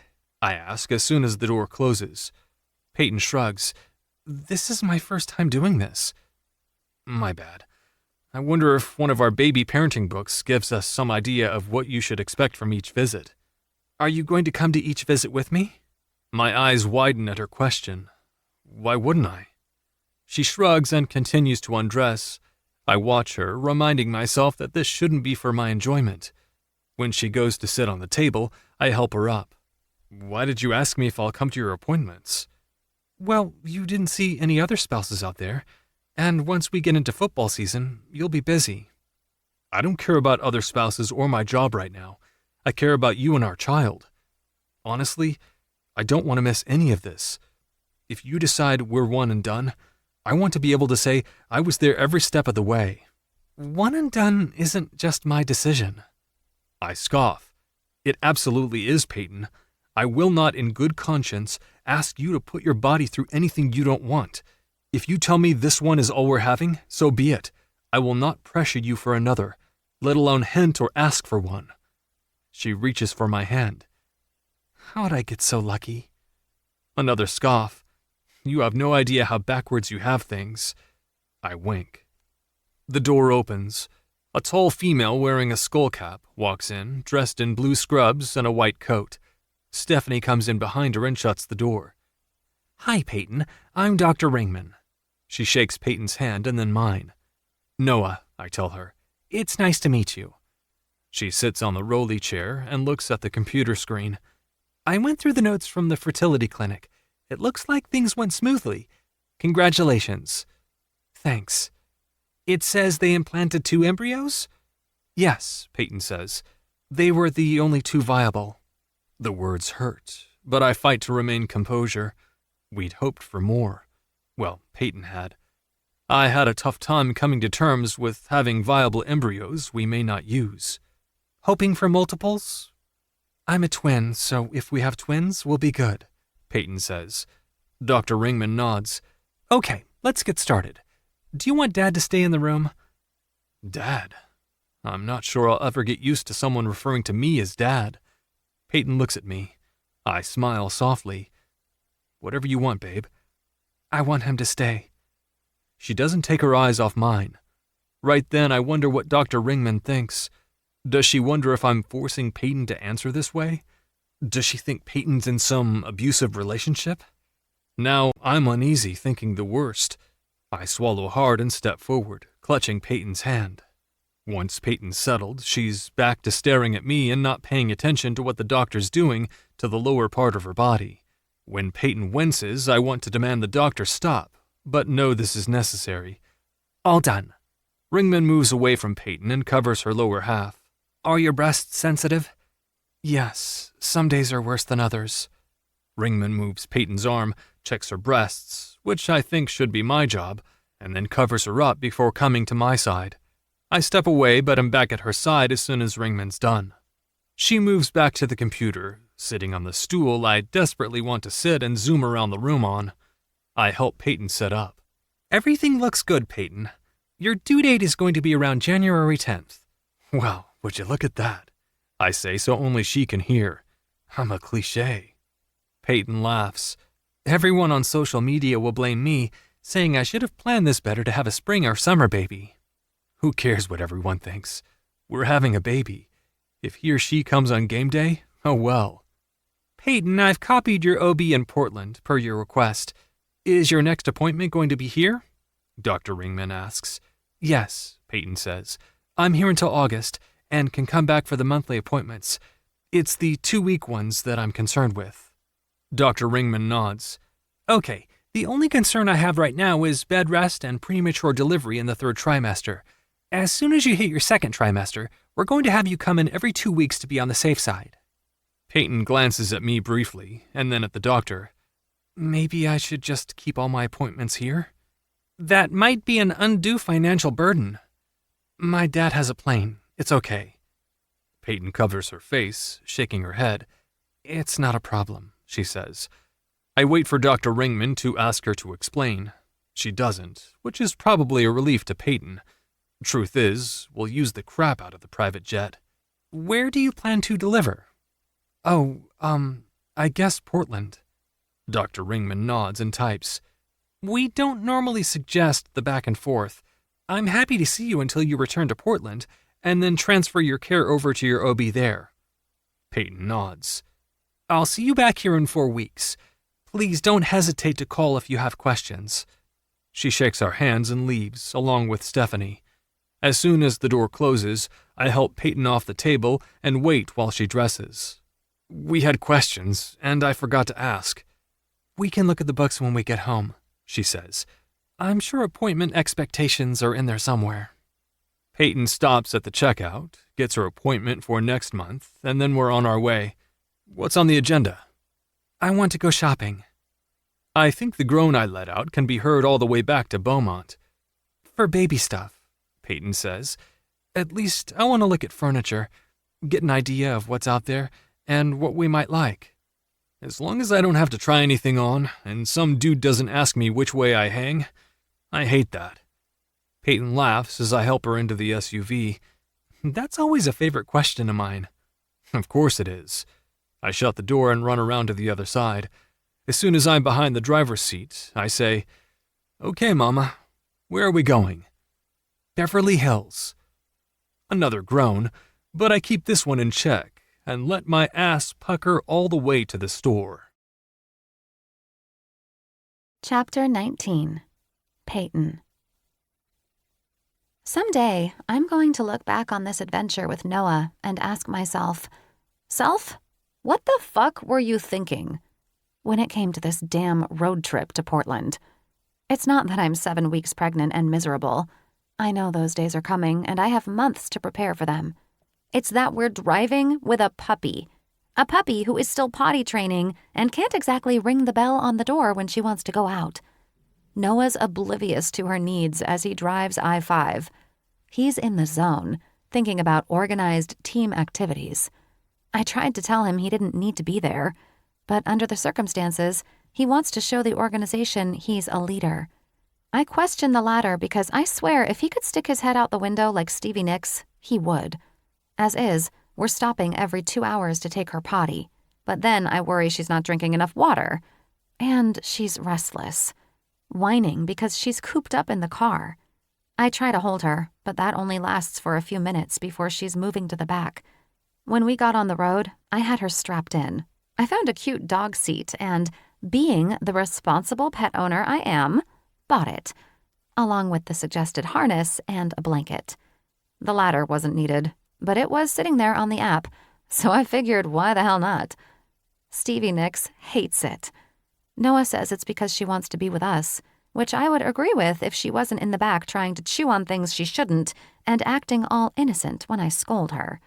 And I'm the only one who can because Noah's driving, which makes me the bad guy. Why didn't we fly? Because we thought it would hurt her ears, Noah says. Other dogs fly. Why did you talk me out of flying? He laughs. He didn't talk me out of anything. This was my grand idea. I'm crawling in the back with her. Noah signals to shift lanes and then slows down. What are you doing? Slowing down, so, he says. Nothing else. He doesn't need to. It doesn't matter how many years have passed. The car accident is always at the front of his mind. I try not to think about it, even though I live with the pain of what it has caused me. I get into the back, much to Stevie Nicks's happiness. She crawls on my lap, kissing my face and hands while I try to buckle my seatbelt. I hate being in the back seat and will probably end up closing my eyes. Maybe I can get her to lie on me and fall asleep. You good back there? Yes? Probably not. I go through her puppy bag and find a bone for her to chew on. Everything with her is about redirection, rewarding her with a positive toy instead of scolding her. Bone, I say, echoing the command Noah's put on the buttons he's training her with. She gives me her paw, and I reiterate my command. She finally takes it and melds into my side until she's slid down the seat. With one leg over mine, she uses my thigh as leverage to hold her bone in place. The jabbing or pinching hurts, but I ignore it. She's content and not chewing on the seatbelts, so I'll deal. I'm tempted to ask my husband how much longer, but I know the answer. I've done trips like this before, going from city to city, state to state, in a decked-out tour bus. When the kids went on tour, each family had their own bus. Noah always stayed on the main bus with his parents, while Quinn, Elle, and I ended up in some rental. Ours still had bedrooms, a bathroom, kitchen, and eating area, but it wasn't the cool kids' bus. Sometimes I'd ride in Noah's bus during the day, but I never slept on it. Once the wives and kids went back to Beaumont, the band ditched the rental and went back to their custom tour bus. I missed those days. They were carefree and fun. As kids, we had no worries as long as we followed the rules. Sometimes we'd have a babysitter, but it was always someone from the record label, sent out at Liam or my dad's request, so they could take their ladies out. One year, Noah didn't go on tour with us because he had football camp. That summer, he stayed with Nick, and everything changed. When we came home, Noah had grown. He was no longer a kid, but on his way to becoming a man, while I was still the pesky little kid who followed him around. He never said that to me, but I suspected it's what he thought. When Noah started dating, I cried myself to sleep every night for, I don't know how long, months on end. Elle was tired of hearing me sniffle and would complain to our mom. I never told her why, despite her begging for an answer. At 11 years old, I hated everyone, especially the girls Noah brought home. I would antagonize, torment, and act like a spoiled brat to and in front of them. It didn't matter how much trouble I got into. They were the enemy, and I didn't want him with any of them. His high school reunion is going to be fun. I lean forward, resting my head on the back of Noah's seat, and slide my hand between the seat and the door to where I can touch him. He places his hand on mine, and instantly, everything seems right in the world. He's the man I crave, desire, dream about. He's never close enough, and when we're connected, I swear it's not enough. I have this fear growing inside of me that I won't love this baby as much as I love Noah. It's irrational. This baby is the best of us combined, and I know my motherly instincts will kick in, and he or she will be my entire world.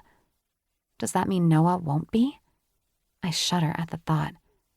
I don't know how long I stay this way, hours possibly, with my head on the back of his seat and Stevie Nicks content with her bone pressed against my leg. Long enough to feel a kink in my neck and maybe even doze off. When Noah signals and slows down, I sit up and look out the window. Where are we? Outside of San Joaquin. She's content. I don't think we need to stop. We're meeting the jet at an airfield. What? I glance at Noah through the rearview mirror, and he nods. You're already tired, and when we got Stevie Nicks, one of the things we talked about was being able to fly. We need to start her on that now, not later. But how did we end up here with the jet? While you were sawing logs back there, I called your dad. I wasn't snoring. Noah's eyebrow raises. Ugh, it's only because of the way my neck was. Whatever you tell yourself, sweetheart. Noah drives a bit more and then pulls down a long road of nothingness. He parks in a parking lot with one other car and gets out. I hook the pup up to her leash and repack her doggy bag.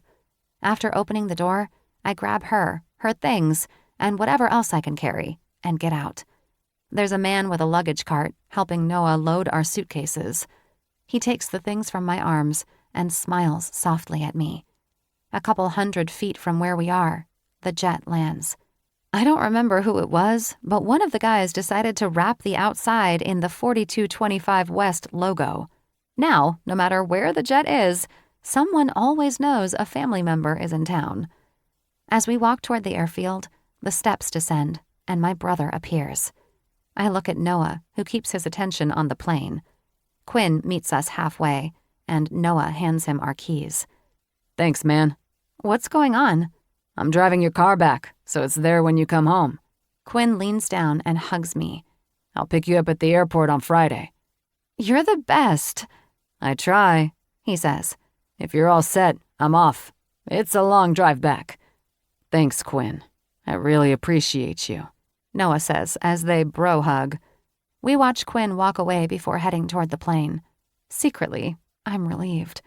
Noah's right. We wanted a dog that could fly, and this is the time to start her on doing so. When we get to the steps, she looks at them, almost as if they're going to bite her. You can do it, Noah says to her as she puts her paw on the first step. I step up, go to the third step, and wait for her. Come on, sweet girl. I give her leash the slightest tug to keep her attention focused while Noah taps her butt. She finally climbs the first and then second, with Noah cheering wildly behind her. Give her a treat, he yells. When she gets to the top, I have one in my hand and praise her. Who knew stairs were so challenging? While the plane is being loaded, I let Stevie Nicks sniff everything, including the pilot and the flight attendant. They love her and fall to their knees to dote on her. Noah sets out her water bowl and bed, even though we both know she'll be on my lap. He keeps asking me what I'm going to do when she's fully grown. The simple answer is nothing. I'm in love with her and want to snuggle with her all the time. What is likely to happen is she'll fall in love with the baby and won't want me anymore. Noah and I buckle in, and as soon as the engine roars to life, Stevie Nicks is on my lap. I hold her tightly, making sure she knows she's safe. Once we're airborne, the flight attendant comes over with a couple of drinks. She'll get used to flying.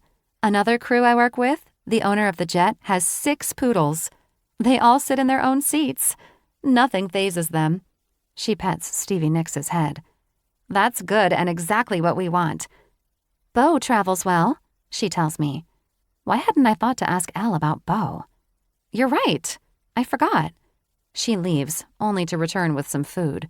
I hadn't realized I was starving until she put it down on the table in front of us.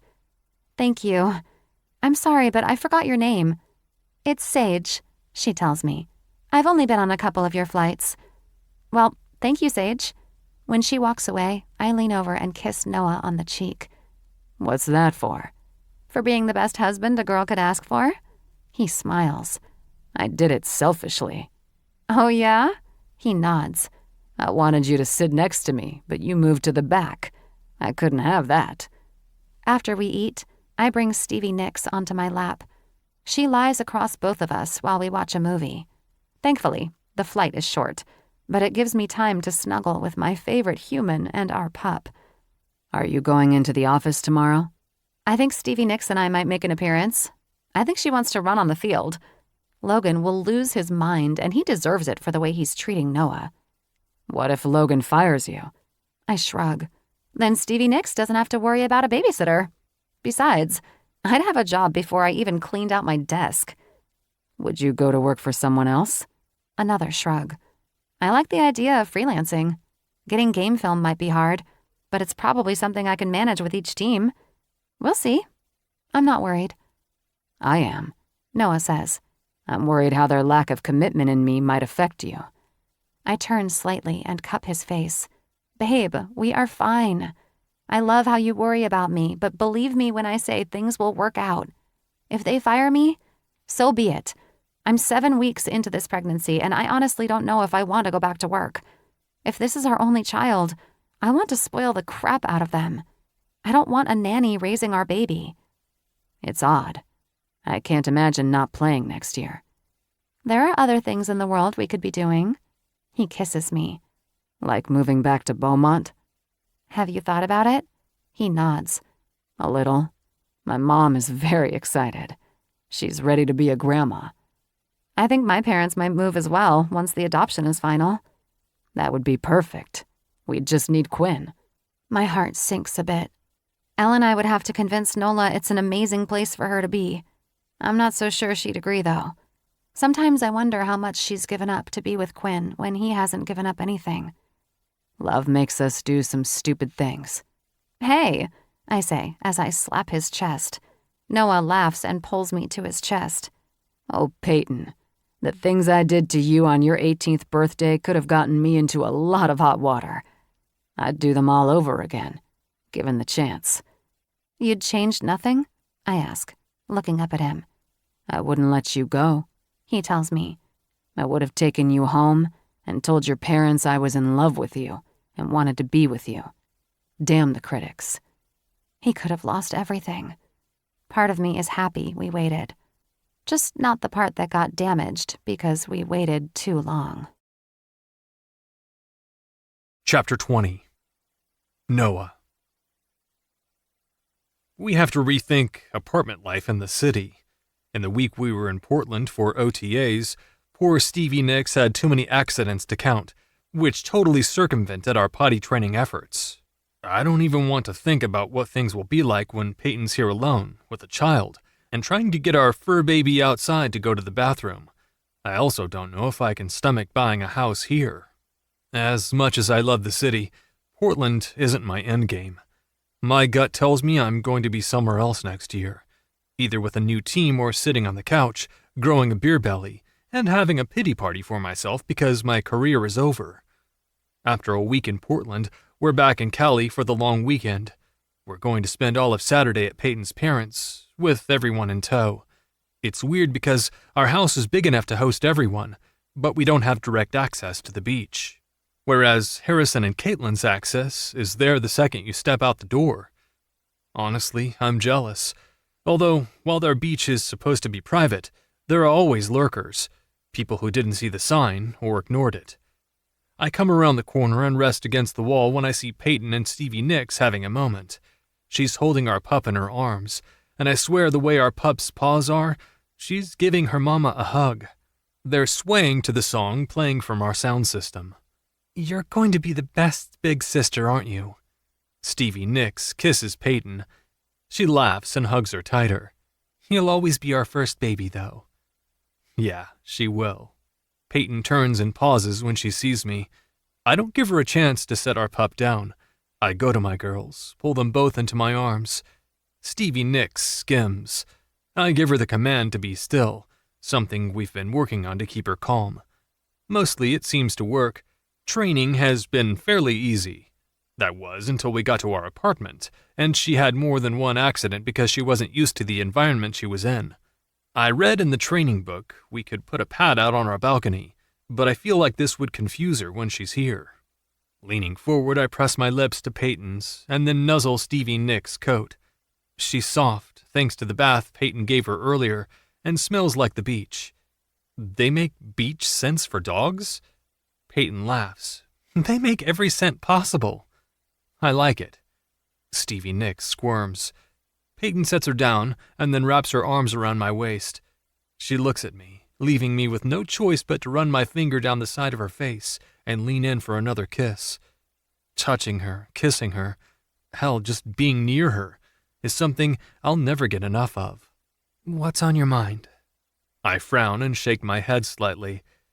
Work? Blah. I know, but I'm wondering if maybe you should stay here when I go back for OTAs.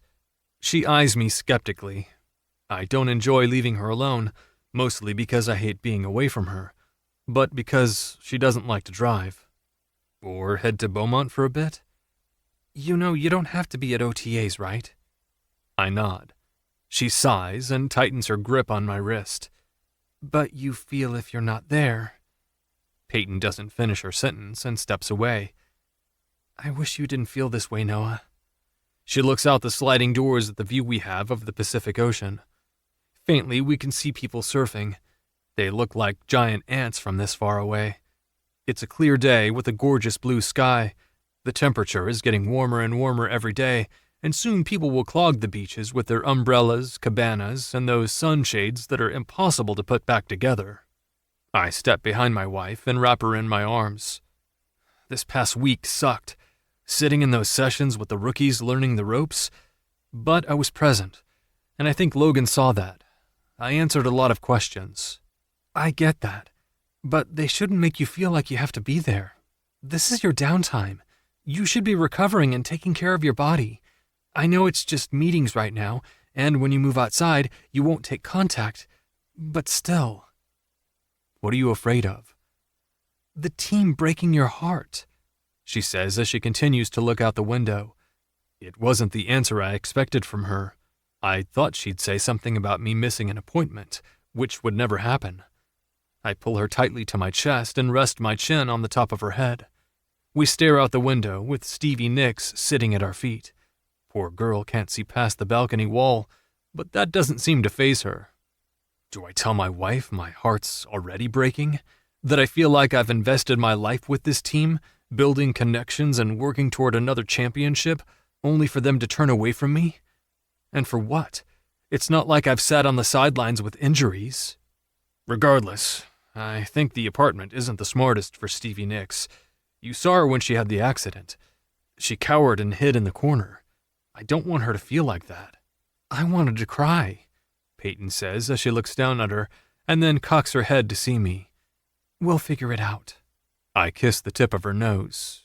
I suspect you want to stay here, but I worry about you feeling stranded. It's not like I can't drive. Laughter rolls through me. Peyton jabs her elbow into my ribs, forcing me to step away from her. You crack me up. She rolls her eyes and reaches for the dog leash. My faithful companion and I are going for a walk. She does pretty well off leash. I know, but there are people out there. Plus it's windy, which means the waves are rougher. I don't want anything to happen. Peyton slips Stevie Nicks into her harness and then clips the leash on. I follow them out of the house and pause when we reach the steps leading to the beach. I assume you want me to come with you? It's like time stands still. Peyton turns her head and her hair fans out. She greets me with a smile and my breathing hitches. She's all mine, and we're living this amazing life together. Peyton doesn't care what I do for work, as long as I'm happy. What? Nothing, I say, shaking my head slightly. Nothing at all. I place my hand on the small of her back and nudge her toward the stairs. As soon as we reach the sand, Stevie Nicks spins in a circle and barks at us. She wants to run. What if someone tries to take her? No one will take her, babe. She won't go far. We've worked a lot on it. I crouch down and tell Stevie Nicks to sit. She does and eyes me expectantly with her big brown eyes. "You're free," I tell her as I unclip her. Still, she sits and waits for my hand command. Once I give it, she runs, turns, and runs back, with her tongue hanging from her mouth. Peyton and I walk, and thankfully our pup stays in front of us. The few times she circles us, we watch her like a hawk. We head as far as the coastline allows until we run into a rocky outcrop, and then turn around. Stevie Nicks remains by our side the whole time, being the goodest little girl. After 2 hours of walking idly along the surf, we head toward our house. When we reach our patio, I veer off and start the outdoor fire. "What do you want to do for dinner?" Peyton asks. "Let's do pasta. It'll be quick, and then we can sit out here and watch the sunset." She nods and leaves the dog with me. I sit down, and before I can tell Stevie Nicks no, she hops onto my lap with her wet paws and sandy bottom. "I probably should have taken you to the shower before I sat down." I run my fingers through her wiry hair, loving the feel. If Peyton stays behind while I return to Portland, she'll be able to take the pup to the groomer's for a haircut. When Peyton returns, Quinn and Nola are with her. Stevie Nicks jumps down to visit her friends, giving me a chance to brush the dirt off my lap. "Hey, man." Quinn and I bro hug, and then I give Nola a hug. "You guys staying for dinner?" "Yeah, they are," Peyton says. "I ordered out. Makes things easier." "We can go," Nola says as she sits down. "I told Quinn we were intruding." "Are we?" Quinn asks us. "Never. Our door is always open. Can I get you something to drink?" Quinn asks for a beer. Nola wants water. I run into the bar area of our patio and grab what's needed and return. Nola eyes the beer in Quinn's hand. "It's only one," he mutters, but doesn't twist the top off. "So what's up?" I ask as I sit down. With a beer in one hand, I reach for Peyton's hand with my free one. After Stevie Nicks has given her visitors the all clear, she comes over and hops onto Peyton's lap. Instantly, I wish I had stopped her. "Oh, gross. Wet dog, dirty dog. It all equals fun," I say, laughing. "We should get a dog," Quinn says to Nola. "I really don't want to take care of a dog," Nola says sharply. I glance toward Peyton, who meets my gaze. I think we're both trying to hide how awkward we feel right now. I don't know what's going on there, but something is definitely bothering Nola. When I chance a look at Quinn, his eyes are down. If I had to guess, something's up between them. I suppose I could ask Quinn to come with me into the house, but I don't want to be too obvious and upset Nola. "Nola, on Sunday, we're going to check out some more wineries, if you're not busy and want to come with us?" Peyton asks. "Thanks, but I have a final next week." "Are you almost done with your master's?" Peyton asks. Nola shakes her head. "No, I took time off to go on tour with Quinn, so I'm behind." She rubs her hands down the front of her shorts. "Oh no. Does that mean you'll have to take more time off for this next tour?" Nola's head turns sharply toward Quinn, who's focusing on the fire. Oh shit. "What tour?" Quinn twists the top off his beer and takes a chug. "Quinn?" "Sinful Distraction and Plum." "Are you serious?" she asks in a hushed tone. "Again?" "It's part of the business. You know this." "Well, I'm not going." Nola angles her body away from Quinn. This is awkward and clearly something they should talk about at home, where no one is privy to their disagreement. "Do you have to go potty?" I ask Stevie Nicks, looking for a change of subject to ease the tension in the air. Her ears perk, and then I believe she looks at me like I'm some kind of dumbass because we're outside and she doesn't need me asking. Still, I stand, as does Peyton. "I left my phone upstairs," she says as she follows me down our cobblestone path. When we're out of earshot, my eyes widen at her. "What in the hell?" "I don't know," she says quietly. "Why didn't he tell her?" I shake my head. I don't know. It's not like Quinn not to tell her something like this. I think back to the conversation we had outside and how Quinn and Nola seem to be at odds with each other. Hopefully it's just a tiff and not anything more serious. "Did you really forget your phone?" She nods. "Yes, it's in the kitchen." I think mine is as well. It's not in my pocket. Peyton rises and kisses me. "I'll bring yours down when the food gets here." "You're going to leave me with that?"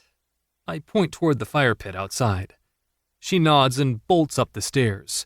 Stevie Nicks leaves me as well, following Peyton. "You both suck," I mutter as I head toward Quinn and Nola. Peyton went to get her phone and check on the food. "I'm actually going to go," Nola says as she stands. "I called an Uber." "Oh, okay. Peyton should be in the kitchen." "Thanks." Quinn puts down his beer and then looks at the empty bottle. "Need another?" "Yep." I head toward the bar and bring back a few in an ice bucket. "Want to talk about it?" Quinn groans. "I wish I could say something stupid like, 'What are you talking about?' or 'Everything's fine,' but I can't, can I?" My head shakes slowly. "Fuck my life." He opens another bottle and drinks half of it down. "Is it that bad?" "I don't know what it is," he says. "I suggested we set a date for the wedding or start looking at venues. But she wants to finish this program, which I get. I stupidly asked her what she's going to do when she's done, and she said work. Again, I get it. She wants her own money and wants to feel independent, and I'll support whatever she wants to do. But each time I try to talk to her about a wedding and tour, all I get from her is, I have school and there are things I want out of life. But she won't tell me what those things are, or give me a chance to give them to her." "Oh, pretty much all I can say, too." "So you didn't tell her about the upcoming tour?" Quinn shakes his head and takes another drink, emptying the bottle. "I did not, which I know is a mistake, but I didn't want to deal with it." "I thought she enjoyed being on the tours." Quinn shrugs. "I thought she liked a lot of things." I turn at the sound of Peyton coming toward us with bags of food. I get up and take them from her. "Why'd Nola leave?" Peyton asks. "What did she tell you?" Quinn asks. "She has to study." "Then that's it," he says to his sister without looking at her. Peyton eyes me and I shake my head. This will have to be a conversation for later, one I am not looking forward to. The twins were cautious of Nola when Quinn first introduced her to them. The last thing he needs is for his sisters to put up a wall when it comes to his girlfriend. If I'm not careful with what I tell Peyton, that's exactly what will happen. Chapter 21. Peyton. As much as I wanted Noah to stay with me, he returned to Portland, and I decided to go home to Beaumont. I hate these feelings he has about his job. The organization is making him feel like he's done something wrong. I don't get it, and I hate being in the dark. I know I'm not privy to contracts and negotiations, but this is my husband they're messing with, and as a result, me. I place my hand over my tummy. If Noah isn't in Portland playing, I'm not staying. I hope they understand this.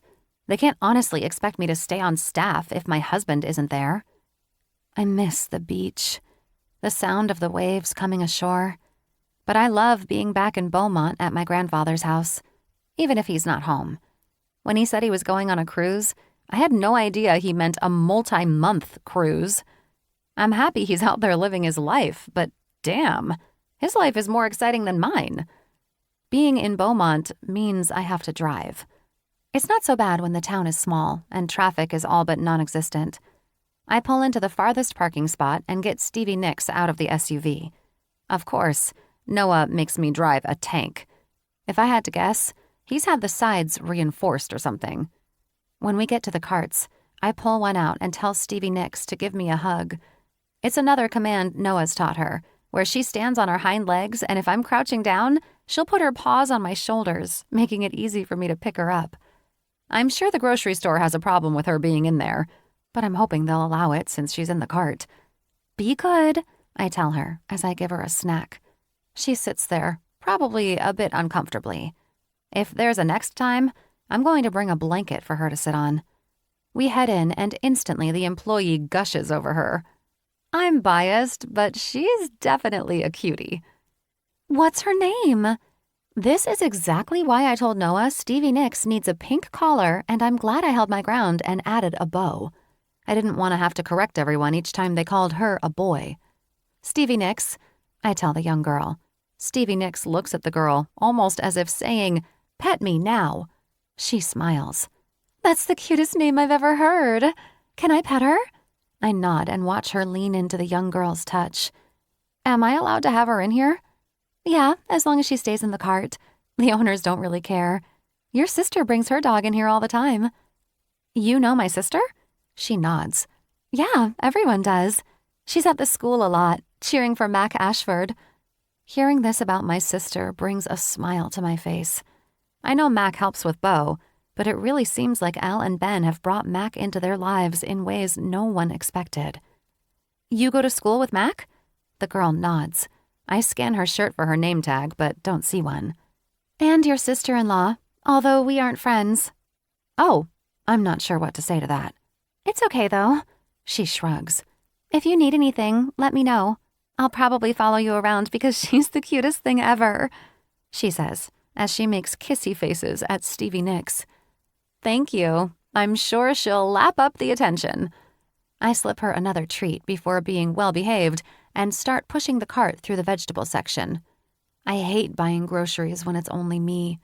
Noah won't be back until the weekend, and Al and Ben are in Los Angeles at the moment. I know I can't go to the Westburys, but I don't want to show up and expect them to feed me every day. Tomorrow, Josie and I are getting manicures and pedicures. She said I need to feel pretty at all times during the pregnancy because there will be times when I won't. I also realize I don't like grocery shopping unless I have a list. I didn't make one, hoping something would speak to me as I zigzag these aisles. Yet, nothing jumps out at me. Turning the corner, I push my cart around a man in a suit. "You people shouldn't be allowed to bring a dog into a store." Ignore him. I avoid making eye contact or letting him see any sign his words affect me. I get it. People don't like dogs in stores. Everyone's entitled to their opinions.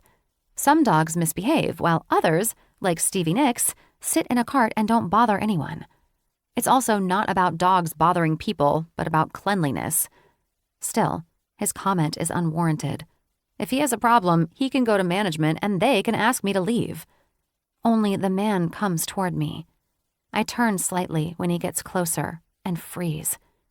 It's weird, knowing someone you've never met, simply by the fact no one in your family likes him. It's disconcerting, though. This man brings out a sense of fear in me, and I don't like it. I grip the cart as he stalks toward me. He stops, only 2 steps in front of me. "You know who I am?" I nod. At least, I think I do. "Where's Noah?" He mocks me. "Do you know, or are you the unintelligent one of the two?" "Excuse me?" "Ah, she talks. Where's Noah?" I say nothing. "He's my grandson. It doesn't matter what the fuck you want." I lean to the side and see Liam stalking toward us. I've never felt so much relief in my life. He looks angry and ready to kick Sterling's ass. I'm here for it. "You okay?" he asks when he's closer. "Yes?" My voice is weak, and I hate it. Liam turns to Sterling. They're the same height, but you'd never be able to tell one is the son and the other is the father. They're the opposite of each other in every way. Liam's bicep bulges through his shirt sleeve as he raises his hand and points at Sterling, who's dressed in a suit. "It behooves you to leave her alone. In fact, leave both of Mason's daughters alone." Sterling scoffs. "What are you going to do? Hit me? I'd like to see you try. You'd be worth the battery charge, Sterling. All I need is 2, one for me and one for my mother. Right in your fucking jaw. But that's after my son has had his chance with you. How dare you approach his wife the way you did and then insult her? You've got a death wish, old man, and I'll happily watch them carry you out in a body bag." Liam drops his hand and comes toward me. "You believe her lies." Liam makes eye contact with me and rolls his eyes. "You ruined your life the day you knocked that girl up." Liam turns and rushes Sterling. I react and grab him. "He's not worth it." He raises his hand again. "You." He pauses and collects himself. "Stay away from my family, And don't you ever mention my wife again. Better yet, get the fuck out of my town. You left once, leave again." Sterling sneers as I pull Liam away. "Come, he's not worth it." "Look," I say as I turn him around. "Isn't Stevie Nicks cute? Sitting in the cart like a good girl?" Liam scoops her up and holds her to his chest. I don't need to ask him what he's doing. I know. She's calming him down, or he's using her as a shield. Something to hold him back from pummeling Sterling, who absolutely deserves to have his ass beat. I'm thankful Noah wasn't here. I'm not so sure how he'd react, especially if Sterling made a jab about his mom. We get to the end of the aisle and pause. Liam stares straight ahead. "He's gone," I tell him. "Hopefully he left the store." "I don't know why he's still here," he says. "His son left him. His wife left him. The last I knew, he moved. I don't know why he's back, but I don't like it." I wish I had the answer for Liam. There isn't a doubt in my mind he struggles when it comes to Sterling. Noah doesn't. He never had a relationship with him. My grandpa was more of a grandpa to Noah than Sterling's ever been. Liam stays with me while I try to finish my shopping. I appreciate him doing so, but any appetite I had is long gone. I put a couple of things into my cart and then check out. The cashier eyes Liam. I like to think it's because of the way he's holding Stevie Nicks, and not because he's famous. Everyone knows him around town, and no one bothers with him. Those days are long gone. We walk to my car, and he puts Stevie Nicks into the back. "Come over for dinner," he says as he shuts the door. "Okay. Let me take these bags back to my grandpa's, and then I'll be over. Is it okay if I bring her?" I point to the back seat. Liam laughs. "Of course." He pulls me into his arms. "Drive safely, and do me a favor. Text me when you get home and when you're on your way. I don't think I need to tell you why." "Nope, you don't. I will. I'll be over soon." He waits for me to get in and drive away. I do as he asks, and I text him as soon as I'm in the house, and then text him when I'm on my way. Betty Page is waiting outside when I pull up. As soon as I'm parked, I get out and open the back door for Stevie Nicks. She still won't jump out, so I pick her up and then set her on the ground. "Come to Auntie," Paige says as she spreads her arms out wide. Stevie Nicks runs to her without a clue as to who she is. They've met once, but the dog doesn't care. She loves people and showers Paige with kisses as she tackles her. "Just push her off when you're done." "I'll never be done," Paige says. "I'm hoping Dad lets me get a dog." He might after today. "If there is anything I can do to help, let me know." "Let me keep her overnight?" I shake my head. "Absolutely not. You can come stay with me, though," I tell her. "I'm all by myself in that house." "Or you can stay here." I look toward the door where Josie's standing, leaning against the frame. If Noah was here, this is where I'd be. But I thought it might be awkward if I stayed here without him. "Come on," she says. "It's time for dinner. Paige, wash up." Paige rolls her eyes. She's bossy. She's being a mom. I help her stand and call for Stevie Nicks to follow us. "Are you going to stay here?" Paige asks as we get to the stairs. "I don't know. Should I?" She nods. "I think Mom would like it. She misses Aunt Caitlin a lot, so having you here would sort of ease the ache." I smile at my sister-in-law. She's right. I should stay here. "Okay, as long as your parents are good with having a puppy around." "I'm going to be sick tomorrow so I can stay home and play with her." "She's not going anywhere, you know." Paige looks at me and smiles. "I know, but I want her to love me, so when the baby comes and everyone's too busy with baby stuff, Stevie Nicks will know who loves her." Her words give me pause. I look at my pup, who I love very much, and wonder if there's any validity in what Paige says. No, there isn't. Stevie Nicks is very much part of our lives and will be right by our side when the baby comes. "When are you going to start showing, by the way?" I look down at my stomach. "Not for a bit, I think. I'm not that far along." "So, like you're not craving ice cream?" I laugh. "I'm always craving ice cream." "Come on, let's eat and then we'll make Liam take us to get ice cream." "Oh, joy." she mutters as we go inside. The fun teenage years have arrived. I remember mine clearly. All hormones and anger. I guess I have all that to look forward to. Chapter 22. Noah. It's been almost a month since I've seen my wife. Each day I've had her send me a photo of her belly so I can keep up with my daily snapshots. When she first arrived in Beaumont, she stayed at her grandfather's until my mom invited her to stay at their house. I'm happy Peyton and Stevie Nicks went there, especially after my dad filled me in on the encounter with Sterling. He's never paid us any attention, not that we'd accept any, so I'm not exactly understanding why he did what he did. I'll never know either. Peyton, Stevie Nicks, our little bean, and Mac are arriving in Portland today. Mac is attending a football camp put on by the Pioneers. This is one of the events I'm proud of and happy to be a part of. And I like the idea of Mac coming out. I miss the kid a lot. As soon as the jet lands, I get out of the car. Not gonna lie, having something like this at my disposal is a perk that I'll never take for granted. The doors open and the steps descend. For some reason, I hold my breath while I wait for my wife. Seeing her every day on video chat is nice, but having her in my arms is a whole other ballgame. Mac is the first one off the plane. He has Stevie Nicks with him, and she's wagging her tail. I crouch down, praying she'll remember me. When they're close enough, I hear Mac say, "There's Daddy." She's not so little anymore, and if I had to guess, probably as big as Bo. She rushes to me, and I let her jump on me because I need this type of affection just as much as she does. After a minute or so, I glance up, and my wife is coming down the stairs. I stand and go to her. This is the longest we've been apart, and I hate it. I meet her at the bottom of the stairs, and Peyton leaps into my arms. I hold her tightly, pressing my lips to hers. "God, I fucking missed you," I say in between kisses. "I missed you too." I set her down and squat, raising her t-shirt as I do.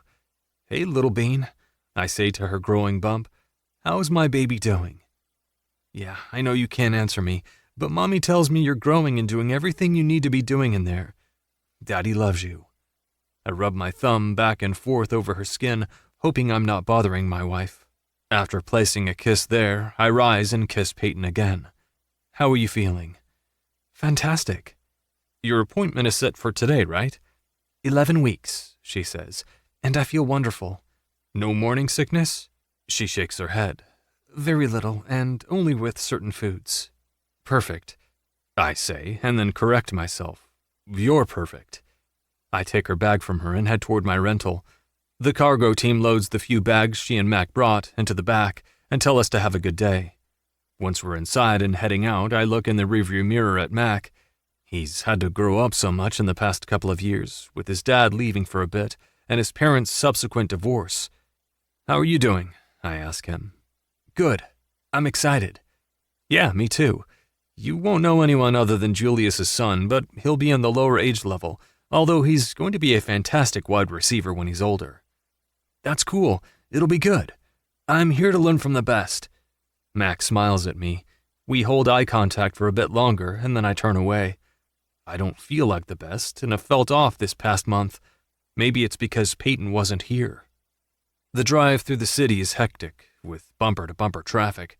I'm annoyed. I want to get home, relax, and be with my family. Maybe watch a little TV before Peyton has to go to the doctor's, or play with Stevie Nicks at the dog park across from the building. By the time I pull into the garage, we have an hour until we need to leave. I take Stevie Nicks into the courtyard and encourage her to do her business. All she wants to do is sniff, and has no interest in going to the bathroom. She finally goes, watching me the whole time. "Yes, you're the goodest girl." I give her lots of love, but don't have a treat for her. "When we find your mommy," I tell her, "she's got your cookies." At the mention of cookies, her ears perk. She nudges my pocket, looking for her snack. I hate that I'm already disappointing her. The elevator ride to our apartment is quick, and as soon as I step off, I yell for Peyton, "We need a snack." "Do you want me to make you something?" I point to Stevie Nicks. She did her business, and I didn't have anything to reward her with. Peyton laughs, goes to her purse, and pulls a bag of dog treats out of it. Stevie Nicks goes to her and sits. Do you want to show Daddy your new trick? Yes, she does, I say as I sit down. She's really smart, Max says when he comes into the living room. I've been working with her after school, mostly when Beau isn't there, or Elle doesn't need me to babysit him. Is that your job? Babysitting Beau? I ask him. Max shrugs. Nah, I walk with him after school, and we'll take him to the park if I don't have practice. If she's working late, or if Ben has a meeting and she's stuck at the studio, I'll grab Beau on my way home. He's my friend, he tells me. And now I have Stevie Nicks. She is pretty cute. Okay, my loves, let's see this trick. Stevie Nicks, whisper, Peyton says. She lets out a very quiet bark. Are you shy? Her paw covers her eyes and she dips her head. I can't help but smile. After each trick, Peyton rewards her. Will you dance with me? Peyton holds her arms out. Stevie Nicks stands on her hind legs, rests her paws on Peyton's arms, and moves her back feet side to side. Oh my, this is amazing. I start clapping. Take a bow, she tells our girl. Stevie Nicks leans back, dips her head, and Peyton rewards her with another treat. This is what you've been doing for the past month? Peyton laughs. She's so easy to train. Your mom and I were watching some pet show and saw a dog like her doing all these tricks. I made a list and started working with her. Each trick takes her a couple of days to master. Amazing. I crouch down to her level and give her a lot of love. Good girl. Peyton's timer on her phone goes off, signaling we need to go. I look at Mac. Want to stay or go? I'll go and stay in the car with Stevie Nicks. Mac gets off the elevator first to take the dog to the courtyard for another potty break. I tell him I'll pick him up out front. In the garage, and because we're alone, as soon as we get to the rental, I turn Peyton and push her up against the side. Before she can react or ask me what the hell I'm doing, my mouth is on hers. She moans and opens for me, inviting me in. Our tongues meet, dancing together in longing, want, and need. I fucking missed you, I say as I break away and kiss along her jaw. I wish... Mac, she says as her hands slip under my shirt. I slow down and groan. Tonight, in the shower, you're mine. I kiss her again. In the shower? I nod and open the door for her. Yes, the water will drown us out. Mac doesn't need to hear us having sex. You're right. Maybe we should wait until he goes home. I glare at her, wondering how she became my wife with an attitude like that. I shake my head and shut the door. When I open the driver's side, she's laughing. You should see the look on your face. I'm sure I wouldn't find it very funny, I tell her, as I start the car and pull out of the spot.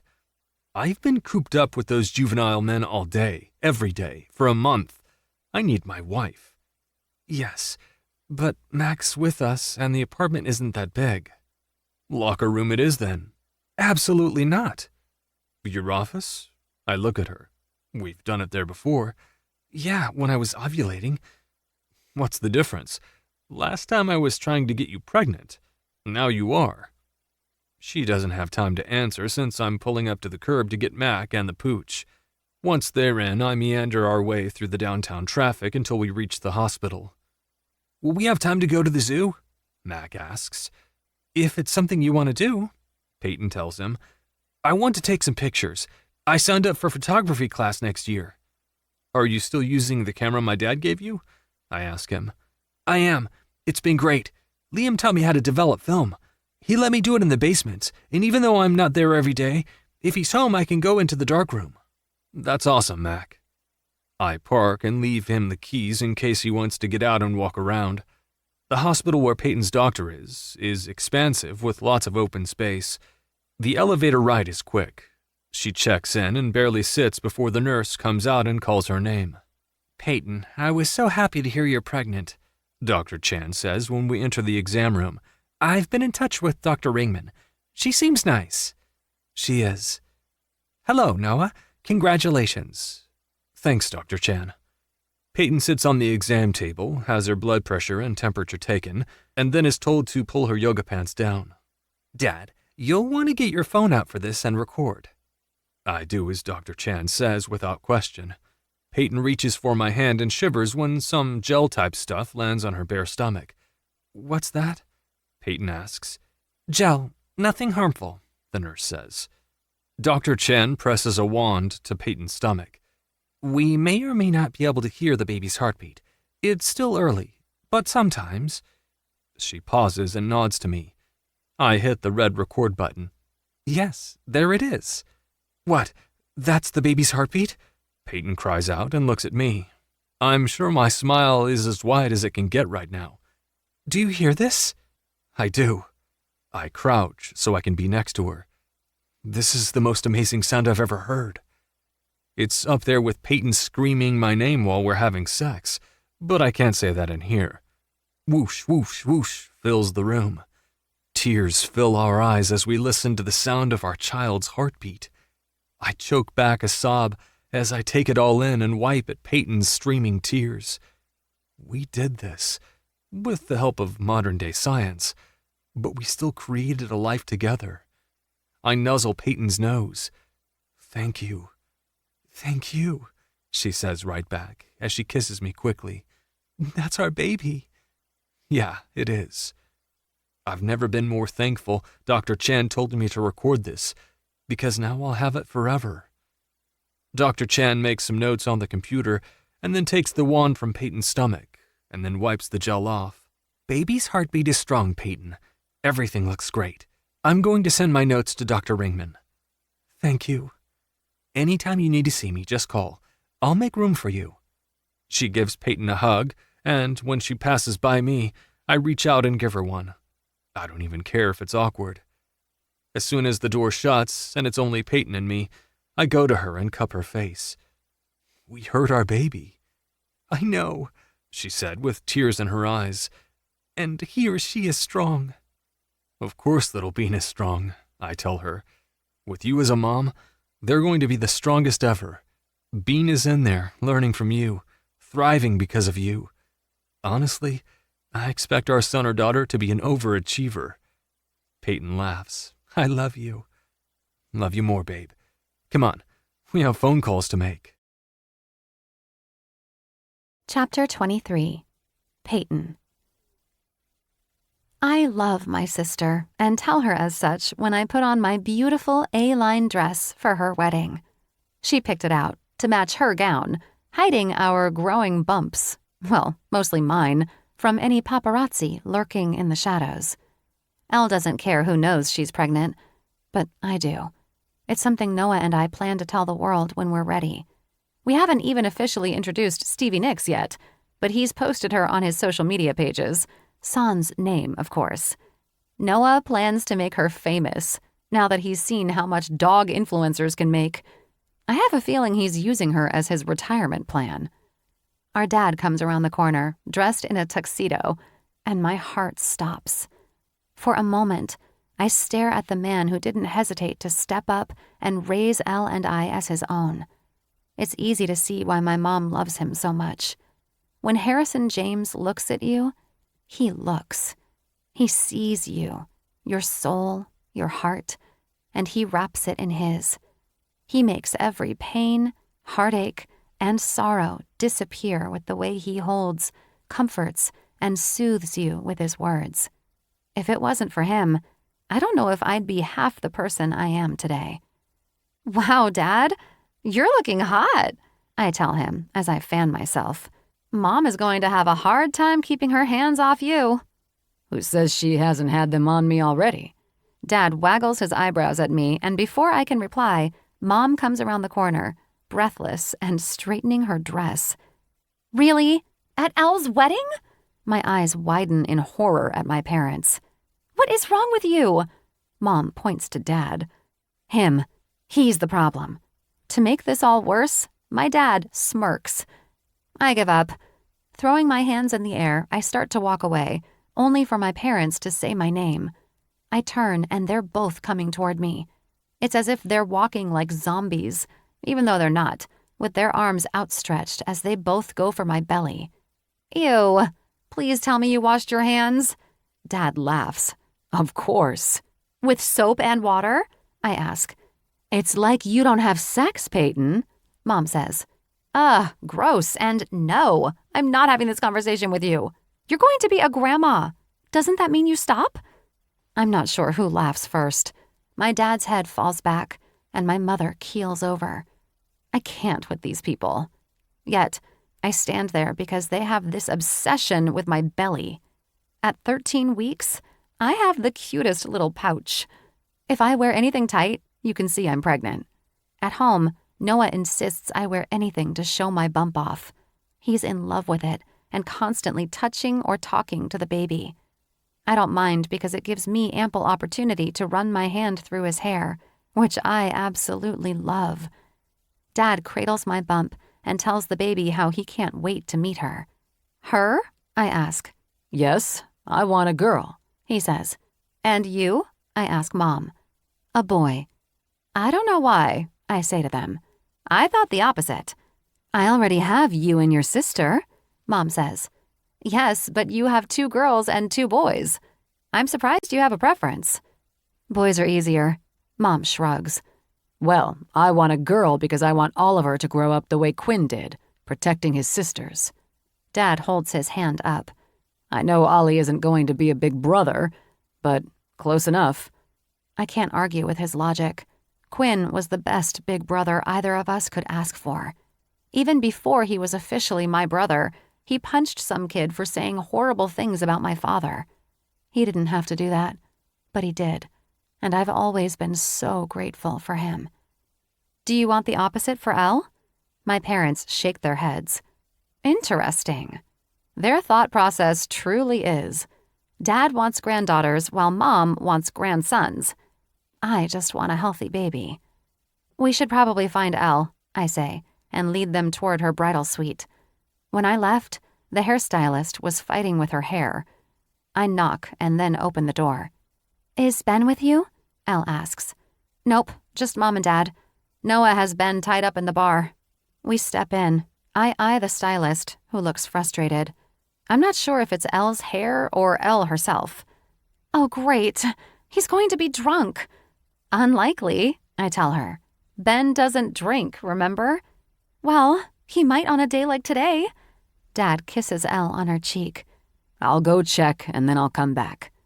Thanks, Daddy. Do you need help? I ask the stylist. We have the same type of hair. Maybe I can get it to do what my sister wants? I step behind Elle and see that she's on the verge of tears.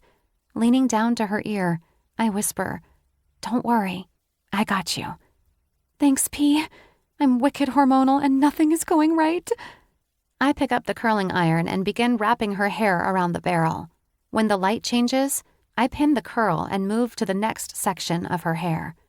Our mom takes the stylist to the other side of the room, hopefully explaining Elle and her pregnancy hormones and how they're all over the place right now. She has morning sickness, sometimes all day, while I've escaped the curse, so to speak. I've gotten sick only a couple of times, and it was because food didn't agree with me. Nothing more. But my sister?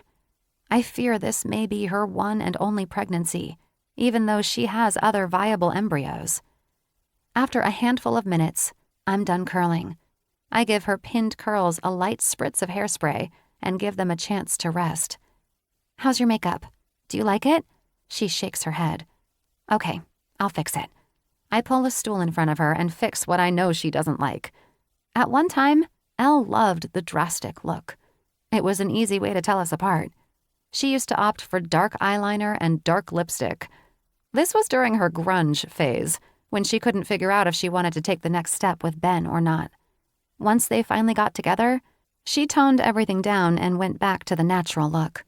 Even though we're twins, I've always been jealous of her natural beauty, which is just like our mother's. Everything came effortless to Elle, whereas I feel like I had to work at everything, except for understanding football. My knowledge there came from Noah, Nick, and Liam.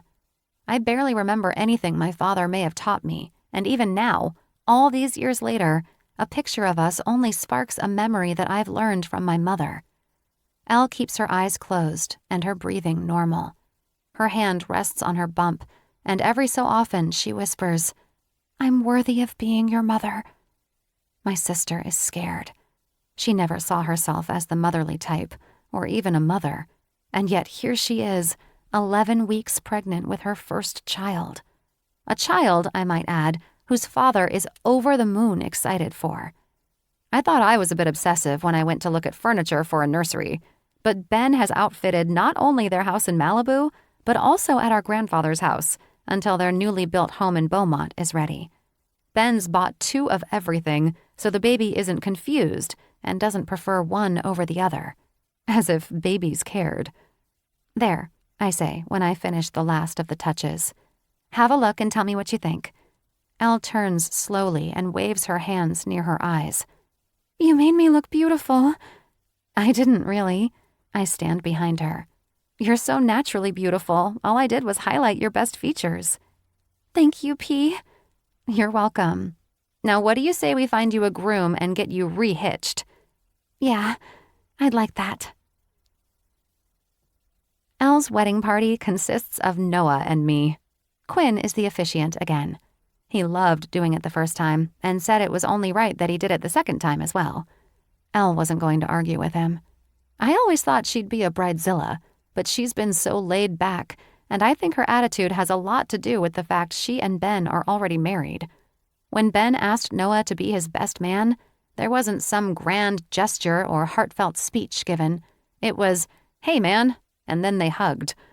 After Quinn, Noah is the closest person Ben has. He hasn't talked to his brother much, not since Ben's cancer diagnosis. The family dynamic saddens me, only because we're so close. I can't imagine not speaking to Elle and Quinn every day, even when it's by text message. I walk along the path, in between rows of grapevines, and turn toward the altar where Ben, Quinn, and my husband stand. Behind them is the Pacific Ocean, its blue water and frothy waves lapping over each other until they get to the shore. This is exactly what my sister wanted, to see the ocean, to feel the mist, and to hear the sounds of the waves while she married Ben. Noah smiles when he sees me, and my insides turn to goo. He's so fucking hot in his tuxedo, with the waves in his hair blowing in the wind. Noah makes my knees weak and my stomach flip-flop with anticipation. If I wasn't already pregnant, I would be by the way he's staring at me now. God, he's gorgeous. My steps are slow, mostly because I can't take my eyes off Noah. I want to take him home and do things to him, which seems silly since I can have him anytime I want. Above me, a bird squawks, breaking my eye contact with Noah. I smile at Ben, then my brother, and finish my walk. Mom comes down the aisle next, escorted by Liam. I seek out my mother-in-law and wonder if my expression when looking at her son is the same as hers when she watches her husband. What is it with these Westbury men? The music shifts, and everyone stands. The melody Elle walks to is of Quinn playing the guitar. She told me she caught him playing it one day and recorded him, thankful she had because he hadn't written down any of the notes or chords. Quinn took the recording, played what he had created, and recorded it for Elle. The sound is soothing, almost like a lullaby. My attention turns to Ben. I want to see his expression when my sister comes into view. I watch him as he waits for her. His gasp comes before his lips turn upward and then turn into a quiver. Ben needs this. He needs to have this moment with his bride. Honestly, Elle does as well. They didn't have this at their first wedding, given Ben was still in hospital. My hope for them, in this moment, is for time to stand still so they can take each other in. Married or not, this is different for them. They deserve this.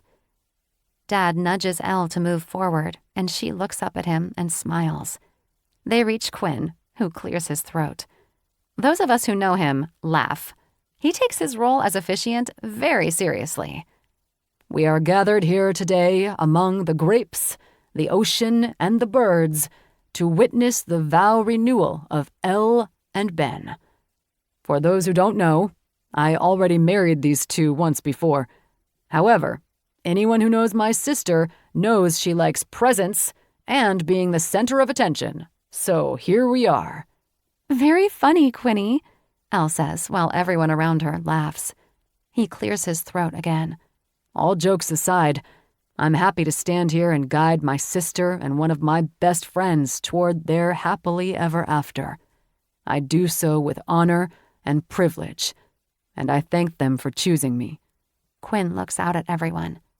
"Who stands for Elle as she takes the next steps in renewing her vows to Ben. Her mother and I do," Dad says as he gives Elle's hand to Ben. "Thank you, Daddy." Elle kisses him on the cheek and then steps next to Quinn, facing Ben. He dabs at his eyes, and Noah hands him a handkerchief. Quinn continues with his elegantly written passages. His words about love and family aren't lost on me, but don't exactly have my attention. My focus is on my husband and the baby growing in my belly. Next month, we'll see our son or daughter for the first time, and we'll find out what we're having. I still haven't decided how we'll do a gender reveal, but do know it's going to be something we tell people, in our own way, and when we're ready. For all I know, I'll blab the moment I find out. Elle and Ben exchange vows, kiss, and despite this being their vow renewal, they walk down the aisle for the first time as husband and wife. Noah and I follow, loving every minute of the celebration in front of us. Chapter 24. Noah. Waiting around to return to Portland for the season is like waiting to see if it's going to snow in California in the summer. You know the latter isn't going to happen, but that doesn't make the waiting any less painful. Every day when I turn on ESPN, they're rubbing it in my face that the Pioneers have drafted another quarterback. Some joker of a sportscaster who has probably never played a down outside of high school seems to know more about my career than I do, and has no problem telling everyone who tunes into his show about it. He says I'm done in Portland. The shitty thing is, he's probably right. The even shittier thing is, I don't seem to care. I don't know when it happened, when I lost the love of the game, but it's gone. I always told myself that when the game became a chore, I'd quit. Right now, it feels like a chore. However, I love my teammates, and I hate the idea that I might be letting them down. Sure, they'd survive. Some would even move on to another team, but to up and quit seems like I'm breaking up with them. The thing is, if they retired or got traded, they wouldn't stop to consider my feelings. They'd expect me to move on to the next running back, wide receiver, or linebacker. It's rare for players to spend 10 or 15 years in the league, and those that have escaped severe injuries. Knock on wood, I've been lucky. I've had a couple concussions, nothing major, but still enough to make me stop and ask myself if this is how I want to continue. Is football everything? This question is the easiest one I can answer right now. No, it's not. Peyton and the baby are everything. Honestly, I sort of like the idea of being home with them, or always being around. Peyton shouldn't have to raise our baby by herself, and while I know a lot of moms or dads do while the other works, we don't have to, thanks to our parents and my career. Over the years, I invested well. My dad helped me find someone to handle my money, and in my rookie year, I lived off what I called an allowance. I didn't do anything extravagant. I made smart decisions and have continued to do so. Peyton's done the same, and the more she leans toward not returning to work, the more I want to stay home with her. Or find something else to do because she may maim me if I'm in her space all day. I flip the channel to something else and sink further into the couch. The anxiety creeps in as my mind replays the words the sports analyst said about me. Washed up, already past his prime, could have been special. The last one hurts the most. How was I not special? What was I supposed to do? I took my team to the playoffs every year and won the championship. Football is a team sport, not a me sport. I can't do it all. The doorbell rings, saving me from flipping back to the sports coverage. Before I can make it to the door, the bell chimes again, and I groan. "What?" I say as I open it, but stop. "Why'd you knock?" I ask Quinn as I step aside. "I wasn't sure you were home." "Ah, the car's in the garage. Peyton's been getting deliveries, and I didn't want to worry about someone coming down that incline and smacking into it. What's up? Not much. I was in the area. He's lying. We live out of the way from where he lives, works, and plays. But if he says he was in the area, who am I to say otherwise? Want something to drink? He nods and follows me into the kitchen and heads right to the refrigerator. I don't care if Quinn helps himself. Sometimes he can be really introverted, and it's like taking a bone from a dog to get him to open up. Where's Peyton? She took Stevie Nicks to the park with your mom and Ollie. Quinn grabs a bottle of soda and sits down at the island. I stand on the other side, waiting to see if he's going to open up or if we're just going to hang. I'm honestly good with either. I think I might miss the births of my nieces or nephews. He sounds distraught. I didn't think this would be something that mattered to him. Oh? He nods. The tour. It's going to be for 6 months, I think. And it's going to start in September. What's Elle doing? Quinn runs his hand over his beanie. He's so much like Harrison, it's uncanny. I think she said something about taking her last semester off. Trimester, I say, correcting him. Pregnancies are tracked in trimesters. This is probably more information than he needs to know, but at least when Nola and he decide to have a baby, he'll be ready. Oh, right. He twists the cap off the bottle and takes a drink. Can I ask you a question? Shoot. You knew with my sister that she was the one, right? I did. Are you thinking Nola isn't the one? Quinn shakes his head. No, but I wonder if I'm her one. Something's off, and it has been for a while, but she's my first real girlfriend, and I don't know if I'm just looking too deeply into things or what. Maybe she's just under a lot of pressure from school. He shrugs. Maybe. I've told her she doesn't need her master's, but I also understand her need to be independent. Depending on someone isn't exactly... I don't know what word I'm looking for. I know what you mean. And I gather from the last time she was here, she's not excited about the tour. Quinn shakes his head again, but this time he's looking at me, and his movements are much, much slower. She's pissed, actually. I guess I didn't ask her and assumed she would go. She wants to spend time at home, which I get. I'm sure she's homesick. I've suggested her parents come out here, but I don't think they like me much. Why do you think that? Because when I offered for us to go out there, she said it would be better if she went alone. Oh, now that he's said this, I believe Peyton or Elle may have mentioned it. Well, they're being ridiculous. Quinn chuckles a bit. I'm sure I'm not the picture they had in mind when their daughter brought someone home. They're definitely prim and proper. Her brother wears a suit every day, and her sister is the lovely housewife raising babies. According to Nola, she should have been married by now. So why not get married? Quinn scoffs. I've tried. She wants to get married at her parents' property, which I get, and I'm all for. However, the only time her parents have available are dates when I'm on tour. When I'm not on tour, her parents have their yard booked for other weddings. Oh, I am totally not good at this talking shit. See why I think they don't approve of me? Yeah, it's becoming clearer. I stand by my earlier sentiment. Quinn picks at the label on his bottle until he's pulled a corner clean and then takes the rest of it off. I reach for it and throw it away. You know, you're like a brother to me, he says, and I find myself wanting to give the guy a hug. Same, I tell him. Even though I'm close to a couple of my teammates, Quinn will always be my best friend. He's the brother I never had and always wanted. Do you remember when we first met? He nods. I hated you, I tell him. I was so jealous of your relationship with my dad. The only thing I could do was hate you. I know, he said. And I was jealous because you had a mom. Well, two if you count Caitlin. Her and Josie were so good to me, accepting me right away. I couldn't understand why you didn't want to be my friend. I also didn't have any friends because I toured all the time and had a tutor on the bus. I thought we'd be band buddies or whatever, until my dad told me you had just met Liam. It took me a bit to understand what he meant, because I'd always known him, and this world we lived in. Yep, I say. That pretty much sums it all up. Look at us now, Quinn quips and makes a heart with his hand. Should we get matching tats or something? I think Peyton would kill me. He laughs. She probably would. He spins the top of his bottle on the counter and sighs. I don't know what to do.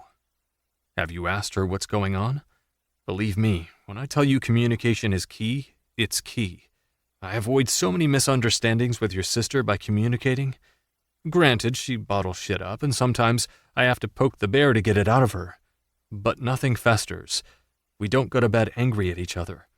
I don't think I'd be able to sleep if we did. We've talked, but not in depth.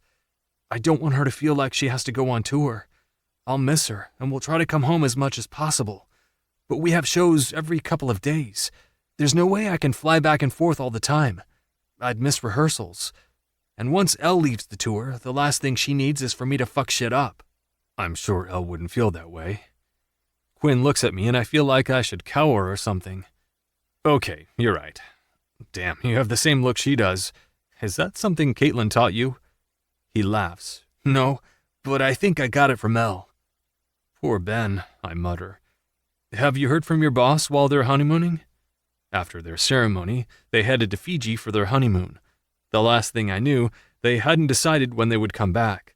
Ben and Elle need this time away. They've been on the go since his cancer diagnosis and subsequent recovery.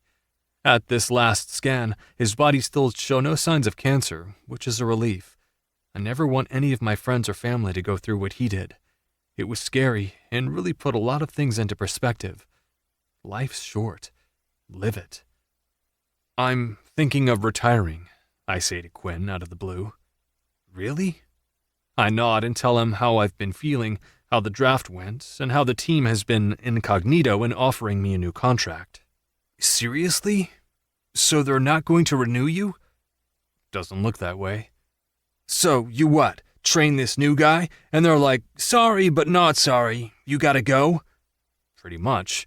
They'll either part ways or someone will come in with a new contract and I'll go elsewhere. Okay, but if you don't play, then what? I can retire. Maybe coach with Nick. In Beaumont? I nod. We've talked about moving back. Quinn groans and drops his head for a moment, then looks up. If you move, my parents are moving, which means I'll end up moving. Which means... He trails off, but it's clear what he's insinuating. Does Nola like it there? He shakes his head slowly. Not so much, he says with a sigh. I'm sure it's because we stay at your parents' house. It's not like I own something there, or my folks do. I imagine it can be awkward. Quinn leans back and groans again. Why is life so complicated? There is no answer, my friend. Maybe Nola and I will just move to South Carolina or something. This way she can see her family whenever she wants. I'll just stay home like a hermit. That's not fair to you, the staying home part. I know, but I love her, and if being there will make her happy, I'll do it. Chapter 25. Peyton. The summer is fading quickly, and before I know it, Noah will have to pack and return to Portland. I'll go with him, but not as a member of the Portland Pioneers. Giving them my resignation was easy and probably one of the best decisions, aside from marrying Noah, I've ever made. Our baby is due at the end of the year or early into next year, and I'd miss the end of the season and potentially playoffs, where I would be needed the most. I did offer to freelance for them, since I'd be at most of the games, or they could send game film to me for the ones I don't make. As soon as word spread, offers from other teams came pouring in. I'm weighing all of them, just as I'm weighing myself now. The number on the scale continues to go higher, which is good. I'm gaining healthy weight to support my expanding belly. One night, I went to bed with a somewhat flat stomach and woke the next day looking like I had put a small balloon under my shirt. Only I hadn't. Our baby had grown or shifted or whatever it's called. As soon as Noah saw my bump, he had the camera out, taking pictures from every angle. It's weird. Up until now, I haven't felt pregnant. The baby didn't move around enough for me to feel the flutters other moms talk about experiencing, and my little pouch was just that, Little. I looked bloated most days. But now I get to stand in the mirror and cradle my belly. We still haven't really told people outside our family and a handful of friends that we're expecting. Mostly because I want to get to the 20-week mark or my first ultrasound. Technically, I still have another 4 weeks, but I managed to convince Dr. Ringman I need the ultrasound before we return to Portland for the football season. Noah finds me standing in front of the mirror, rubbing my hand over my bump and then holding it. It's the most magnificent thing I have ever seen in my life. Knowing a life we created is in there, thriving, makes me feel like I can do anything in this world. I have no worries. Not about Noah and whatever decision he makes about his career. Not about whether or not I decide to be a consultant with the Pioneers. He stands behind me, fitting perfectly against me. His hands hold my stomach as he looks at me through the mirror. Are you ready for today? I nod. Today, we'll see our baby for the first time and learn if we're having a boy or girl. I'm both anxious and excited to finally reach this point in my pregnancy. I think because of the IVF and knowing right away, it feels like getting to this point has taken forever. Well, you should get dressed, he says. I know how much you like looking at yourself in the mirror with no shirt on, but something tells me you don't want anyone else looking at you this way. Noah kisses the top of my head. It's so hot out, but I want to try and hide my bump for a bit longer. Noah heads into the closet and comes back with a dress. What about this one? He holds a long, flowy dress in floral print by the hanger. It doesn't look form-fitting. No, we leave those to Elle. Everyone knows she's pregnant, even though she won't confirm it. Each time she posts a picture on her social media, you can see her bump. She's not hiding it. This is one of those times I wish I were a bit more like her. Elle still finds a way to control the narrative, whereas I would cave and gush about the details. Are we posting today? Noah asks as he takes the dress of the hanger and hands it to me. We can, but not about the sex of the baby. I want the news to be a surprise to our family. Noah nods. They're all taking bets anyway.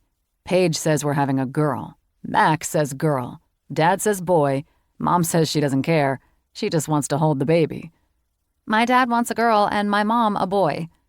What do you want? He asks as he walks toward me. I caress his cheek. A healthy baby. I don't care if it's a boy or a girl. When this is over, I just want to hold our baby in my arms and tell him or her how much they are loved. Me too. He kisses me quickly.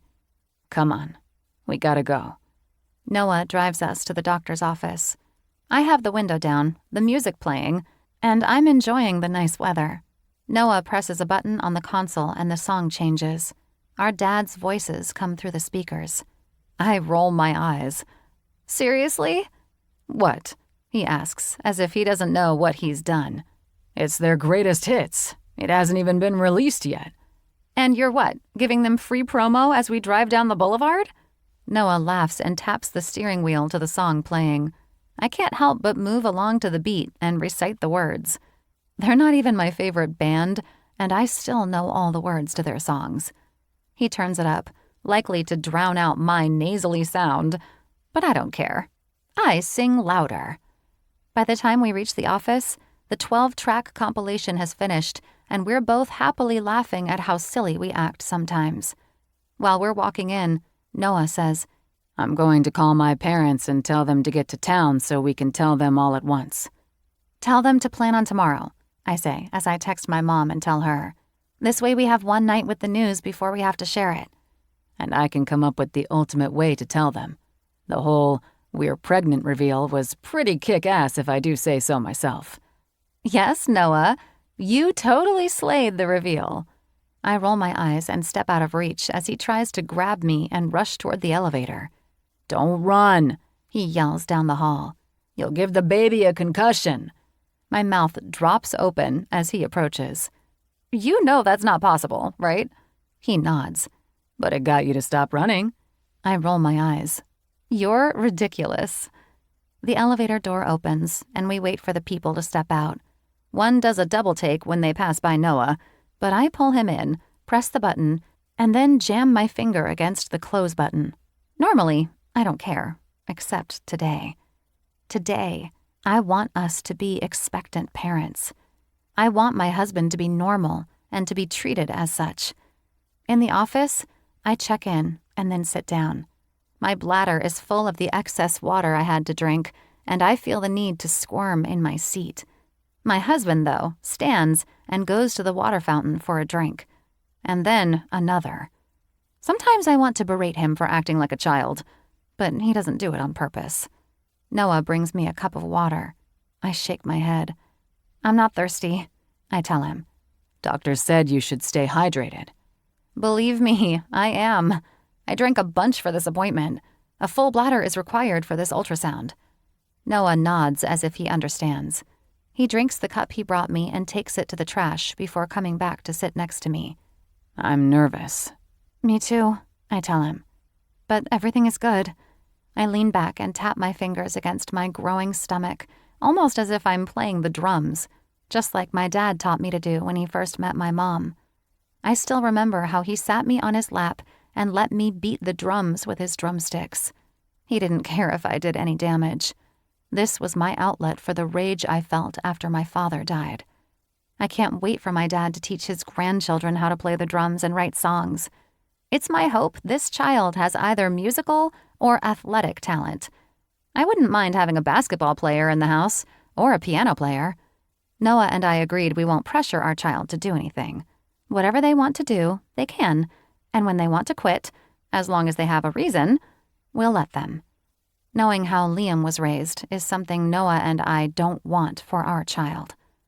When I see the nurse come out, I sit up, anticipating my turn only for her to call for another patient. We'll be next, Noah says. I know. The nerves have turned into anticipation. I'm excited. He reaches for my hand. I'm probably going to want to buy one of these machines. I laugh, but I know he's serious. I'd never get any work done, nor would we ever leave the house. Nope. You'd be hooked up all day and night so we could see our little bean, growing and thriving. Peyton Westbury? The nurse calls out, and I want to rejoice at the sound of my name. Noah helps me stand and keeps his hand on the small of my back as we follow the nurse. We stop at the scale and then head into the room. The tech will be in shortly. Please take everything off from the waist down and sit on the table. We'll be right back. It's always a sprint when you have to undress and put a gown on or a lap covering. In my case, I should have worn a shirt. After taking my dress off, I slip into the gown and tie the top strings to keep the girls somewhat hidden. Not that he needs to, but Noah helps me onto the table and covers my legs with the medical blanket. He barely sits when the door opens. Hi, Mom and Dad. I'm Baxter. He sits down on the stool and wheels toward me. Before we start, are we finding out the sex of the baby? Yes, Noah and I say together. Okay, so no big gender reveal party? You want to know? Baxter asks. Yes, we're not keeping it a secret, I tell him. Excellent. All right. How's the bladder? Full? That's what I like to hear. You're already my favorite patient of the hour. Out of the corner of my eye, I see Noah look at his watch. He smirks. If I had to guess, the hour changed and we're Baxter's first patients since. Baxter's a funny guy. He angles the computer so only he can see the screen and tells Noah to stand next to me. Baxter drops a blob of gel onto my stomach and then sets the wand on there. Instantly, the room fills with the sound of the baby's heartbeat. Best fucking sound in the world, Noah says to me as he presses the button on his phone. I have to agree. Do you want to record it, Dad? Baxter asks. Already recording, Noah told him. I'm going to take some measurements and then we'll have a look, Baxter says. I turn toward Noah and hold his hand while we listen to the whooshing sound play around us. I swear I could listen to it all day and night. All right, Mom and Dad, let's see what we're having. Baxter turns the screen, giving Noah and I a chance to look as well. He sets the wand on my stomach again, and the black screen turns a fuzzy white. Well, would you look at that? I'm looking, and it takes me a minute to recognize anything. Is that? Yes, it is. Baxter says as he presses a series of buttons. I'm printing pictures now. Baxter presses the wand a bit harder into my skin. I'm going to pee if you do that. Baxter laughs. I'm trying to get your son or daughter to cooperate so we can see. Ah, yes. Thank you, baby. He presses another button and the screen freezes. I sit up on my elbow so I can get a better view. He brings the screen closer, showing us the details. If you can't see for yourself, let me know, and I'll tell you. Holy shit, Noah says as he squeezes my hand. Peyton, do you see this? I nod slowly as tears form. I'm going to be a mom. Chapter 26. Noah.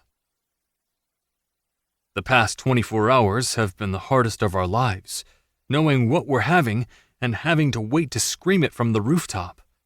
Of course, it's our fault for the situation we're in. We want to tell everyone at the same time, and the only way to do it is to have everyone gather at the Jameses. In hindsight, I should have told my family to be there yesterday, because waiting is killing me. I don't even want to imagine what it's doing to Peyton. Once I have everything in the back of the SUV, I help Peyton get in.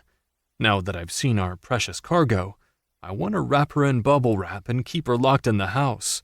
She glares at me as I hand her the seatbelt. I can't help it. I want to make sure she's safe. You love me, I tell her. I don't know, Westbury. You're driving me nuts.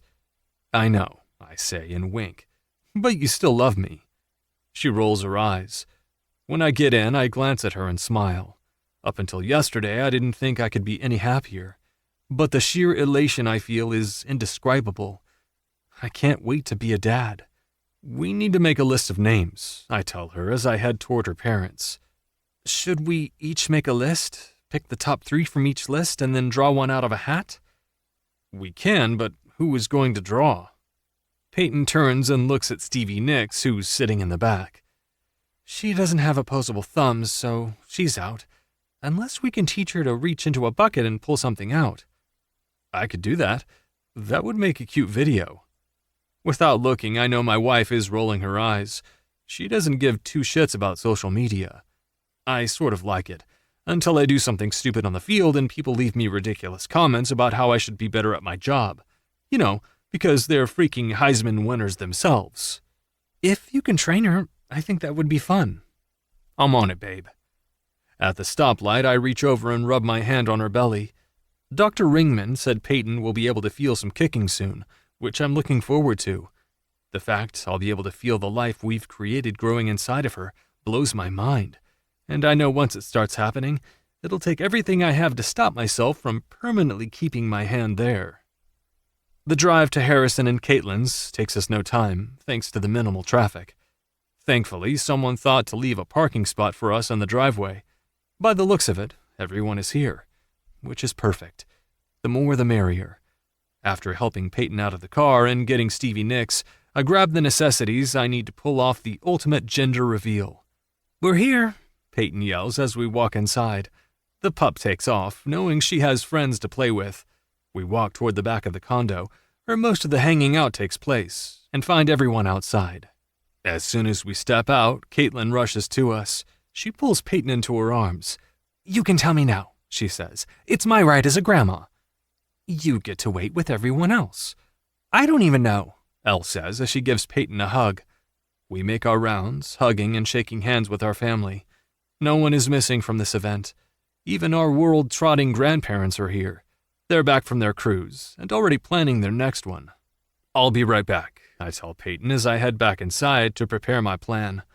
Once I have everything ready, I summon all the men. When they're all in the kitchen, I hand them white t-shirts. Here's the deal, I tell them, and proceed to fill them in on what their job is. None of them seem thrilled, other than the grandpas. Remind me not to have you plan any reveals for Elle and me, Ben says as he does what I've asked. I tap him on the back and laugh. As soon as everyone is ready, I lead them outside and yell for everyone to gather.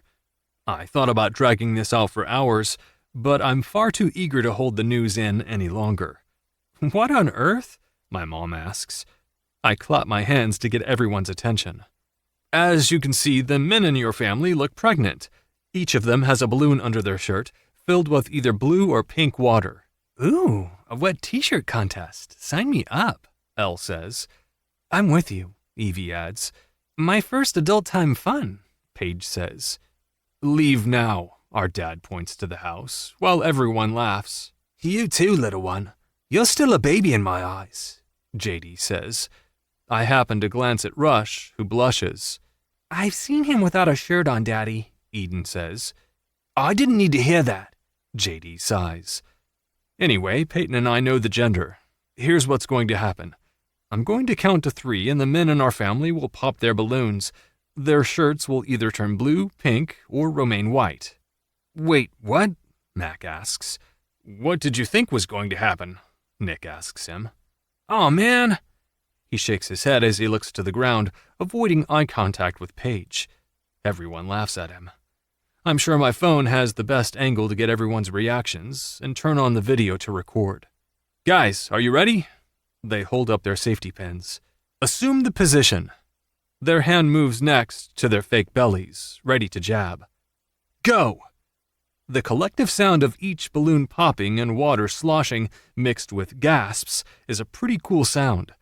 I look at my dad and Harrison, waiting for them to realize what we're having. And then everyone starts talking. You're having a boy, girl. Wait. Oh my God. Peyton and I let them try to figure it out. She comes to me, wrapping her arm around my waist. Peyton, what's going on? Caitlin asks. She puts her hand on her stomach and looks at me. You tell them, I say to her. Yesterday, we found out we're having triplets, she says excitedly. 2 boys and 1 girl. The boys are identical. Our parents rush over to us, crushing us in hugs, with tears and congratulatory sentiments. Caitlin cups Peyton's face. I'm so happy for you. Thank you. Twin boys? Really? Peyton nods. What she doesn't tell them is we only had 2 embryos. And a girl? Another nod. You're going to need so much help. I know, Peyton says through tears. You'll be there, right? Every second of every day, Caitlin tells her before pulling her into her arms. While my mom talks to Peyton, my dad shakes my hand. I can't recall any other time he's done this, except for maybe the first time I met him. I'm proud of you, he says. Damn proud of the man you've become. Thanks, Dad. We stand there, like we did on our wedding day, talking to everyone. Nick, Mac, and Amelie, who is excited to babysit as long as her dad is around to help. Eden and Rush, who probably aren't interested because they're teens and hopefully nowhere near this stage in their relationship. JD and Jenna, who promises us she will keep JD far away from the babies. Xander and Evie, who says our babies have free dance lessons for life. Quinn hugs Peyton tightly and then comes to me so Nola can talk to Peyton. Nola's excited and asks to touch Peyton's stomach. Are they kicking yet? She asks. Not yet, Peyton says. I'm ready, though. My sister says it's the oddest feeling at first. Then you love it, and then you want it to stop. Nola laughs. I'm so happy for you and Noah. Thank you, Nola. They hug. Things good? I ask Quinn. He nods and smiles, and he looks so much better than he did the last time I saw him. My sister makes her way over to us. There are more hugs, tears, and promises that she'll babysit whenever. We know it'll never happen. No one her age wants to watch 3 babies at the same time, but then it could be a great deterrent from having sex. The future grandparents don't promise to babysit, but all say they can't wait for our family to expand. Elle and Ben bring up the rear. There are lots of tears between the sisters. It's fitting we're having twins. Now maybe I can figure out the twin language when my sons develop their own. We're about to head over to the food table Caitlin and my mom put together when Harrison comes toward us. He's still wearing his wet shirt, the only pink one. He hugs me and then goes to his daughter and holds her for a long time. He holds his arm out toward me, and I step toward him. I know you know this, but I feel like I need to say it. Ask for help. We will be there. You don't have to do this alone. Thank you, Daddy. Peyton hugs him again. We finally make it to the food table where Peyton is told to cut the blue and pink cake.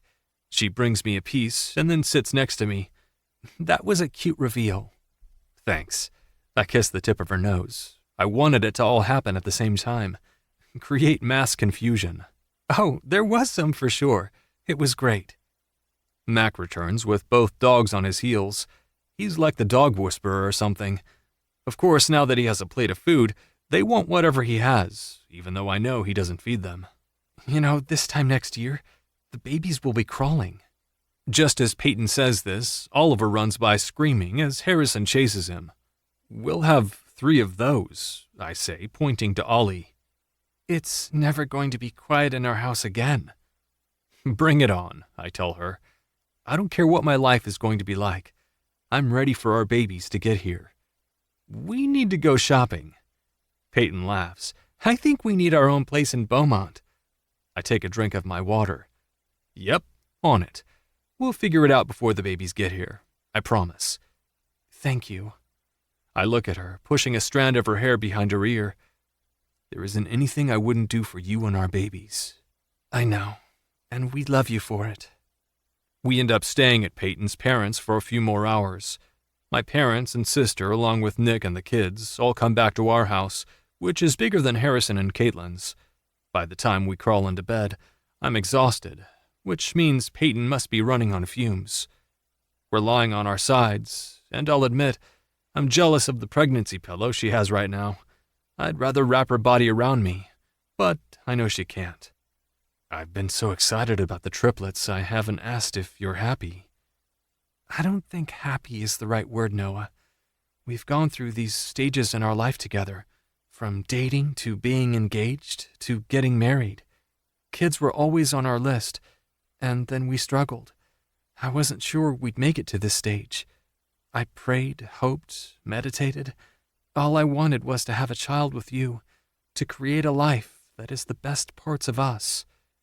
Peyton puts my hand on her bare stomach. We created 3, 2 boys and a girl. Our family is beyond complete. Having 3 at once doesn't scare me. I'm so eager to have all 3 in my arms, in this bed between us while we watch them sleep. I'm counting the days until I see you holding our daughter, protecting her, teaching our boys how to be men. The man in me wants the boys to be born first, I tell her. I want them to be big brothers to our little girl. I think no matter what, they'll be the best big brothers. They have you and Quinn as role models. And JD. Peyton rolls her eyes. He'll teach the kids some weird Britishisms, and we won't even have any idea what they're saying. This pregnancy is going to be harder than we thought. Peyton nods. I'll be on bed rest. I don't like that I won't be with you all the time. I know, which is another reason I want to go to Beaumont. I know my parents are here, but unless my mom moves in, it'll take an hour for her to get here. Plus, she has Oliver. I know she'll come when I call, but I think that puts a lot of pressure on her. We'll find a place. I'll start tomorrow. I'll stay in Portland for a bit. I'm not ready to give up on watching you play football just yet. I can't help but smile. Are you okay with me posting our pic? Peyton nods. I lean over to the nightstand and grab my phone. I have a series of photos in my drafts. We go through them and pick one together. It's of us kissing, her bump is showing, and Stevie Nicks is sitting in front of us. We took it one morning last week after the pup and I went for a run on the beach, and Peyton did yoga. It's very us in our normal lives. Introducing Stevie Nicks, our newish addition to the family. What do you think? I approve of the newish term. How many times do you think people will ask if you're pregnant? Many, even though as soon as you post it, Elle will comment with the pregnancy emoji. God, I love her. I publish the picture and wait about 30 seconds for the likes and comments to come in. Sure enough, Elle is first and she comes through with the emoji, followed by Paige saying she can't wait to be an auntie. Peyton clicks on Paige's profile. How does she have so many followers? She's popular on the apps, I tell her. We watch the comments roll in and respond to the ones from my teammates. I turn my phone off and give all my attention to my wife.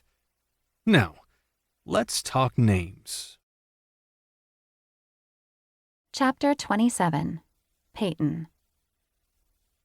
The rideshare drops me off at the side entrance of the stadium, the one employees use. Although, I'm no longer employed. For all I know, security won't let me through, and they'll send me around to the gated entrances with the hordes of people. I suppose if I hadn't quit, the owners would be happy to have me at the game. We're not exactly seeing eye to eye at the moment. They were happy to send game film my way and agreed to pay my fee. However, when they found out I had been contacted by other teams and players, they tried to pull some non-existent contract bullshit on me. It's funny, I never remember signing one, and they couldn't produce one when I asked to see it. I make it through the first door and walk around the corner, grinning like a fool when I see one of the guards I know. "Kevin!" Oh my, would you look at your bump? He holds his hands out like he wants to touch me. I nod, letting him. Normally, I'd say no, but I want him buttered up, so he lets me in. I really don't want to walk to the other side where family members can enter. When are you due? Technically January, but I'll have them early. Them? He asks. Triplets, I tell him as I point to my side. Twin boys, and then I point to my right. A girl.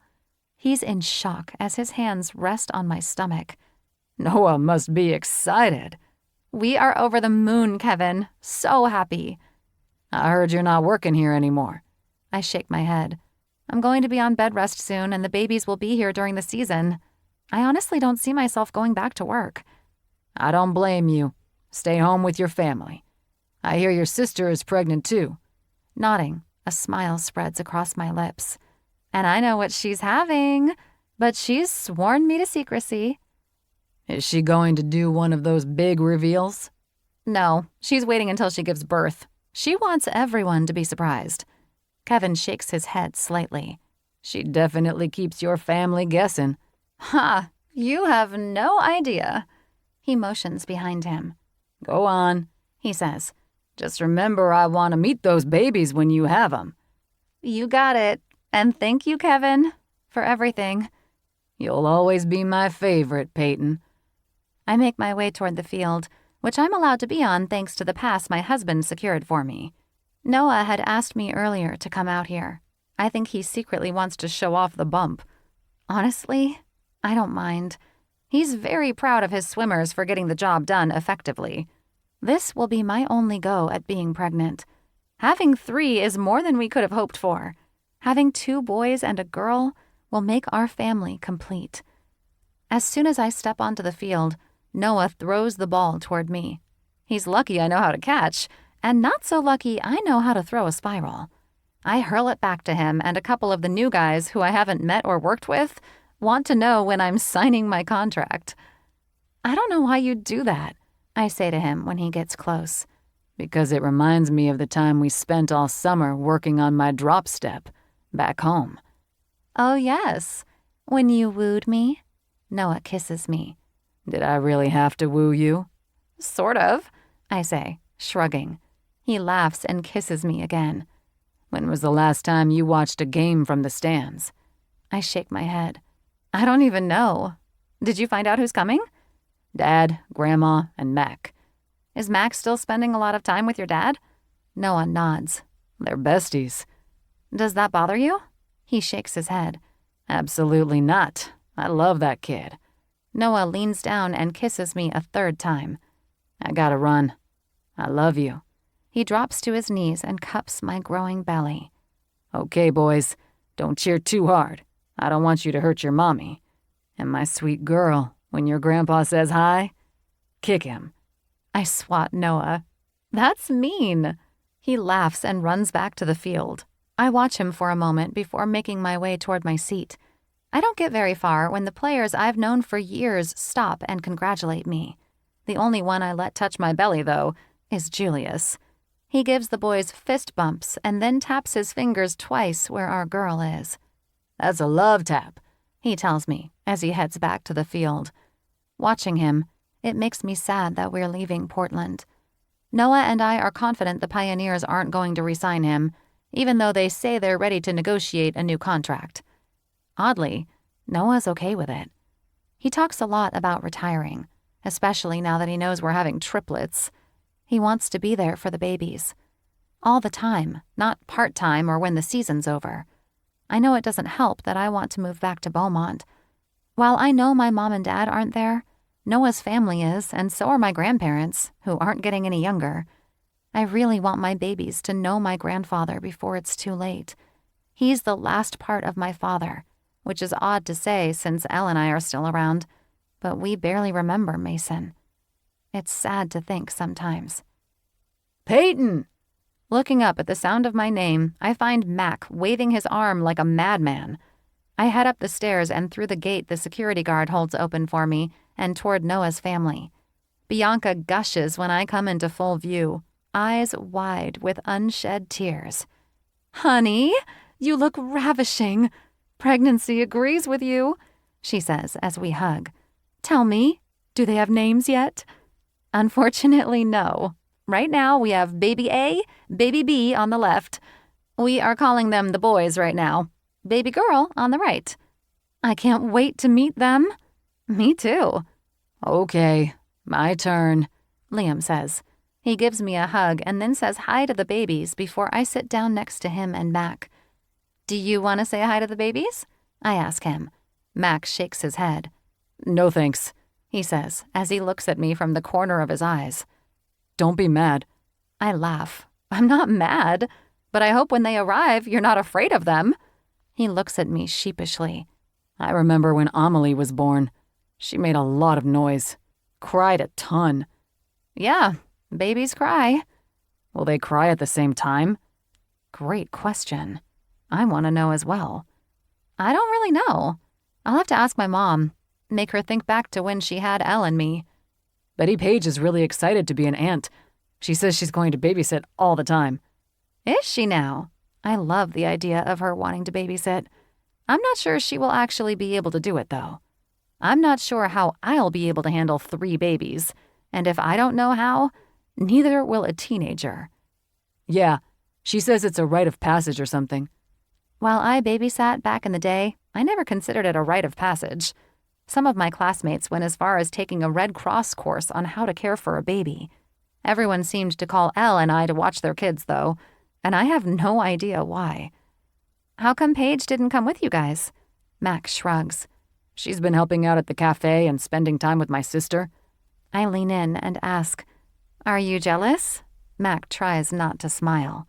No, not really. "How's Talisa?" He does smile this time. I like her a lot. She does everything for us, but we help her. She has somehow turned chores into something fun, and she teaches us how to make all kinds of food. It's funny, though, when she hears a word she doesn't know the meaning to, and once we teach her, she uses it all the time. She makes me laugh. I'm excited to get to know her, I tell him. How's school going? Lame.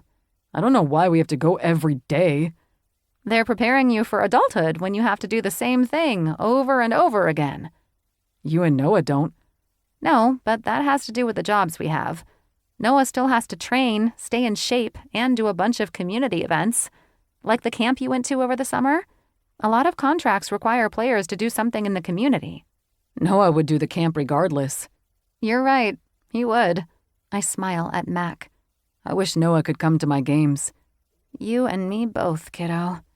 I'll be there this week, I tell him as I bump his shoulder with mine. Noah will be there when he can. We stand for the national anthem and cheer when the guys take the field. At halftime, the Pioneers are up by 1 touchdown. I find it hard not to critique my husband or even the rest of the team. It's no longer my job, but shutting my mind off from those thoughts is easier said than done. I hope Noah asks later, but if he doesn't, I won't say anything. I think. Autumn and Kelsey make their way over to where we're sitting. They gush over my belly, ask about names, and tell me how much they miss having me around. I do miss coming to work, but I like the freedom and flexibility of doing whatever, at least until I'm put on bed rest.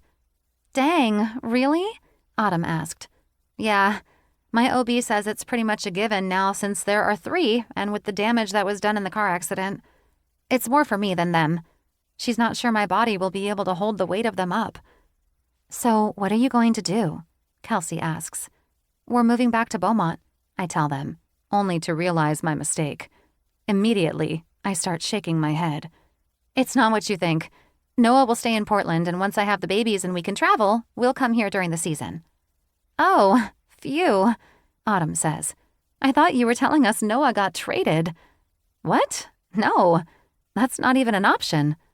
Autumn looks down at the ground quickly and out toward the field. Autumn? She looks at me. Did you hear something? She gives me a slight grimace. Just rumors, according to Julius. You know how the guys gossip. And what are those rumors? Autumn squirms. I can tell she doesn't want to say anything, but the cat's out of the bag now, so she might as well spill. Just that the owners are pissed you left, and the guys think Noah's going to bail on them. I left because I'm about to have triplets, and being with them is far more important than coming into work every day and watching game film when I could do that from home. This is why we need more women in sports management and ownership. Family-oriented women at that. My decision has nothing to do with Noah and his position on the team. I turn toward the field and cross my arms, resting them on my growing belly. The anger I feel is at the club, not at Autumn, even though it may seem it's all directed at her. I turn back and apologize for my outburst. She's been pregnant before. She understands how easily the hormones can take over. For what it's worth, Julius doesn't want to lose Noah as his QB. He's not going anywhere.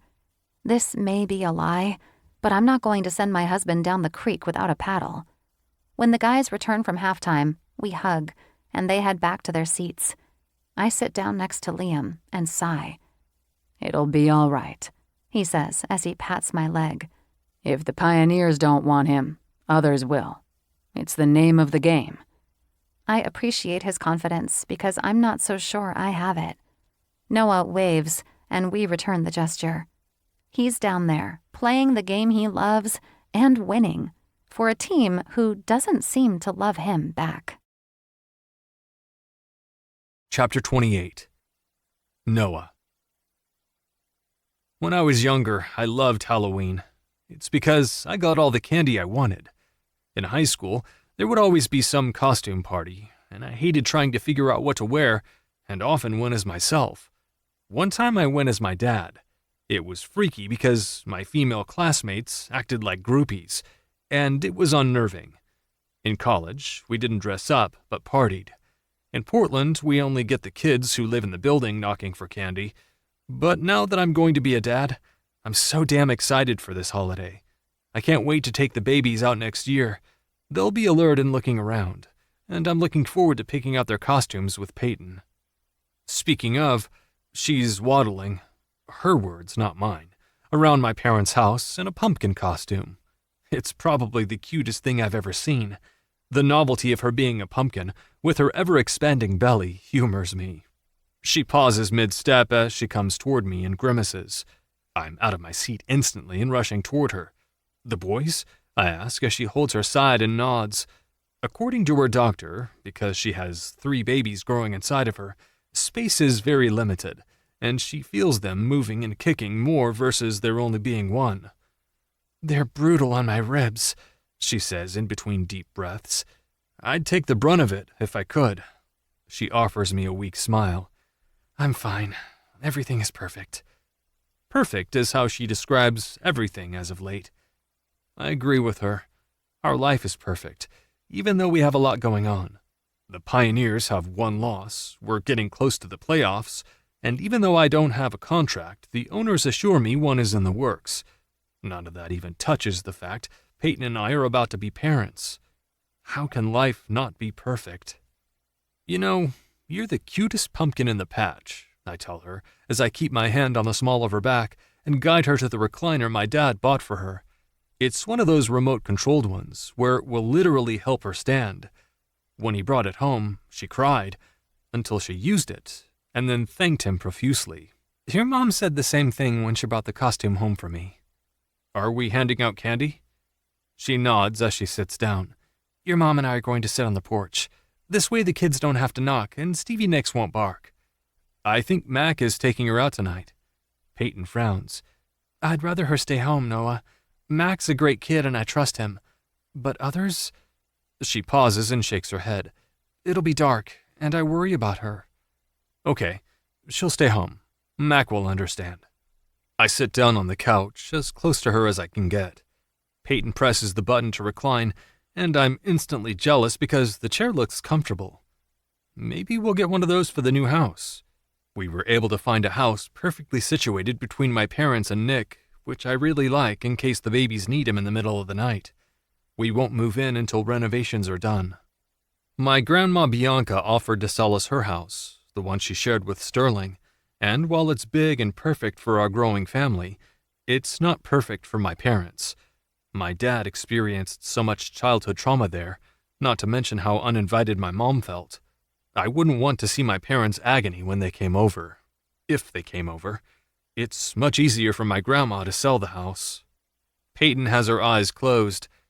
So you can rest your eyes while you're watching whatever sporting event is on TV?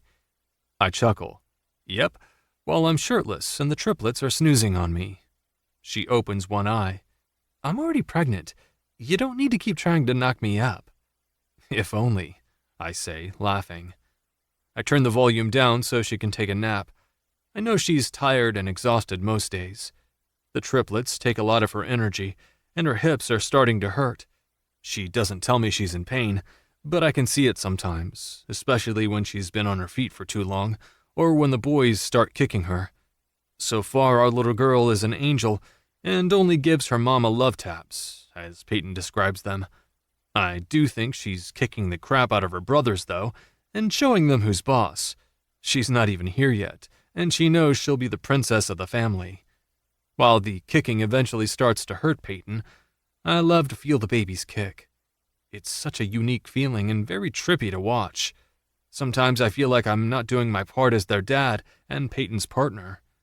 Right now, all the burdens are on her, while I sit back and wait. When she's really uncomfortable, I talk to the babies or read to them in hopes they calm down. It's all I can really do right now, besides massage Peyton's back. When the front door opens and screaming ensues, as well as barking from Stevie Nicks, I realize I had fallen asleep as well. Peyton looks at me, wide-eyed, as I stand to go see what the commotion is in the kitchen. You can't tell me what to do, Paige screams at the top of her lungs just as I enter the room. That's all you ever do. Tell me what I can and can't do, and I'm tired of it. Go to your room, Paige. My mom points in the general direction of where the stairs are. Paige crosses her arms and leans her hip against the counter. No. Oh, shit. Mom looks at me and then back at my sister. I'm going to make things really simple here, Paige. My house, my rules. You will go to school, you will get good grades, you will respect your teachers.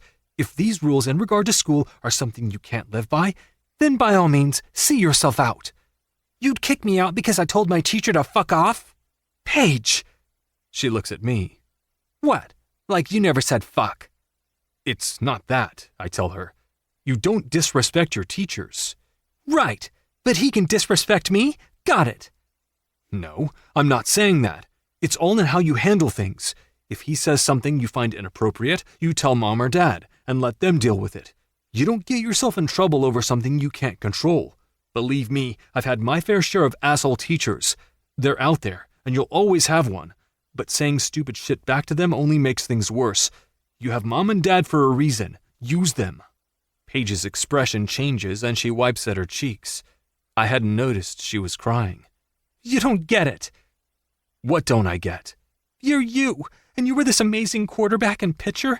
Everyone loved you. These teachers look at me and ask what I'm going to do because of Dad and you. Like, why am I not enough?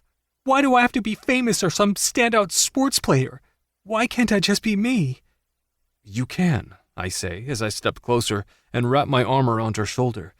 You can be whatever you want to be. No one says you have to follow in mine or Dad's footsteps. I didn't. But you did, Noah. He played football and broke all these records. I can't even walk down the hall without seeing your names everywhere. And then these teachers look at me, and they don't see me. They see Liam Page's daughter or Noah Westbury's sister. The shadow is suffocating. I'm sorry, I tell her. This isn't something Dad and I can control. I know. So why take it out on Mom? Paige looks at our mom, who has tears streaming down her cheeks. She pushes off the counter and collapses into the outstretched arms of our mom. They hug and cry while I stand there, wondering what in the hell just happened and who this teacher is. Do I pay a visit to the school? Is that the right thing to do? Probably not. But then, what adult asks a teenager how they're going to live up to what her brother and father did? The front door slams. I jump, and Stevie Nicks starts in again, making sure everyone in the house knows someone is here. My heart races, knowing exactly what's going to happen. "We're in the kitchen," I say before my dad can holler anything. I meet him in the dining room and instantly step back when I see the rage in his eyes. Shit. Is this what I have to look forward to when I'm a parent? "Who was it?" Dad demands as Paige steps out of Mom's hold. "Mr. Pendelgraph." "Wait, what?" I ask. "He thought it would be funny if he asked your sister if music was in her future, or if she planned to take the path of a groupie." My mouth drops open. "Why didn't you tell me this in the car?" Mom asks. Paige shrugs. "Because his wife read that stupid book that lady wrote about Dad, and all I could think was to tell him to fuck off." "So you'd rather fight with me than tell me what's going on?" Mom covers her face with her hands. "Jesus, Paige, I'm not the enemy here. I'm your mom. I'm going to protect you from everything I can, especially fuckers that say shit like that." "How did you find out?" Paige asks Dad. "Matt called me," he tells her. "You should have called me." "I was angry, and then sad, and then just pissed off because sometimes I really hate your job. And yours," she says as she looks at me. "I'm this ordinary person, and my teacher thinks I'm going to be some groupie. Like, is that how he sees me?" "As long as it's not how you see yourself, you shouldn't care how others see you, especially some middle-aged teacher who should know better than to imply—" Dad pauses. "Things." The door opens again, causing Stevie Nicks to bark. I head into the other room, hoping Peyton doesn't get up, and almost collide with our dog as she races me to the front door. By the time I round the corner, she's sitting in front of Mac, waiting for him to attach her leash so he can take her on a walk. We make eye contact briefly, and I get the sense he knows what's going on right now. "I'll be back in an hour," he says. "You have my location on your phone?" I nod. "Yeah, be careful," I tell him. There seems to be a group of teenagers who think it's okay to speed down the residential streets and not pay attention to the crosswalks. The town is working on hiring more police, but the process takes time, and the teens don't seem keen on listening to others. As soon as the door closes and before I can head into the living room to check on Peyton, my dad stalks toward me. "I'll be back later," Dad says. "Liam, where are you going?" Mom asks as he shuts the door. "Go with him," she says as she looks at me. "Peyton." "I've got her. Make sure he doesn't do anything stupid." Heavy charge, especially since I'd like to do something stupid. "All right." Outside, I jog to him as he swings his leg over his motorcycle. "Mom says I have to go with you, so I'm either riding on the back or we're taking my car. And I don't want to piss Mom off any further," I say as I rock back on my heels. When he doesn't answer right away, I place my hand on his shoulder and get ready to claim the seat behind him. "Fine." Dad gets off his bike and stomps toward my SUV. He gets in, slams the door before I have a chance to get in, and glares out the front window. "To the school?" "Yep." I nod, start my car, and put it into drive. None of this is smart, but I'm also not a parent yet. On behalf of my sister, I'm pissed, but there are other ways to handle shit. Showing up at the school may or may not be the right way. I suppose it all depends on how my dad plans to handle things. It doesn't take long before he's directing me to pull up in front of the school. I do and shut my car off. What's the plan? The normally calm and collective Liam Page stares out the front window. As her father, I need to protect her from men like that. As her brother, I agree.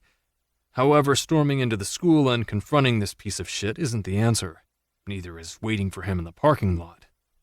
Dad's chest rises as he huffs out a breath. He needs to know he's in the wrong. So, Let's calmly walk into the office and see if Mr. Pendelgraph has a class right now. If he doesn't, they can ask him to come to the office where witnesses will be present to hear what we have to say. Dad must like this idea because he gets out of the car and once again slams my door, causing me to cringe. I'm afraid he's going to bust out the window with his aggression. I get out and have to run to catch up with him at the door to the school. It's locked, which is honestly a good thing. Anything to slow my dad down.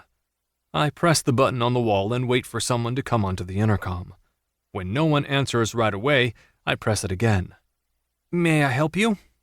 "Hi, yes, Mr. Westbury to see Mr. Pendelgraph," I say, not knowing who the current principal is, or I would have used their name. "And if he's not available, we need to see Mrs. Gale," my dad adds. The door buzzes and we walk in. Long gone is the freedom we used to have at school when you could walk in and wander the halls aimlessly. Now there are stanchions attempting to prevent you from entering the atrium and directing you to the front office.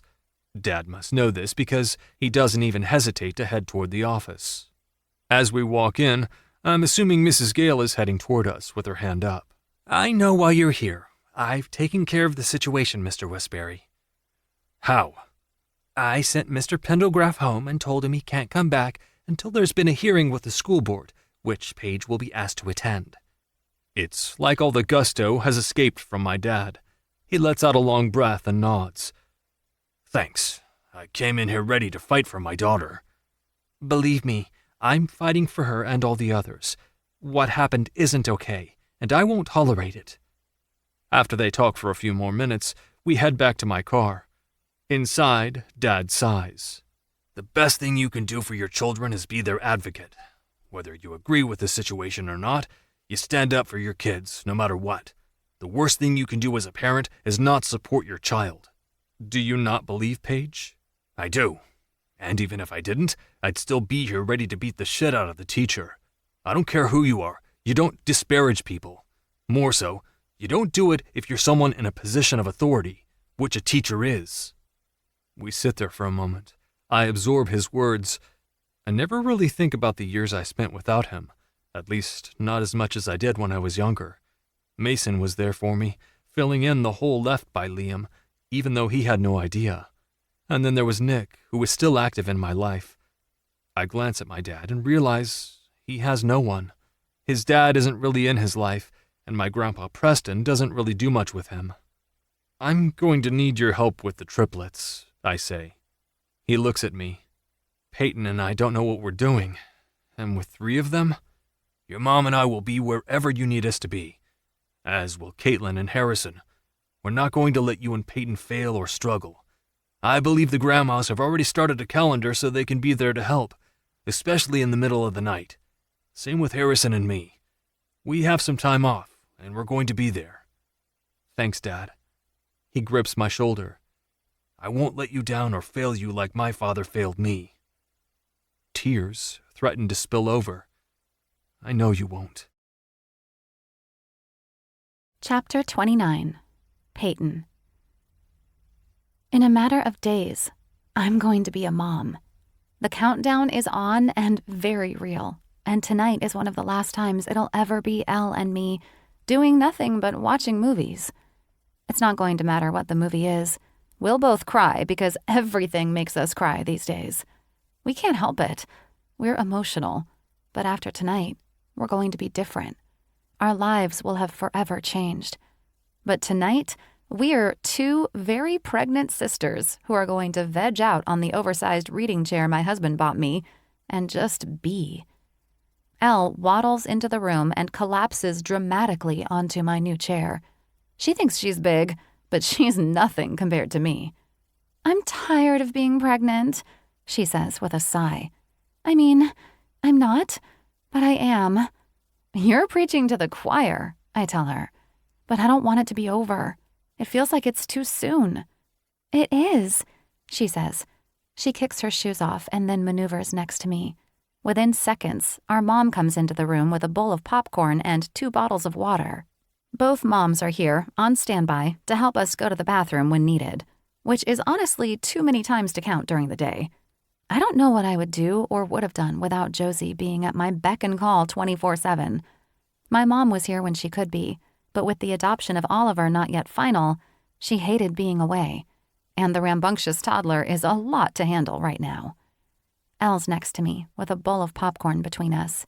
She takes a few pieces, sticks them in her mouth, and then throws a handful at me.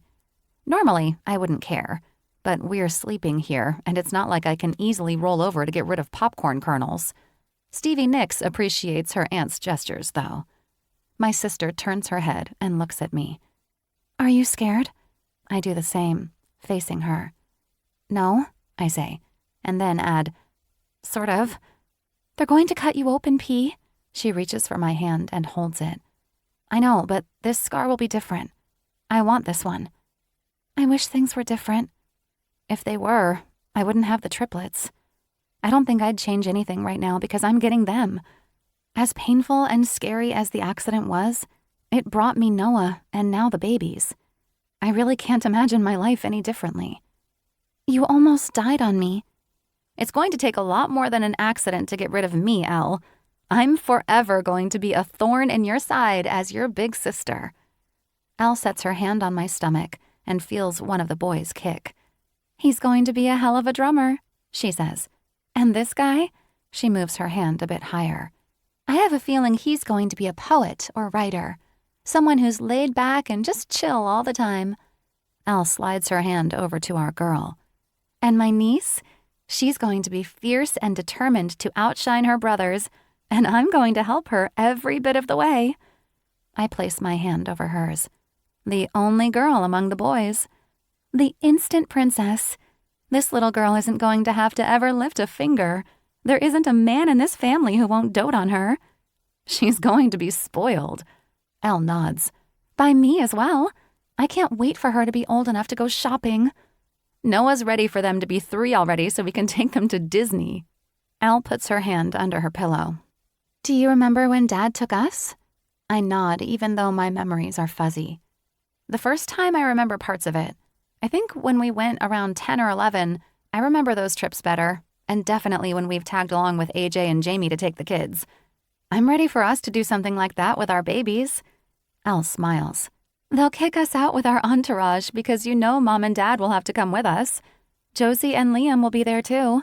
Knowing our parents, they'll hire a videographer to capture every moment." Dad's ready to be a grandpa.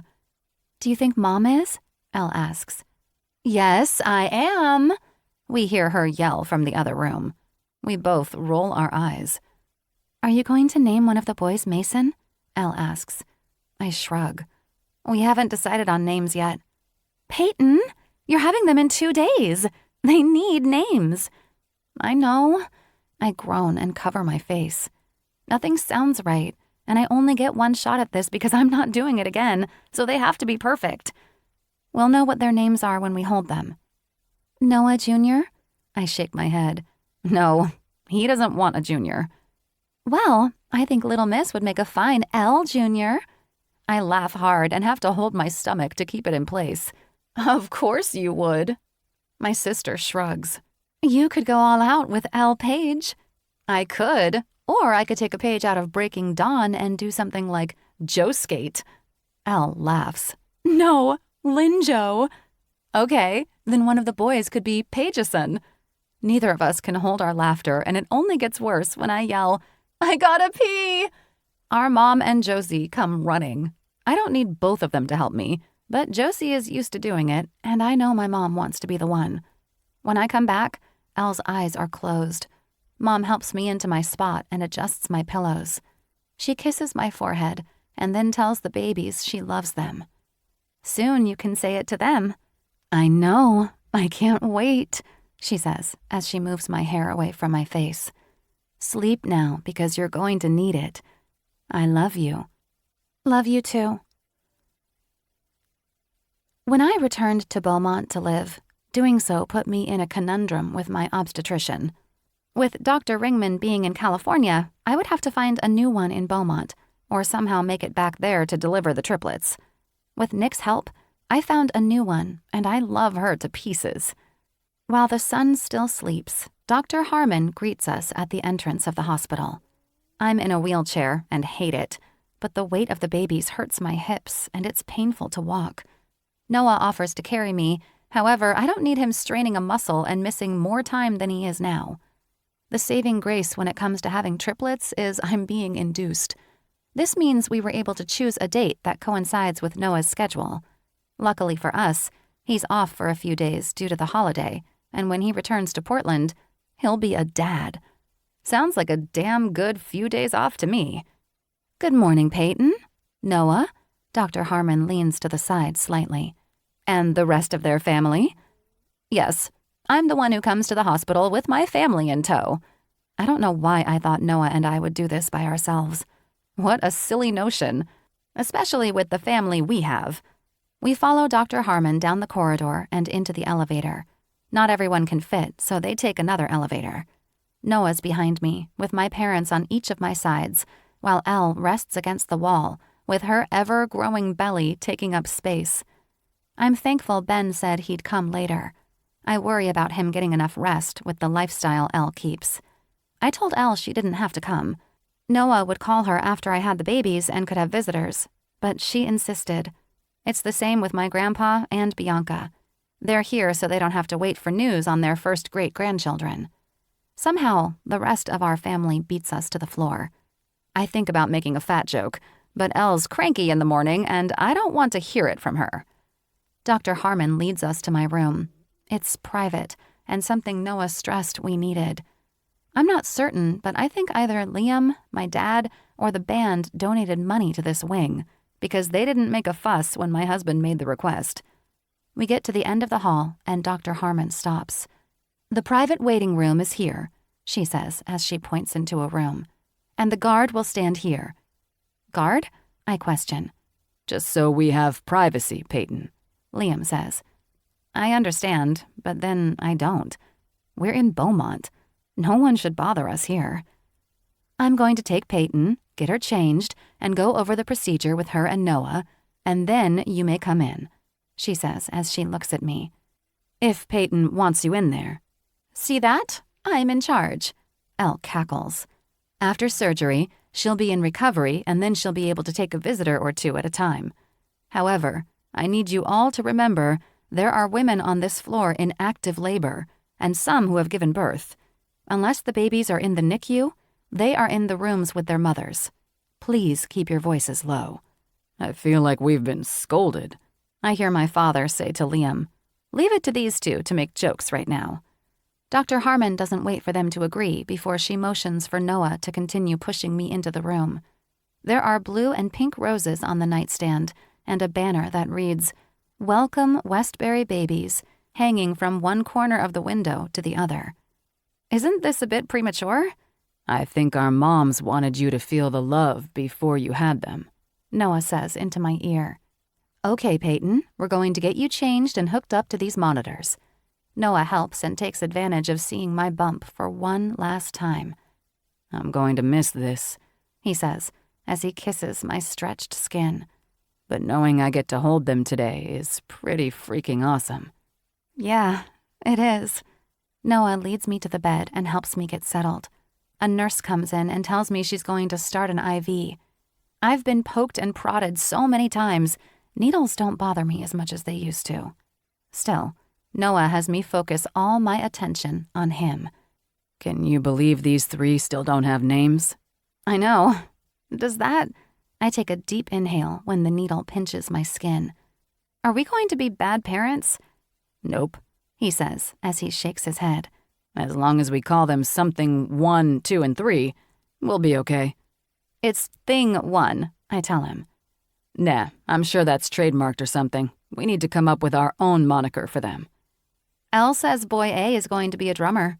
He can be whatever he wants as long as he's healthy. They're healthy, I tell him. He wasn't in town when I had to get the steroid shots to help their lungs develop before today. Dr. Harmon is convinced they're done cooking. She would know, right? She would.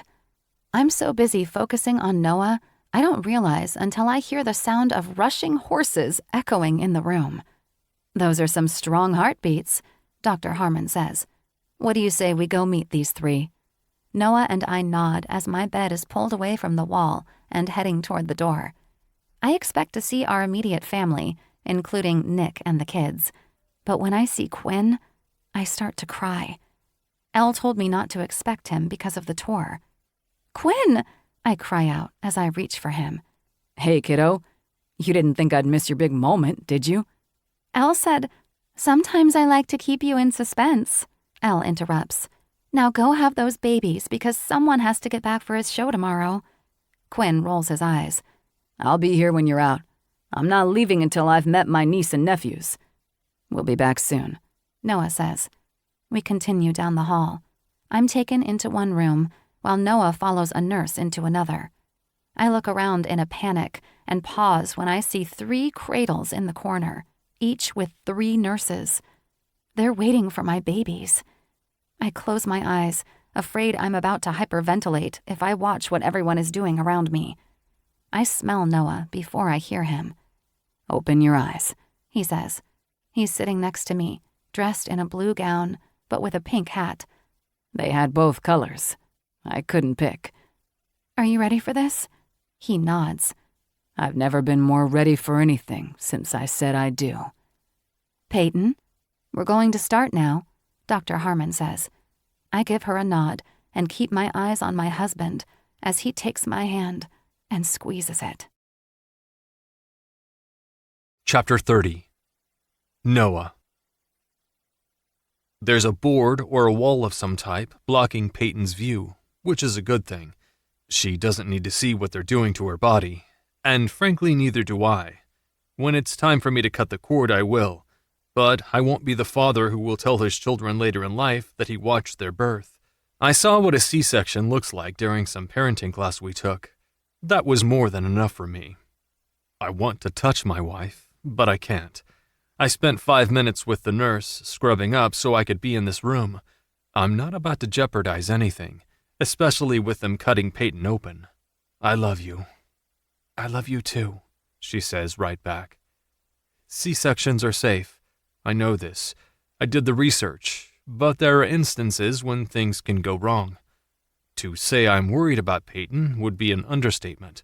Her body has been through a lot, and I'm honestly surprised she was able to carry the triplets for as long as she has. She was diligent, though, and worked her ass off to protect them, to keep them growing inside of her as long as possible. Her moving to Beaumont was the smartest thing she could have done, and I'm forever grateful to my parents for being there for her. Okay, Peyton, Dr. Harmon says. The next sound we hear is music to our ears. Crying fills the room, and everyone seems happy to hear it. Baby boy A is out. Dad, do you want to do the honors? I'll be right back, I tell my wife, longing to kiss her or squeeze her hand. I move behind the screen where Peyton can no longer see. The baby is tiny and won't even take up the length of my arm. I do my best to keep my worries buried. We knew they'd be small, but knowing something and seeing it firsthand are entirely different. I want to hold him, but the staff is busy making sure he's perfect.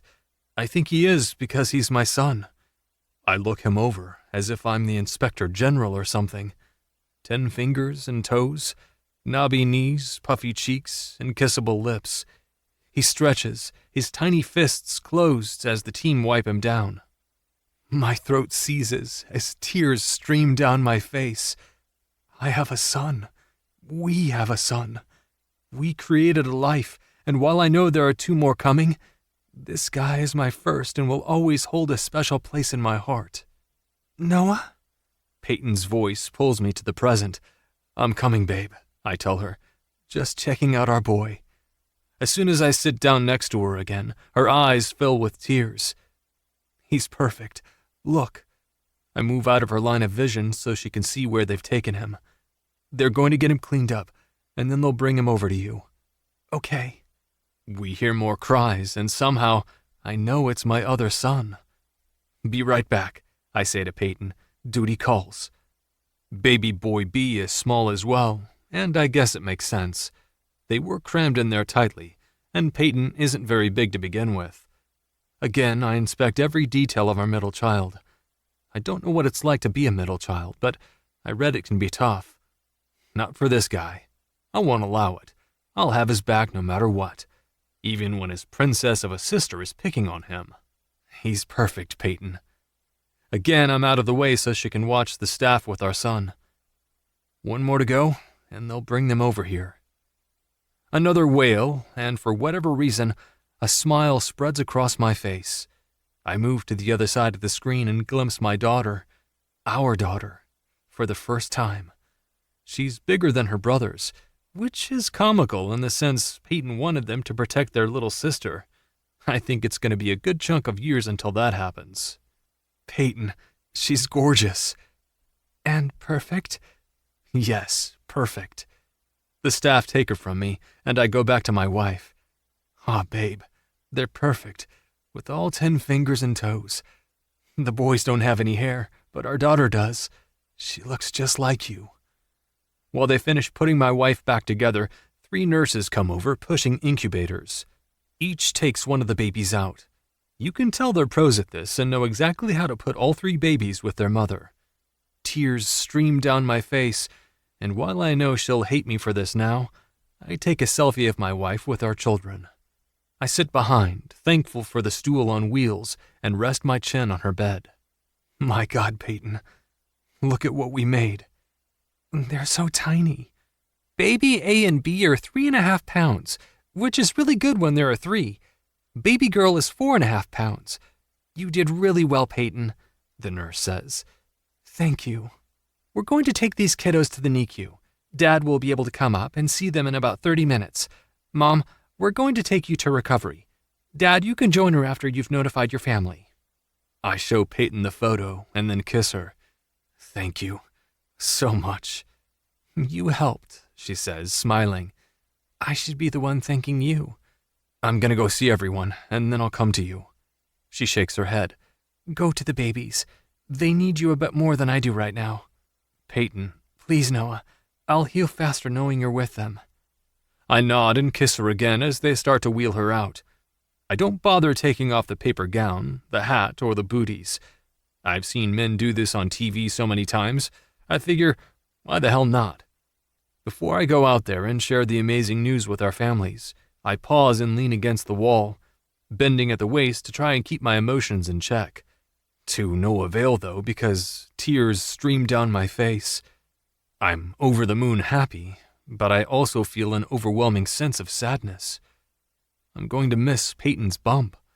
I'm going to miss talking to my children and reading them stories.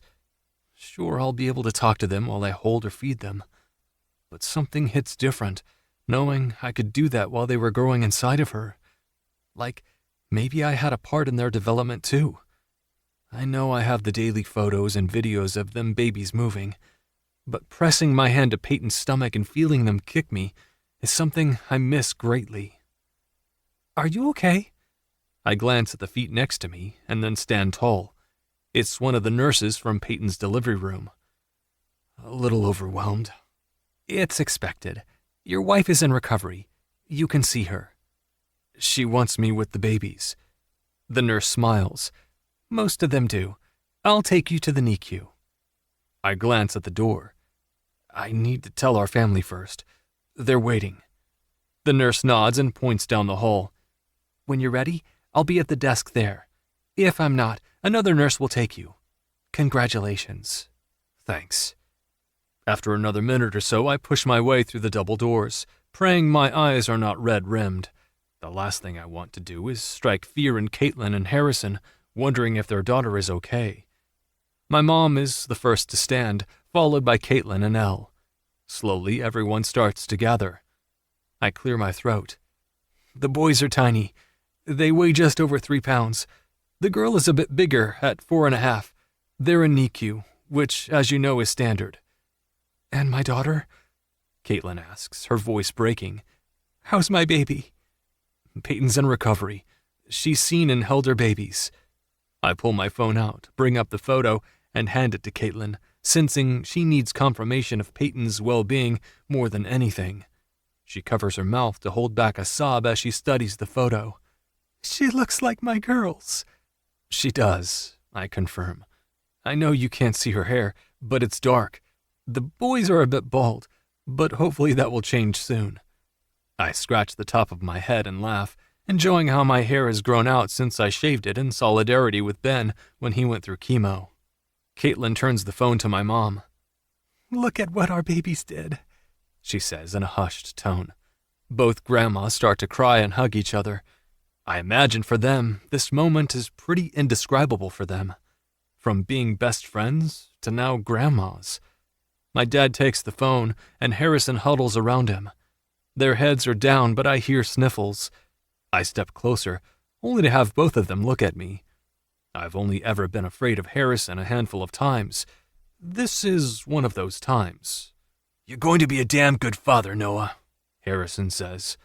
I take this as a statement of fact. If I'm not, he's going to hurt me. The threat is there and understood. "Welcome to the Hot Dads Club," my dad says as he gives me a hug. Leave it to him to make light of the situation. It seems everyone hears him and laughs. Harrison and I hug, and he congratulates me. When we part, Elle's standing there with worry on her face.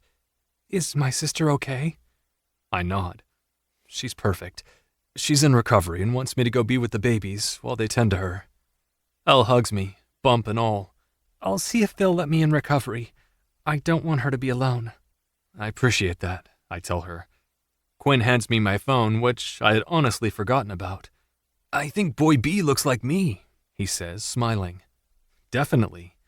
We hug hard and he pats my back with his fist.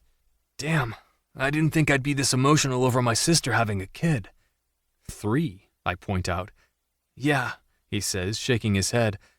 "I can't wait to hold one of them. Hell, all 3. Me neither. It's like everyone needed to digest the magnitude of the moment, and once they did, my family was well, before they started in with a round of congratulatory remarks, pats on the shoulder for a job well done, and then cigars. My dad opens a box and hands them to everyone waiting. "Names yet?" my mom asks. "No, not yet. Once we get a chance to spend time with the babies, we'll name them. We have a list of finalists." "All I know is my niece has my name as her middle name," Elle says proudly. She does, I tell her. At least she has a middle name. Everyone laughs. We have a round of hugs, and I promise to take a lot of photos and send them so the grandparents can gush about their grandchildren. I head to the nurse's station, and as promised, the nurse takes me to the NICU where the babies are. I pass by the large window and peer into the room of cradles. At a quick glance, there are 4 babies in there right now, 3 of which are mine. Briefly, I wonder why the other is there and quickly pray he or she is okay. Before we enter the nursery, the nurse shows me where to wash up and tells me to put gloves and a mask on. After doing so, she takes me to my 3 children, Boy A. Westbury, Boy B. Westbury, and Girl Westbury, all in the same incubator. As I look around, I see how open this place is and how anyone can stand at the window to look in on the babies. Peyton has a ton of privacy, but the babies don't. "I'm sorry, I don't mean to be a pain, but is there something that can be done about their privacy?" She nods and closes the curtain surrounding them. "Whenever you or Mrs. Westbury aren't in there, we'll have a staff member with them at all times." I appreciate it. The nurse goes over the rules and then tells me Dr. Ashford will be in to speak with me shortly before leaving. It warms me to no end, knowing Nick will be the one caring for my children. I'm torn on what to do. I have 3 children who need my undivided attention, and there's no way I can give it to them at the same time. Shit. On the other side of the curtain, I hear giggling and find myself smiling. "Don't worry, Mr. Westbury. You're not the only father we've encountered with multiples. One at a time is your best and only bet," the voice behind the curtain says. Right, okay then. I pull the chair toward the incubator and reach my hand in. The space is warm and honestly feels inviting. I touch each of their cheeks as tears spill over. I think about what I want to say to them, but the words don't come easily.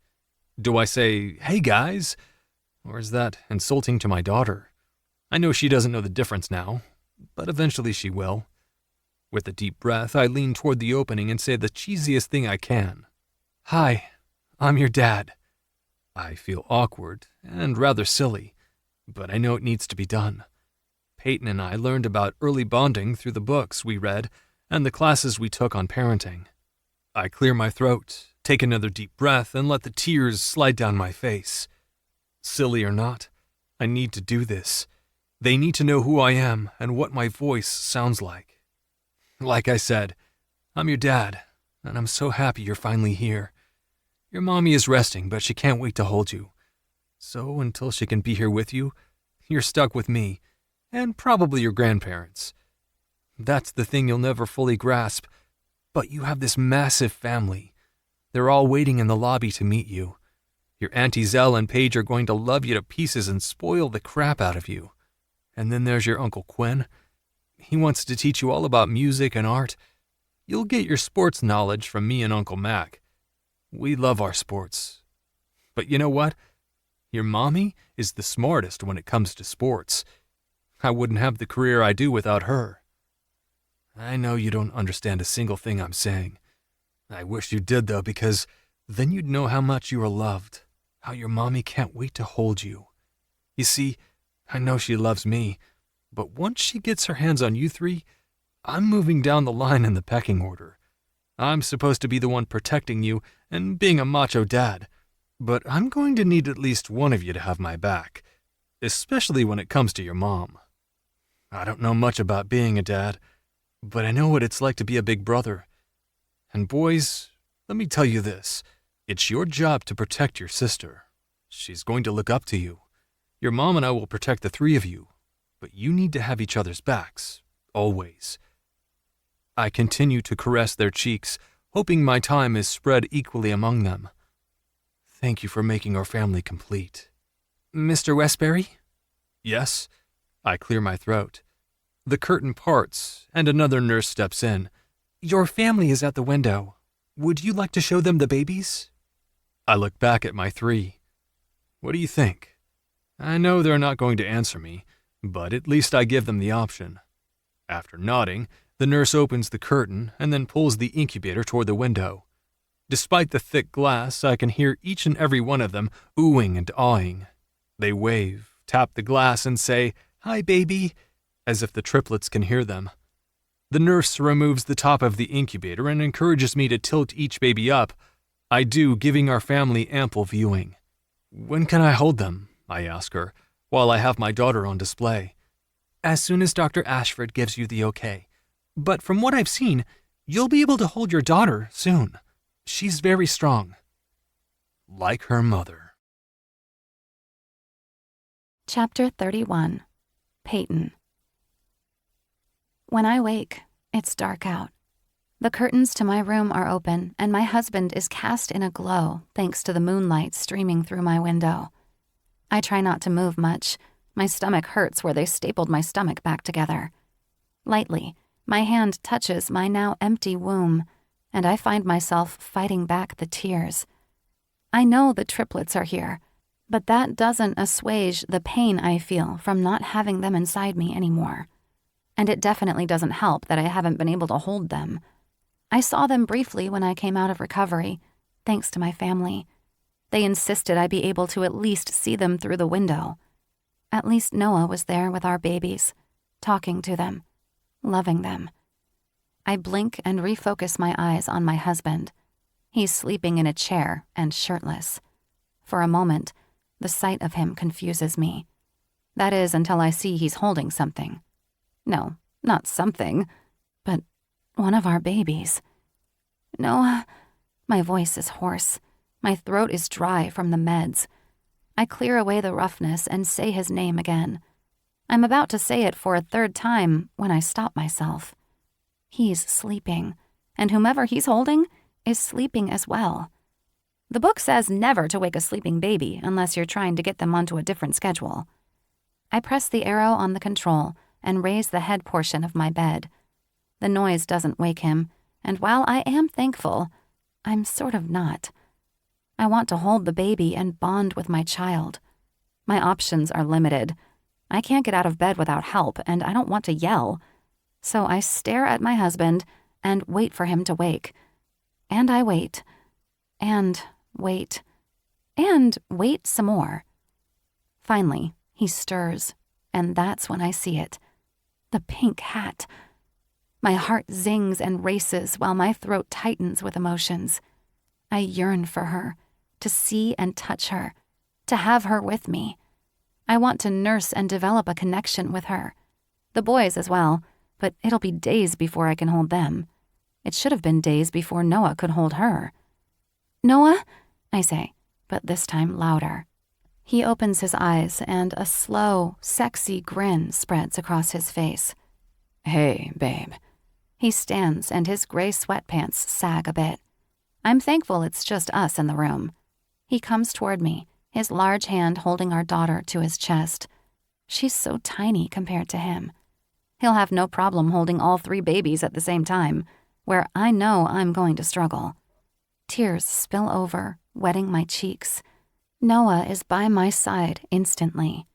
"Hey, what's wrong?" Noah sits in the chair next to my bed.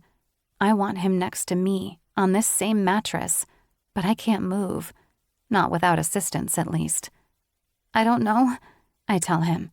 "So many emotions." I wave my hands in front of my face, trying to quell the tears. "Do you want to hold her?" I nod furiously and hold my hands out for her. Noah sets our daughter in my arms, and he works to cover her up. "Hi," I say quietly, as my mind works through a barrage of emotions. "She's everything." I choke back a sob as I take in her dark hair, button nose, and puffy cheeks. Her fingers are itty-bitty, and she's light as a feather. My finger trails down the side of her face, and I swear her cheek lifts in a smile. It's probably my imagination, but I'm going to let it run and believe my daughter smiled at me. "We were doing the skin-on-skin bonding," Noah says as he stands next to me. "You should do it." I nod and he unsnaps my nightgown, exposing me. His hands guide her to my chest. At first, I shiver, and then it's like a flood of heat and energy washes through me and into her. Another wave of emotion washes over me when I feel her heart thump against my chest. It's hard to describe, and I can only liken it to fulfillment. I'm meant to be a mother. I feel that deep in my bones. She's so tiny. "She's strong and mighty," Noah says. "Very strong. Already breathing on her own." The boys? "They're thriving. They're with our dads right now. Our parents are taking shifts." Are they going to be okay? "They're already perfect, Peyton. Nothing out of the ordinary. The steroid shot worked. Their lungs are fully developed. You did your job as their mama. Now the staff here will do theirs." I want to hold them. "You can, in the morning," he tells me. "We'll go down to the unit and spend the morning with our babies, as a family." We need to name them, I say as I nuzzle my daughter's head. "I know. I brought our list." I look at Noah. He leans down and kisses me. "We're parents," "I know," he says with a smile. "Of 3. We definitely don't do things the easy way." Easy is boring. There's a light knock on the door and a nurse comes in. "Hi," she says quietly. "I've come to take baby girl Westbury back to her brother's." "Oh?" I don't move a muscle to let my daughter go. "Only for monitoring and bonding. We like to keep multiples together. They flourish better," she says. I look at Noah with unshed tears. "Just until the morning," he says, as he takes her from me. He sets our daughter into the cradle, and the nurse closes the top. I sob quietly as she takes her out of the room. "It's for her well-being," Noah says as he sits next to me. "They'll feed and change her and put her back in the incubator with her brothers. And in the morning, we'll have breakfast and then spend the morning with them." Noah takes my hand and kisses it. "We need to rest because once we go home with these kiddos, we won't rest until we move them into their dorm rooms in 18 years. I just woke up. "Yeah, I know. But just think, if you close your eyes and sleep, when you wake, you'll get to meet your boys." "Do they look like you?" Noah smiles. "I think they look like us. Our daughter, though, she looks like you. I said it from the second I saw her." "How do you feel about that?" "Like the luckiest man alive." The morning goes exactly to plan with a little extra. I take a much-needed shower, welcoming the pounding water on my back to work out a kink from the uncomfortable mattress and go for a walk around the maternity ward, where I spent more time crying than walking. It's hard walking by rooms, hearing babies cry, and not being with mine right now. Knowing they're in the hospital with me isn't as comforting as one might think. Noah wheels me to the NICU. He thinks it's funny and tries to do wheelies and pulls the no hands trick when we go down a ramp. When I balk, he says something ridiculous about boys and pranks, and all I can think is, I'm in for it. My hope is our daughter will side with me. I definitely need a sidekick in this family now. We go into the NICU, wash up, and put on the appropriate attire. It's quiet in the nursery, minus the sound of machines beeping or humming. Noah pushes me toward a curtained area, and when he pulls it back, I gasp at the sight before me. It's not our children that has my attention, but our fathers and my brother. They're all asleep and shirtless, sitting upright in a semicircle near the incubator the babies stay in, each of them holding one of the babies. I tap Noah's hand, and he leans down. Take a picture. He does as I request, hopefully snapping a few. The boys are with our dads, while Quinn holds our daughter. When I look closer, her tiny fingers are wrapped around his index finger. Tears well instantly. Those two are going to be close, and I love that for Quinn. Did you get a good one? Noah hands me his phone. I heart every single photo, loving each one for different reasons. I don't know if it's our presence or the fact that Liam senses us staring at him, but he startles, and our son whimpers. Cue another wave of tears and emotions. I thought I was emotional during my pregnancy, but this crying shit is for the birds. Hopefully, once my body adjusts, the waterworks will slow down. Morning, Noah says to his dad. Which one do you have?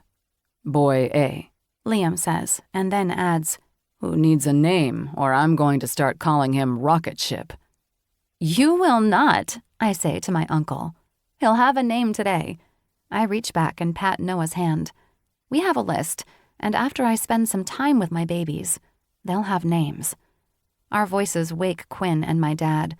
Quinn smiles sheepishly when I give him a fun, pointed look.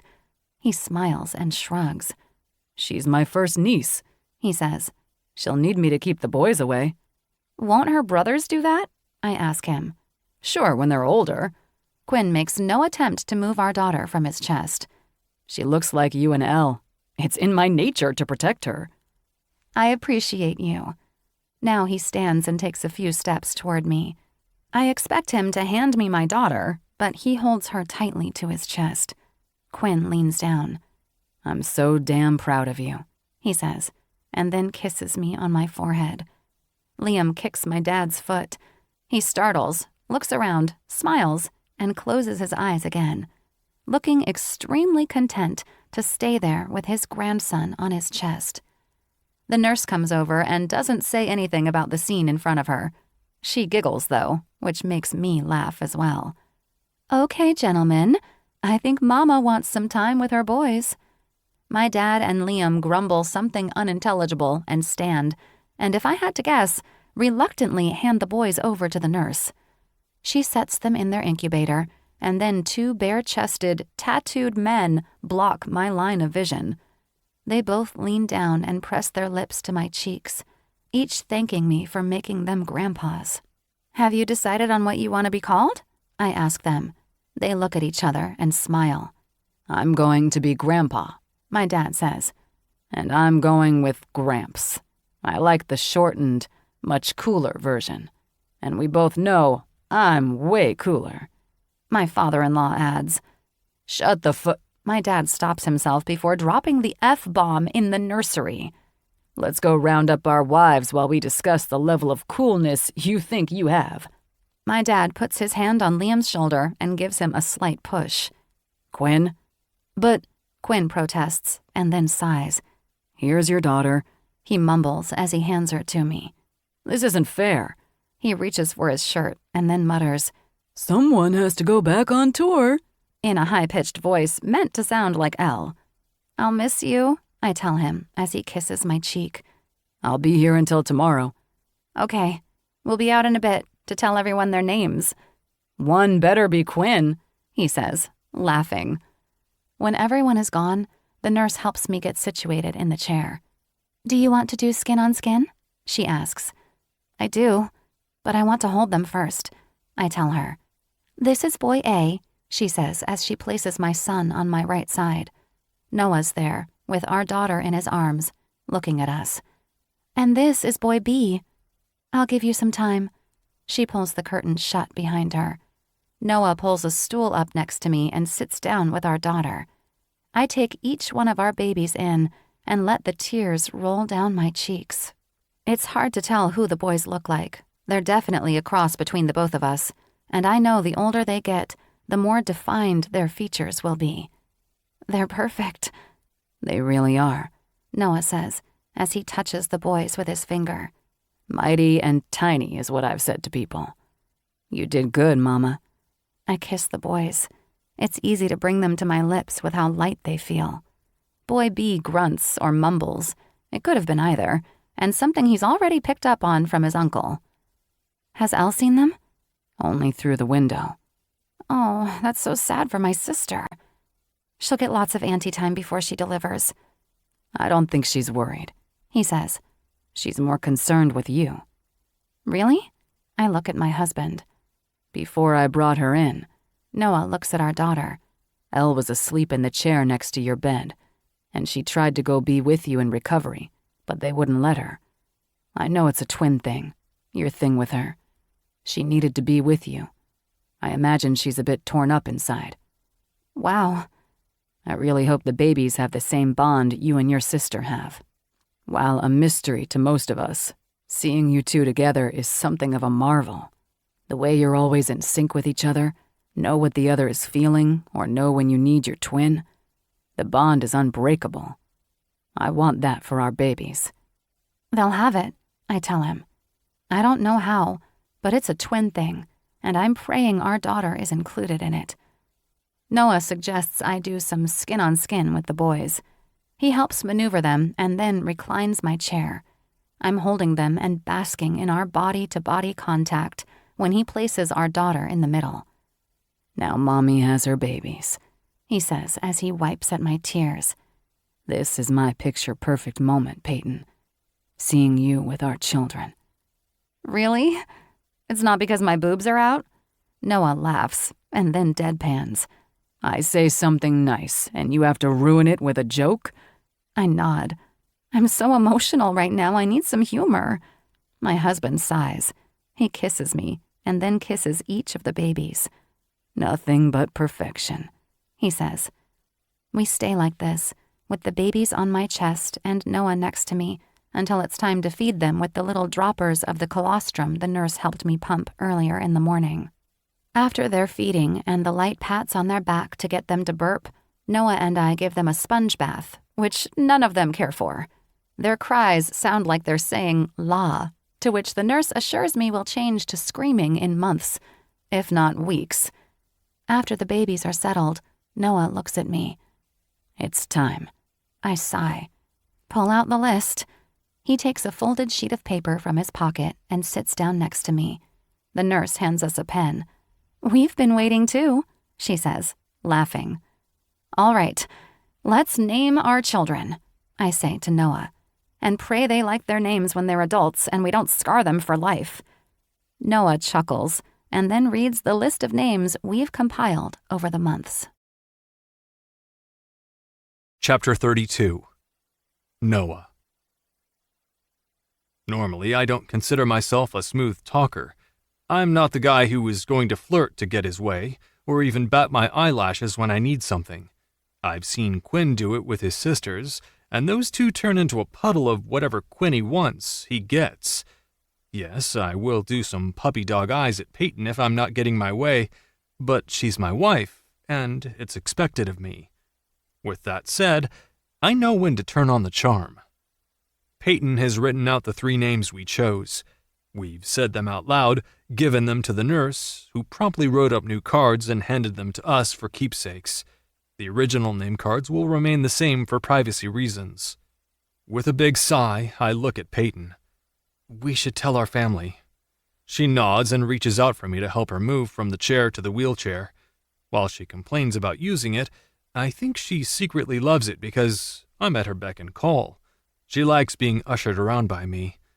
Truth be told, I don't mind. I just wish they could meet the triplets at the same time, I say loud enough for the nurse to hear me.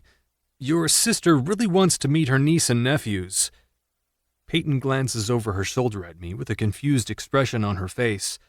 I give her the eyes, like I need her to play along with me. When she finally understands, her lips morph into an O, and she nods.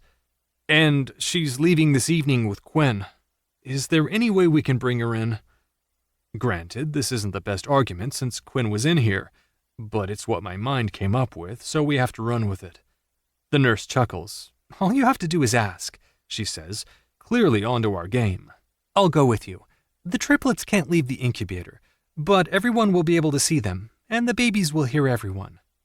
Thank you, I say to her. We wait while she unhooks the incubator, and then we leave the NICU and head back to the maternity ward where everyone has decided to hang out instead of going home. It has to be incredibly boring for them waiting around. Although I think our parents stay because they want to be here if we need them, or monopolize any free time with the babies. My dad is the first to stand when he sees us coming. Caitlin stands next, and then everyone else does. Elle steps forward, and I stop Peyton in front of her sister. Are you good? Elle reaches for Peyton's hand. Tell me you're good, because I'm freaking out. Peyton nods. I'm sore, but good. Can't wait to get back into the gym. Thank God for Xander, huh? I knew my brother-in-law was good for something, Harrison says, while everyone laughs. Elle and Peyton hug, and then Caitlin shoos her daughter out of the way to get to her other one. Where's JD and Jenna? I ask, hoping they would have arrived by now. Delayed, my dad says. Eden had a test this morning she couldn't miss. They'll be here later. It saddens me they're not here. We try to include them in everything our family does, but Eden keeps them busy. She's a hell of a surfer, and now that surfing is an Olympic sport, she's busting her ass to make the team. I know she can do it, and her being there will give us an excuse to travel. I'm not sure any of us would miss seeing her compete for a gold medal. It's my mom who notices the babies first. Her eyes widen and she covers her mouth in surprise. Maybe shock? I look over my shoulder and can't help but smile at the three of them. You brought the babies, Elle states. I hear you haven't been in to see them, Peyton says to her sister. How come? Elle takes Peyton's hand. Because I wanted them to see you first. I love you for that, Peyton says to Elle. I sniffle and blink my misty eyes. Go meet your niece and nephews. The nurse pushes the cradle into the family waiting room, allowing everyone to gather around. They coo, wave, say their names for the babies to hear, all while Peyton and I stay off to the side. As much as we want to be in the middle of it all, we'll have our time. Our moments with the babies will come as the days go on. After what seems like an hour, but in reality is only a few minutes, I clear my throat and push my wife toward the cradle. We have names, Peyton says as she beams at me. No comments from the gallery if you don't like them. We do, and they're fitting. Baby A, our oldest, is Maverick Liam Westbury. We let Maverick's name settle onto his gramps. My dad wipes at his eyes and nods. Knowing him the way I do, he's too emotional to say anything about it right now, and will likely write a song about his grandchildren. Baby B, Peyton continues as she looks at her dad, is Jace Harrison Westbury. Oh, thank heavens, Caitlin blurts out.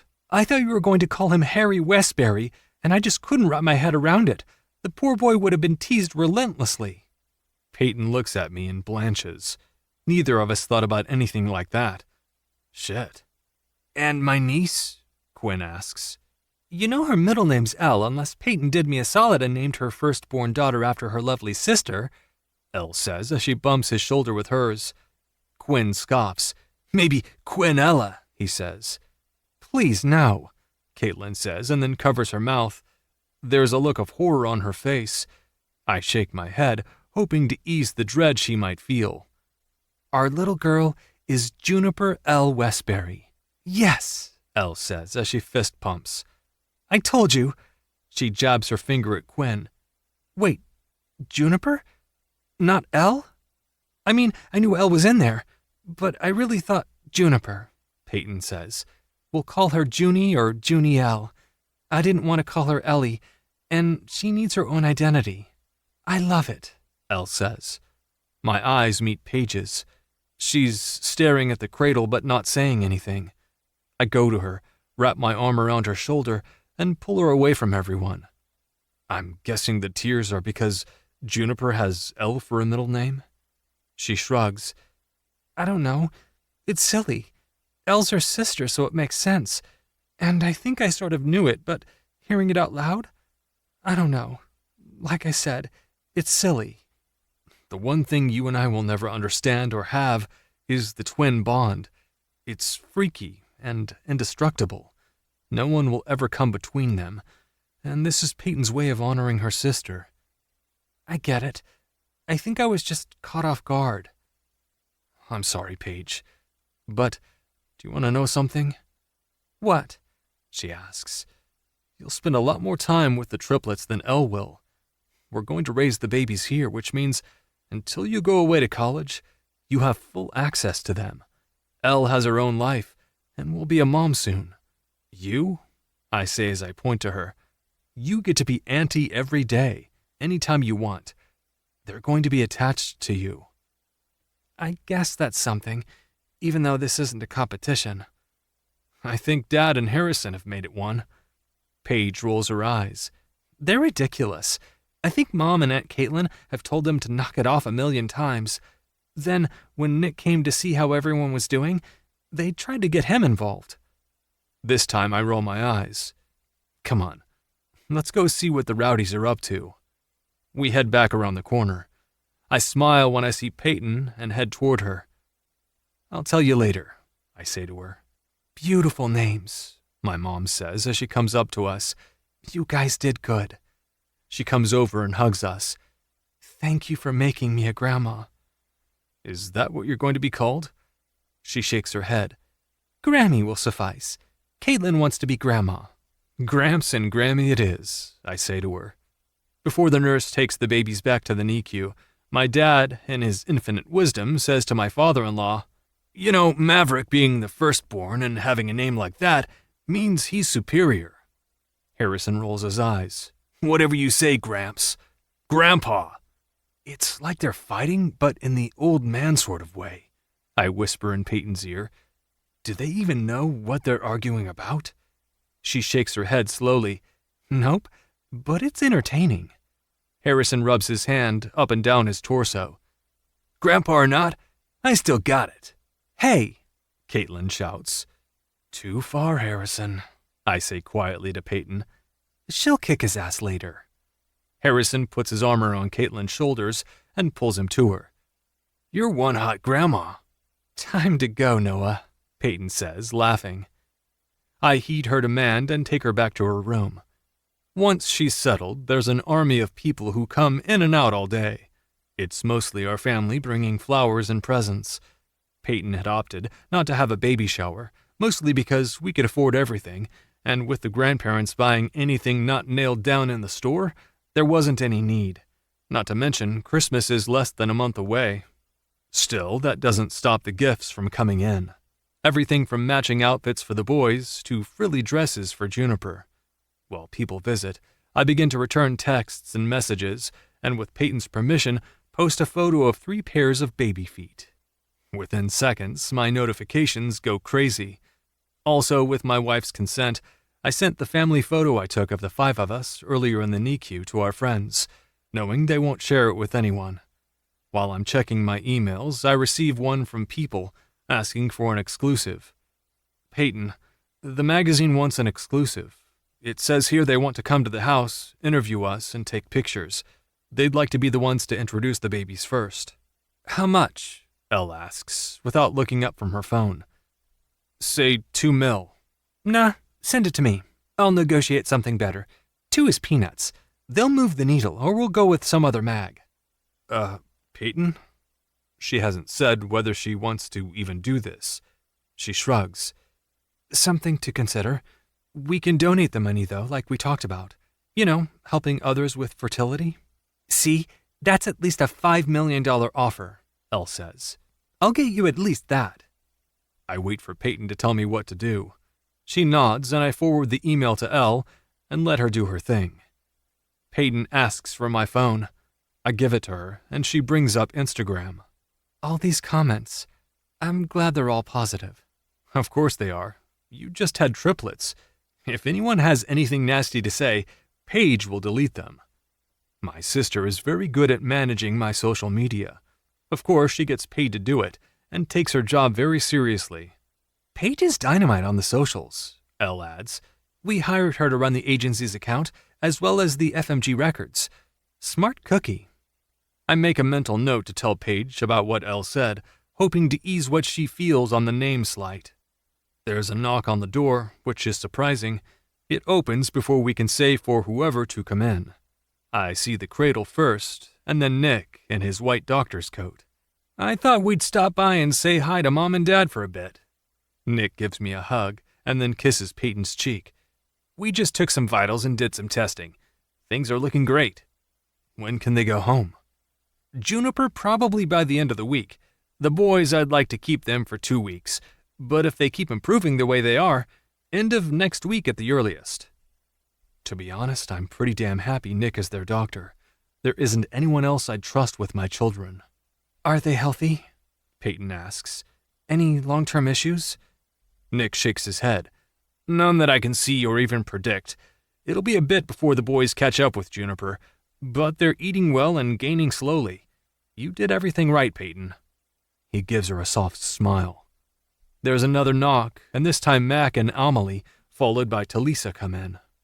Can I hold them? Amelie asks, and then frowns when Nick shakes his head. Not until they go home. Then it's up to Peyton. Congratulations, Mac says awkwardly. I think. Everyone in the room laughs. How's Stevie Nicks? I ask him. She's good. She really loves playing with Bo.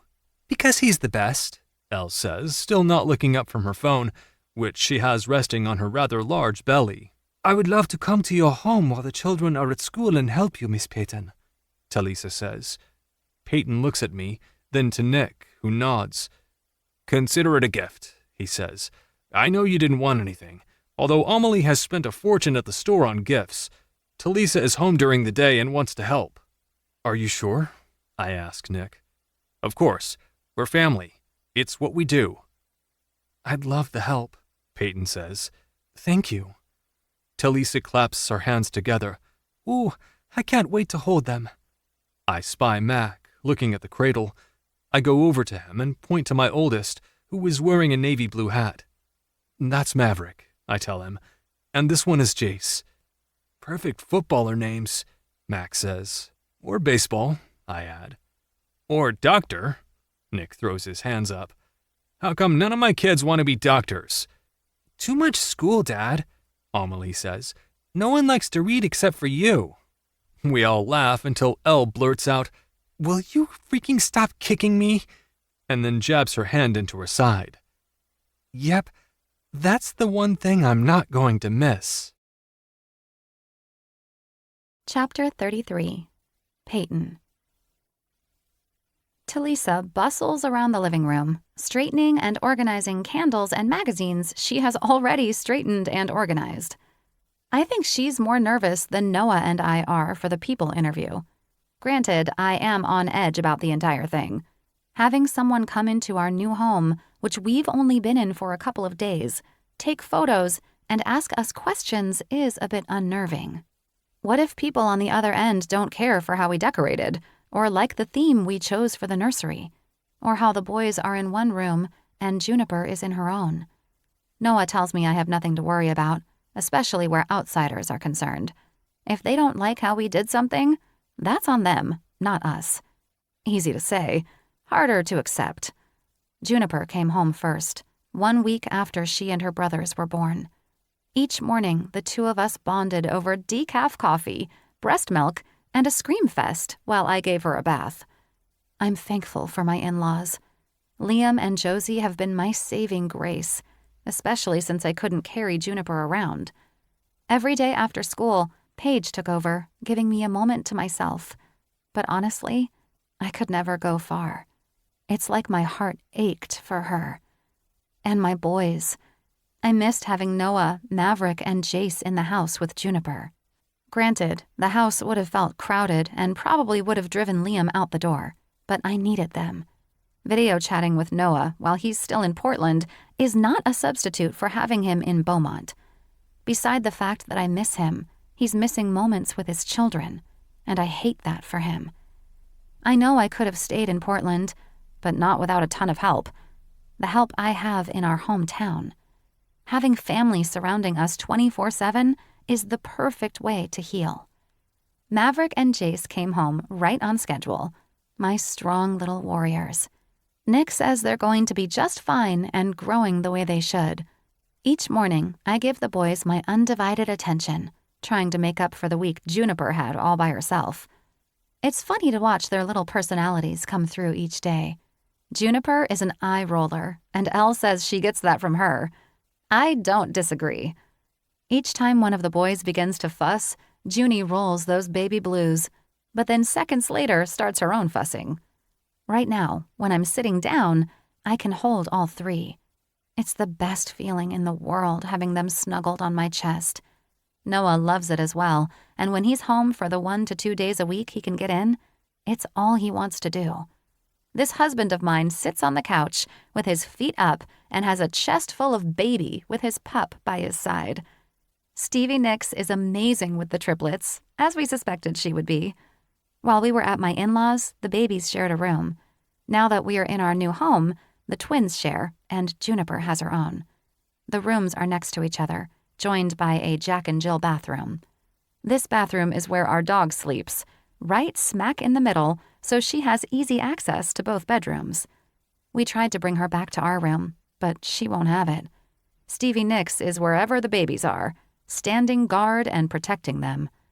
I know they'll end up being her best friend, especially when they're high chair age and dropping food onto the floor for her. Noah and I went with oval cribs and a color scheme of soft navy blue and cream for the boys, and lavender for Juniper's room. It's a color Paige picked out, and I fell in love with it. In the few days we have lived in our new home, Talisa has come every day once Amelie and Mac leave for school. I love having her here. She's someone to talk to, and seems to know more about babies than anyone I know. I marvel at how she can carry both boys and still do things around the house. Noah comes out of the bathroom, freshly showered and smelling like sin. He didn't dry his hair fully in the back, and water droplets sit on the ends of his hair, dropping eventually to the collar of his shirt. He's dressed in a red and white plaid button-down with a green sweater over the top.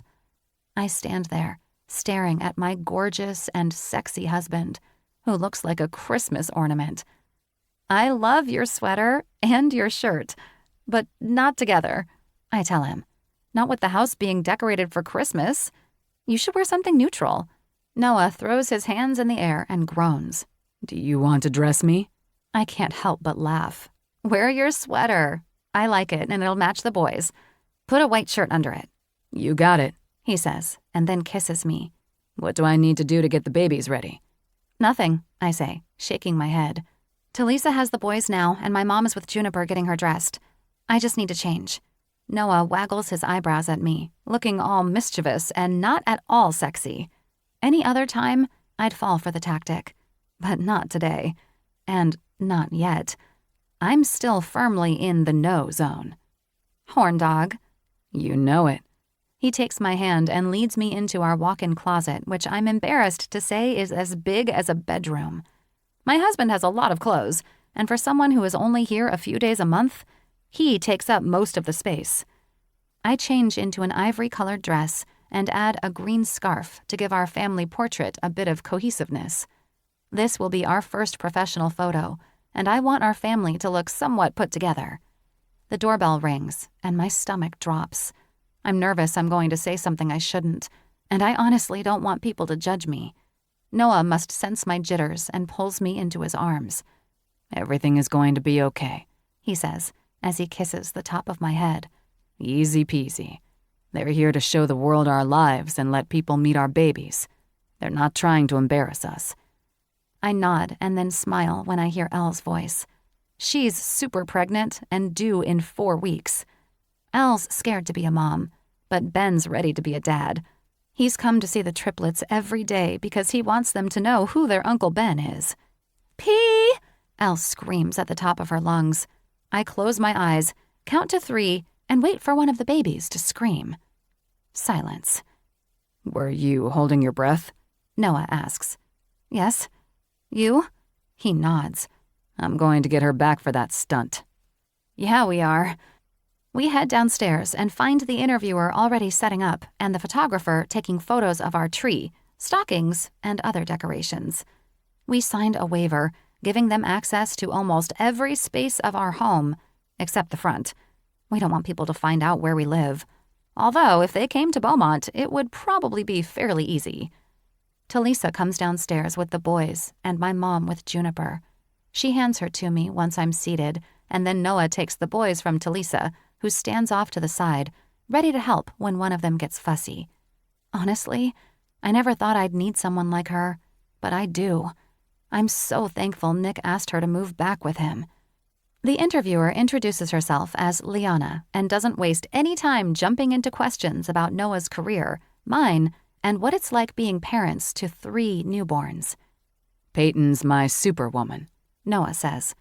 We decided to move back home to where my family is because we knew she'd need support while I finished the season.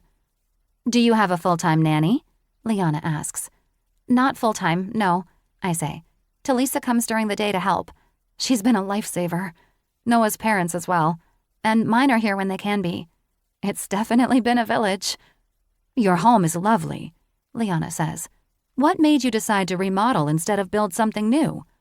Noah looks at me and smiles. This house is close to our family. My stepdad, Nick, who is also the baby's pediatrician, is a few short blocks from here, which we really like. And when we want to take the babies for a walk, we're not far from downtown, which my parents are actively revitalizing and helping small business owners open their own places.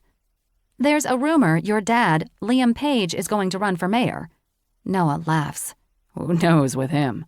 Right now, I think he's happy being a grandpa, making music, and helping artists achieve their recording goals.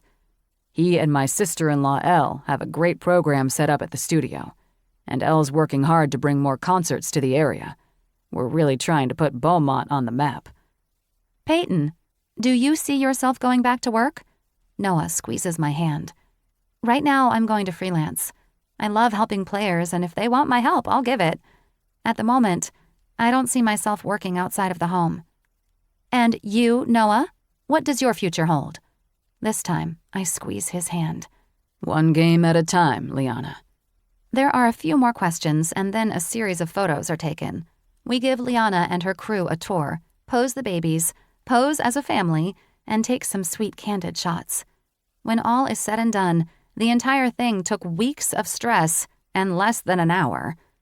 We'll send over the photos for you to see and mark the ones we plan to use. None of them will have anything distinguishable as far as where you live, so you have nothing to worry about there. Thank you, Liana. Noah and I shake her hand, and then she goes to talk to Elle, while we head upstairs with the babies to change and put them down for a nap. I think that went well, Noah says, as we enter Maverick and Jace's room. Noah sets each one down in their cribs, staying with Jace. I set Juniper next to her brother, and somehow, they instantly gravitate toward each other. Let's put them in their sleepers and then in their pack and play.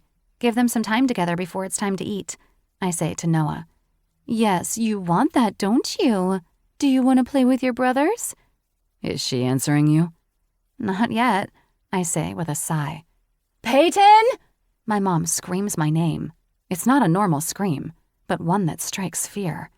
Can you take care of them? Yep, go, Noah says.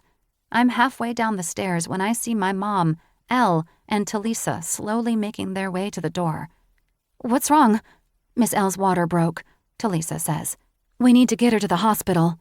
Oh, I say as the news settles in. Oh, I'll call everyone and meet you there. I'll be right behind you. I rush back upstairs, pausing when I reach the stop landing and grimace at whatever mess there might be on my kitchen floor. I'm going to have to clean it before I leave. Down the hall, I hear Noah talking to the babies. He's telling them about his game last weekend and how he wished it wasn't so cold out because then they could go. Babe, I say as I come into the room. Real quick, Elle's water broke and she's on the way to the hospital. Can you call Ben while I go down and clean the floor? And then maybe your parents can come over and help with the babies? Are you good driving yourself to the hospital, or do you want me to take you? I'm good. It's only a couple of blocks. Noah nods. Go, be with your sister.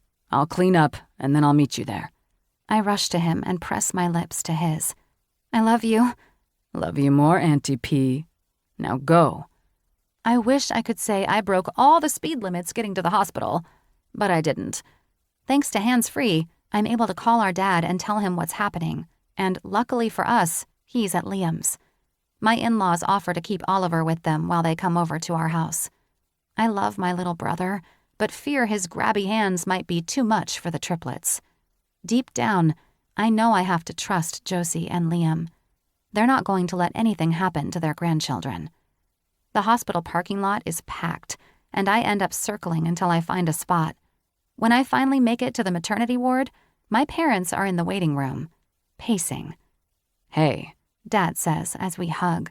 She's already pushing. Seriously? I look at Mom for confirmation. She nods. She's early, Mom says as she runs her hands through her hair. I don't know if they tried to stop labor or what. She doesn't want anyone in there except for Ben. He made it then? Yeah, I'm pretty sure he broke every speed limit in town to get here. Well, that's good. I pace for a second. So, I guess we wait? Yeah. Unlike with you, we knew how long it would take. With your sister, she could be hours, Mom says. That would suck. I turn at the sound of my name and find Noah coming toward us. When he reaches us, I give him the update and ask him about our 3 babies. My parents are there. Everything will be okay. Besides, he holds his phone up, showing me the video app of the kids' rooms. We can spy on them. Noah and I sit. My parents pace.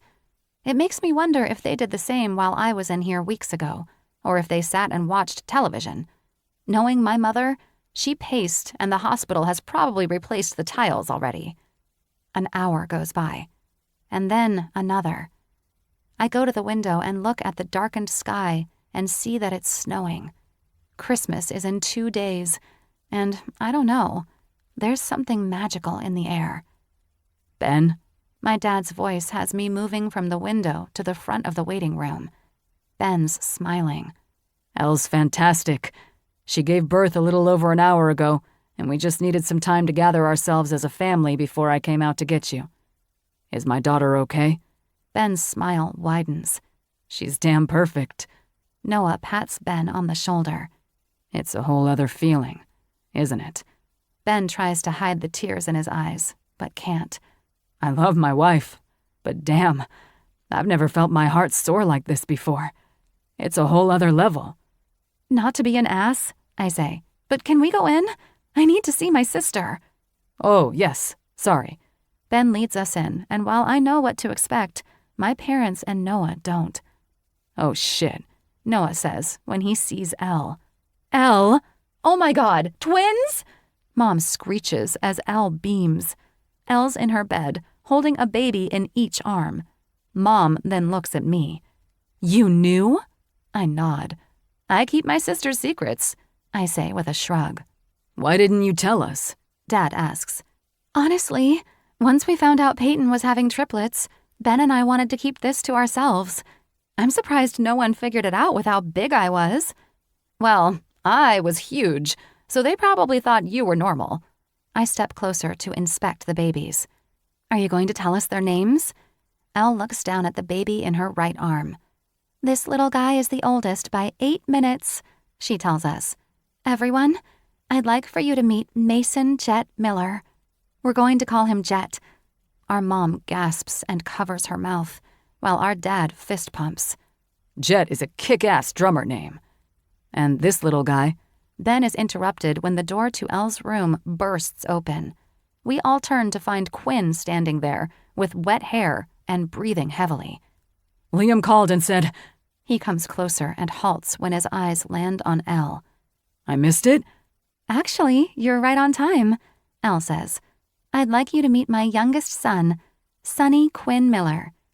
Quinn isn't one to show emotion, except for now. He nods and his lips clench. Wow, he has my name. Of course he does, Quinny, Elle says. Did you really think your sisters would have 5 kids in the matter of weeks and not give one of them your name?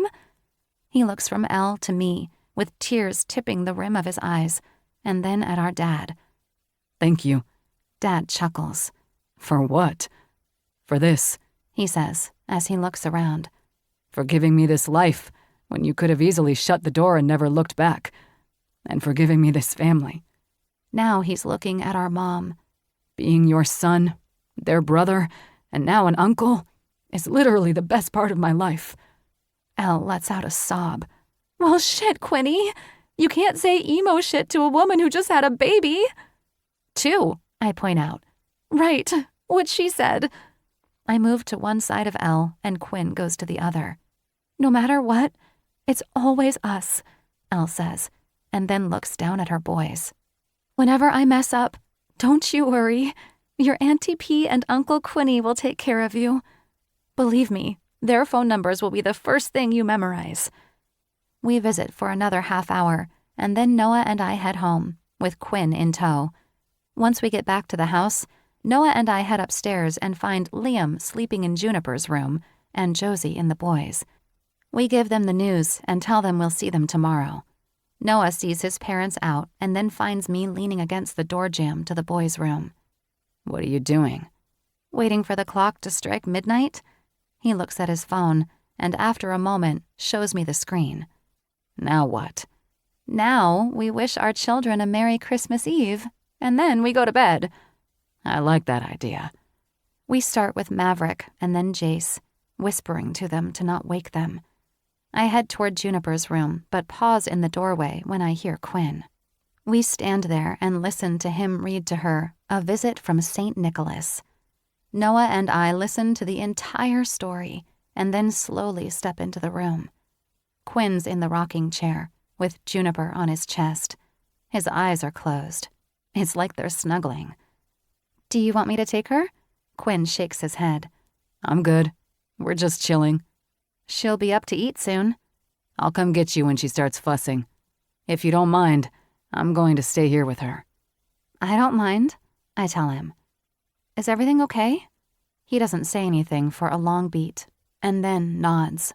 Merry Christmas Eve, Quinn. Merry Christmas Eve, Peyton. I close the door behind me and look up at Noah. He brushes his knuckles against my cheeks and then leans down to kiss me. I'm saying this now before I forget, but this was the best damn Christmas of my life. I can't help but smile. I didn't buy you anything this year. Nothing will ever compare to Maverick, Jace, and Juniper. They're the best gift of all. Besides you, of course. He kisses me again, turning me into a soft pile of nothingness.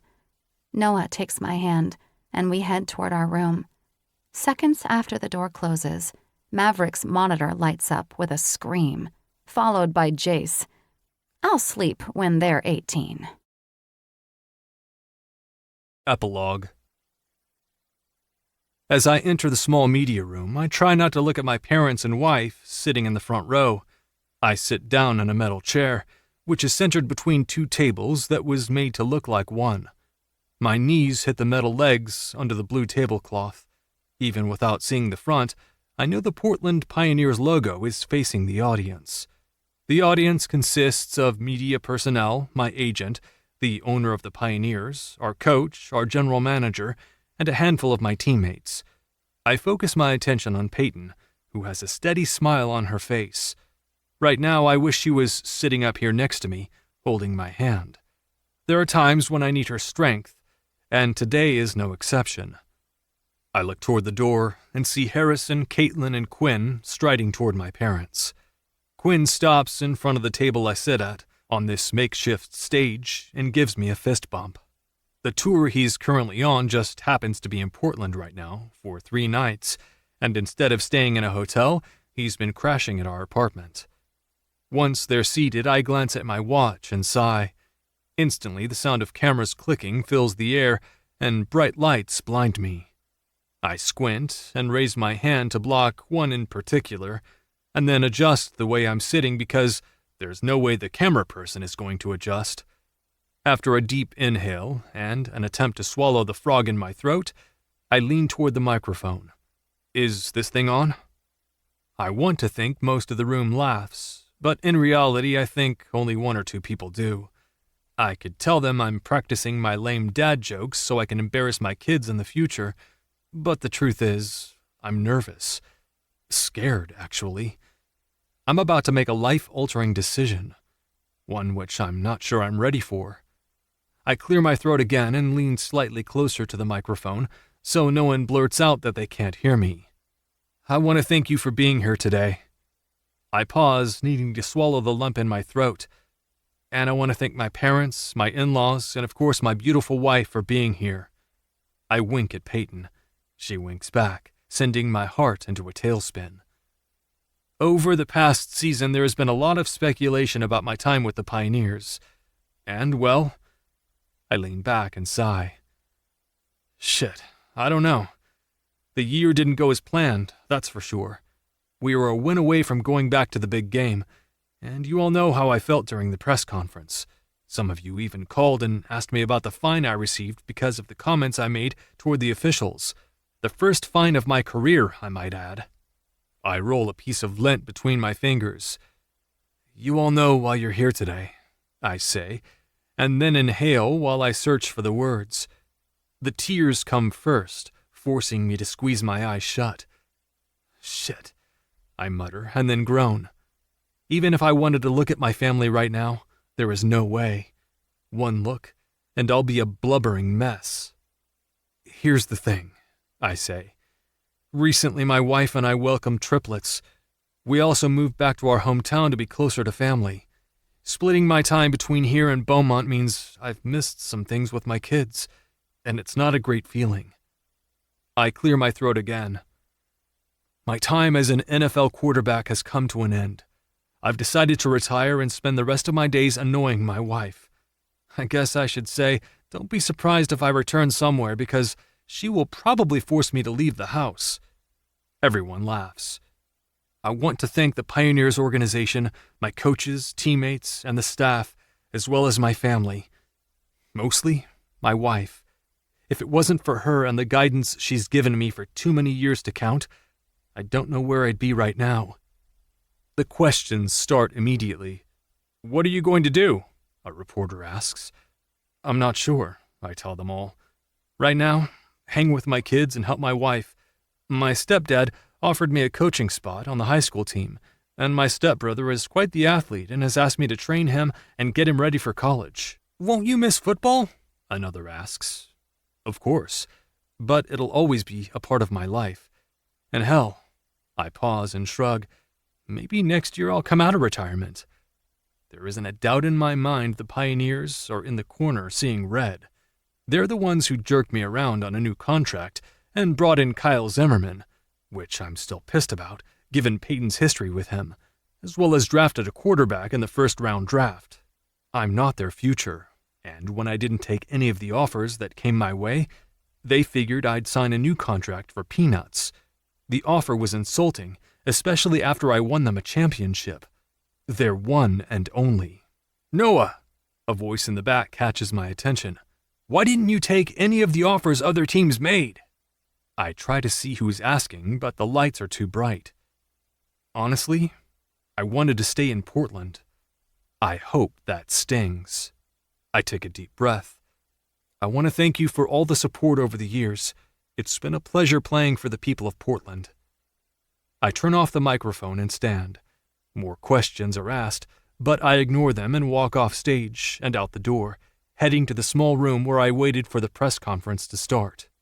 Before I can even sit down, Peyton rushes in and pulls me into her arms. Somehow I manage to shut the door. As soon as it clicks shut, I let the tears flow. I'm angry with the Pioneers, but also damn happy they thought they could screw me over. Now, I get to be home with Maverick, Jace, and Juniper. I can give back to Beaumont and help Mac's team thrive. Maybe even bring another championship to Beaumont High. And, if I have a change of heart, I'll come back. There's a team out there that wants me, even if it's for a year or two. The team just won't be my beloved Portland Pioneers.